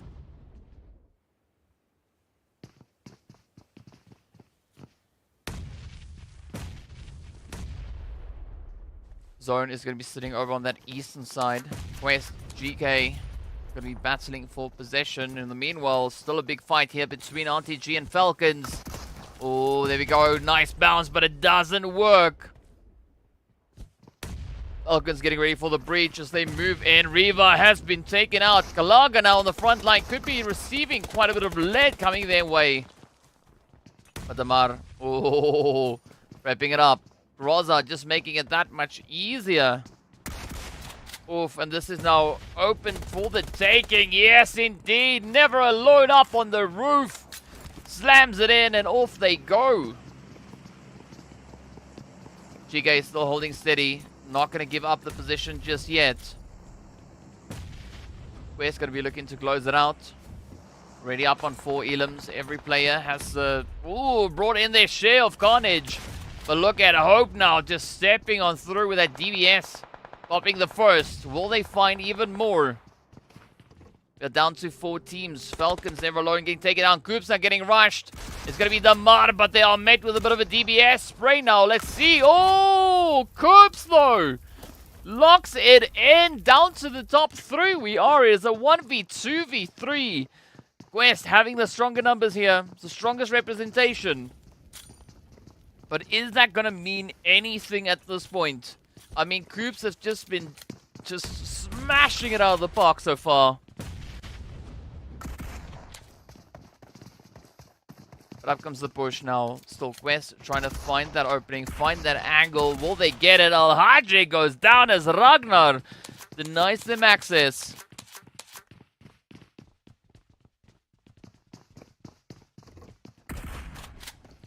But nothing has been decided so far. We are still yet to see who will be taking this last little bit. What's up, Tino? Here we go. Krups now sneaking up onto the loot. Just upgrading their gear. Oh, but Ragnar finds Aziz. Yeah, it is now down to solos across the board. Kante goes down. Krups sneaking with a nade. It's going to be Krups and Ragnar to face off to see who will be the one to take the winner chicken dinner on our very first Vikendi. The nade is in. Oh, it misses. Rebounds off the wall. Ragnar has instead repositioned up high. Here we go. So Krups now trying to push. Ragnar on the outside. Krups still trying to do their due diligence here. Ooh, a sneaky play through that window could be it. Is it gonna be it? No, but it comes scary close. Oh, they spotted them. Krups now getting ready. Sends out the molly, trying to cover at least their back end. Oh, there we have it. Krups taking the show, landing the final hit, securing themselves the winner chicken dinner, and with that, of course, the first one right here on Vikendi. I mean, someone asked before if NIGMA is going to rise up again today. I think it is safe to say that the answer to that is a very definite yes. as they've stepped up, bringing in such a phenomenal performance. And what a way to go. NIGMA just showing so much dominance. And of course, groups, man, just clutching it out. Oh, we got a Punky Bro in the chat as well. We got Naga Jamir coming in as well. Not surprised. Bruh! Yeah, 100% agree. I mean, groups just clutched the heck out of that one. Just riding it so hard. But, you know, a very phenomenal performance coming through from them. And very satisfactory. I mean, just look at how happy our Arabic counterparts are. They're just smiling all over the place. Very happy play indeed. But yeah, that was the clutch if we've ever seen a clutch come through. And the best kind of clutch to come in, right? The final match of the day. Game number 6 over on Vikendi. Out of the 12 teams, only a few survived. Well, only one survived, because that's just the way PUBG works. But either which way, NIGMA securing themselves that finish with 7 eliminations up. You got to say, GEEKAY Falcons also bringing in a very strong effort. I mean, also bringing in some really healthy eliminations there. So strong performances regardless. We were wondering about whether or not NIGMA is going to be caught up to. And I think at this point it is relatively safe to say that at least not in this phase, right? They will be untouched, at least for now. So they will be holding on to that pole position. And, well, that is going to be it, right? No more contention coming through. We are going to be looking at a few breakdowns, of course. Our first one is going to be that match points, as it is 17 points getting awarded to NIGMA. We got GEEKAY then coming through on 16. 13 go over to the Falcons. But as we know, R8, they were the closest contender for the side of NIGMA. And we don't see them within the top 8. So, glorious defense. R8 instead going to be picking up 2 points. Road to Glory then walking away with 7 there as well. So, yeah, still defending the positioning. GQ, Sly, unfortunately, not picking up anything at that point. But a very satisfying day number 1 that we've seen, right? It was phase number 1 coming through. Solo 7 elims. Yeah, that is a pretty crazy play. In general, we've seen some good performances. I mean, Sly definitely being the highest earning team of the day, sitting on a grand total of 45 points, 2 of which has been winner chicken dinners, 23 eliminations in total. And then we've got the players from IKURD and Crash, both tied on 44 points for the day. The heavier hand aggression-wise, of course, going over to Crash, but we did see the players from IKURD coming through with the most placement points out of the 2. And here is our breakdown, the amount of damage that they caused, the amount of carnage to come through. GEEKAY coming through with 10 eliminations there. And a very healthy dose of damage. NIGMA actually with a good conversion rate, right? 1172 damage, 7 elims coming through from that. So very low wastage, or very few of the damage points not getting converted. It is going to be Coop stealing the show with all 7 elims for the team, as well as all the damage. We got Unknown then picking up the 3 nade finishes. We got Never Alone with the longest hits, and Raouf with the greatest distance traveled, nearly 11 kilometers. Yeah, Coops just earned their jersey 100%. Coops doing some Coop things. I agree with you on that one there. But a very satisfying bit of action coming through from that end. And I mean, yeah, I think it is safe to say that Coops is our MVP here. Well, in Vikendi, right? That I would assume is an accurate assessment to make. Let's see what other graphics they are going to be bringing through here. But essentially, that is going to be the end of our first phase, right? It is done. It is dusted. The teams can only do so much. And, well, they have done quite a bit. I mean, at this phase, we've actually seen our first team hit it all the way up into that 200 mark, with another one being exceptionally close. And, of course, that was R8. But, unfortunately, they weren't able to find sufficient points coming through in that last match to gain themselves entry into those 200s. But still, valiant efforts, a lot of hard tries, and some pretty sweaty action has also then surfaced across the board. Let's see what the situation is now, at least for this point. And as we know, right, there are going to be 10 teams moving forward from this from the PMPL Arabia over into the MEA Championship. They are going to be fighting against the top 6 teams coming through from PMPL Africa. But if you compare the different results that we've had across the board from the respective teams, it does look slightly different with the amount of points coming through from either of these regions, right? Definitely a very heavy hand on the side of PMPL Arabia. And it's going to be a very interesting one to see once both regions meet themselves out on the battlefield. Yeah, today's MVP, I think it might be Coops, if it's especially based on what we had in the last game here over on towards Vikendi. But of course, we have our predictions come through from the casters as well. It's going to be Cody that is going to be leading, and it's a full tie then, hard on their heels, right? Sandstorm, Mo, Almola, and Motaz all sitting on 5. So, you know, they've been able to lock it in with some good consistency there. So yeah, big ups to them. But if you guys have any thoughts, be sure to drop them down in the chat. Let me know what you thought of this first phase. Were you surprised to see the players there from NIGMA performing the way that they did? I mean, I was not that surprised because it's NIGMA, right? They kind of do these things. So yeah, some very, very exciting action coming in regardless. I mean, if we look back to what we had in our first phase over on the Africa side, things I think looked quite different over on that end. At the end of the 5th phase on the Africa side, the most points that we had was 214 points for one team. Of course, before we get too deep into that, let's take a quick look at our chicken dinner winners for the day. It was Slide picking up 2 chickens, the first and the 4th one, with CONQUEROR picking up that second one. Phenomenal performance that they brought in there. Got to say, though, GANGSTERS coming through with the lowest amount of damage received. And then, of course, IKURD coming through with the highest elimination chicken dinner for the day. There's some very strong stats there, of course. If you missed it, it was NIGMA to take the last one. And a very, very healthy dose of chickenry coming their way.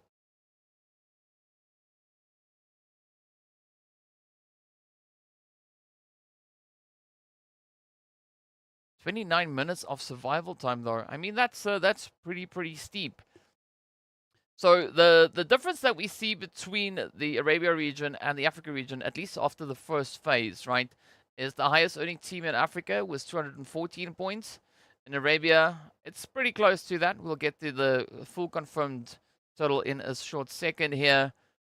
I mean, the second highest grossing team also. I mean, there's a lot of similarities, I guess, to a certain extent, but definitely it's going to be quite exciting as we move into those next few phases.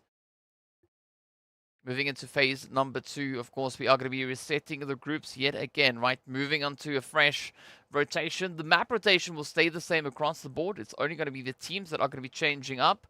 Excited to see what that change is going to be and how the teams are going to be coping with, you know, a slight bit of an adjustment coming through.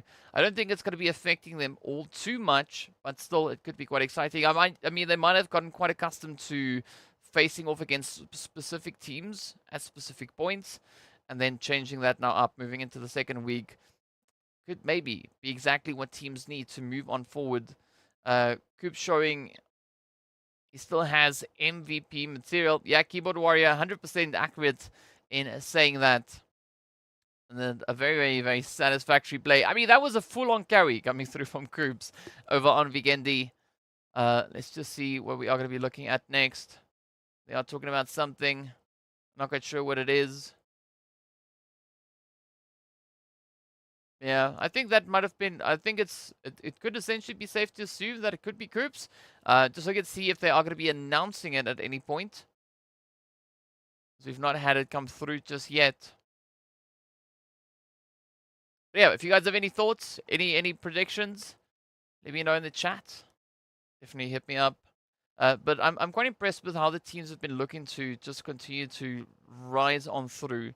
Road to Glory, they were showing a great consistency over the previous 2 days. Actually, the previous 3 days, right? Day 2, day 3, day 4, they were in the top 3 all the way through. Then coming into today, Road to Glory actually dropped off a little bit, right? They only in 11th place for the day. But here we go. We have our MVP. I believe this is Never Alone with nearly 2,800 damage, now 10 eliminations for the day. And then, of course, it is going to be 20 minutes of survival time. So Team Falcons being represented right here. A quick little bit of a replay as to how they got to this position.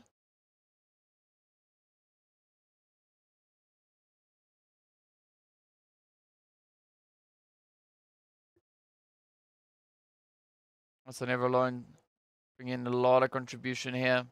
So unfortunately, it is not going to be. It is not going to be Coops to take that MVP slot. But still, regardless of it, a very well-earned play coming through there from Never Alone. And yeah, I can't really disagree with that because Never Alone was quite active for the majority of the day, as we saw, finding a grand total of 10 eliminations. I mean, if they found that much, I don't think Coops found much else, really, across the board there. I mean, Coops did bring in 7 in this last game, but I'm not quite sure if that suffices and allows for that to come through. Also just waiting to see if they are going to be showing the overall rankings. We did look at the map rankings, but I've not yet seen the overall rankings themselves. Yes, we definitely did look at the map. Yep. I know what the totals are, but I can't say it just yet because we have to wait for them to officially show it on screen. Otherwise, I'm in trouble. That's the way it goes. Them are the rules. Let's see if they are going to be allowing us to take a look at that screen. We want to see what the final standings are as to how many points the teams were able to secure. I hope they're getting close to that. Yes, 100% accurate. Oh, they are going to be having a quick interview. So let's take a look at that as well, right? Let's move in. الحمد لله منور حبيبي منور البث كيف شعورك بعد نهاية الأسبوع الأول من البطولة؟ والله يعني مو راضين يعني كثير لأن بالبداية كنا سيئين مرة بس قدرنا يعني نحصل كم نقطة ونرجع للتوب 8 أتوقع. هلا وصولكم للتوب 8 في الأسبوع الأول، لكن شو حتكون مهمتكم بالأسبوع الثاني والأسبوع الثالث بإذن الله من البطولة؟ يعني أكيد نطمح للأفضل للتوب 1 أو توب 3. نبي نحصل يعني قد ما نقدر من النقاط عشان الفاينل باذن الله. كودي تفضل اذا عندك اي اسئله. يعني فيصل اليوم ما شاء الله عنك كنت انت الام في بي، اداء جماعي مع اشياء فرديه انت سويتها قدرت تقدم وبنى عليها اكثر من 30%، اكثر من دورك فعليا ببوش للفريق بنهايه اليوم كنتيجه. رجعتك لفيكندي، اسلوب اللعب اليوم في شيء تغير عن بدايه الايام، بالذات انه انت باول يوم تقريبا كان يمكن اسوء الاداء الاسابيع لك كبي ام بي ال كلاعب لعب كل المواسم. رجعت فيكندي والله حلوه يعني، ورجعت يعني ذكريات كثيره لنا وللاعبين. بالنسبه للمستوى الامانه احنا يعني ما لعبنا بطوله رسميه من فتره طويله، فبدايتنا كانت سيئه بس قاعدين يعني نرجع حبه حبه تدريجيا. فيها وعود للاسابيع القادمه. بنشوف الفالكونز شو حيقدروا يعملوا، وبنتمنى طبعا كل التوفيق لك يا نبرلون، بنتمنى طبعا كل التوفيق للفالكونز وكل الفرق اللي مشارك معنا، وطبعا بنشكرك بتواجدك معنا بالمقابله، وباذن الله بنشوفك بالاسابيع الجايه من البطولات باذن الله. يعطيكم العافيه كلكم حبيبي. الله يعافيك. تسلم شكرا. هلا بهاي اللحظه بدنا نرجع معه، بعتقد انه خلص عقدناه بما فيه الكفايه. Well, there we go. They had the chat speaking to Never Alone as well. So yeah, it's good to. I have no idea what they said. I assume they were asking them how does it feel to be the MVP of the day, of the phase rather. Bringing that in, I think that was of the day, right? Yeah, that was definitely of the day, not of this phase. If you want to have a bit of a look at who the potential contender could be for the MVP of the phase so far, I think it might be a little bit of a different situation. Just curious to see what other graphics they are going to be showing here as well.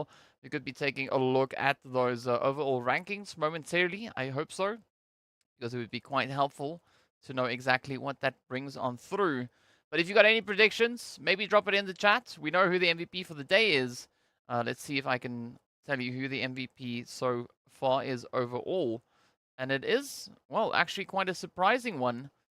From what I can see, it does look like it is it's a pretty close call between Lord and Coops for this phase MVP, right? So yeah, very, very impressive.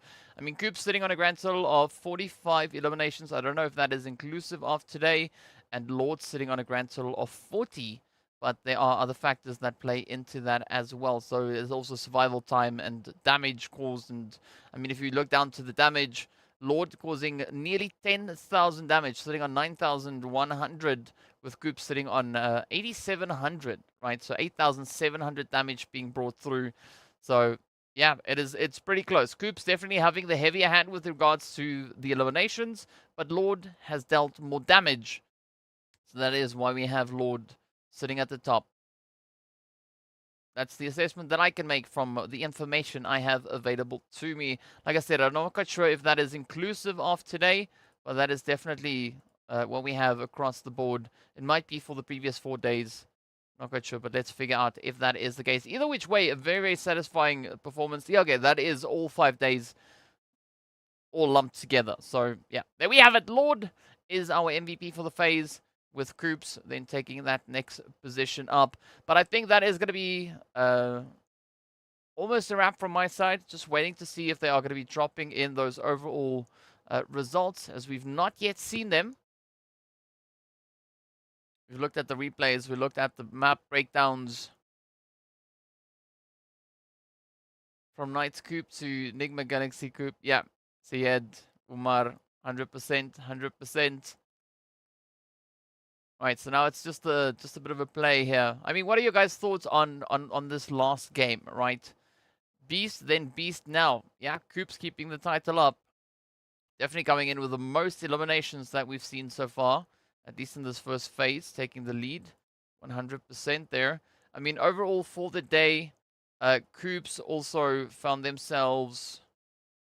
Where do we have Coops? Coops is also sitting on 10 eliminations for the day, so not the most that we've had, but definitely right up there in contention. Coops has only delivered about 1,300 damage. Now, if you compare that to who our MVP for the day was, FALCONS, Never Alone did quite a considerable amount of damage as well. But it does seem like we aren't going to be looking at the scores. Not quite sure why. If we did already look at them, I don't know how I missed that. But no surprise with NIGMA still sitting up at the top of the screen. But that is going to be a wrap then from my side. Hope you guys have a phenomenal time. We look forward to seeing you all back in on Monday as we continue with the first day of phase number 2 of the action right here in the PUBG Mobile Pro League Arabia Spring 2023 split. Until then, stay fresh, stay frosty. Thank you so much for being here. And see you all later.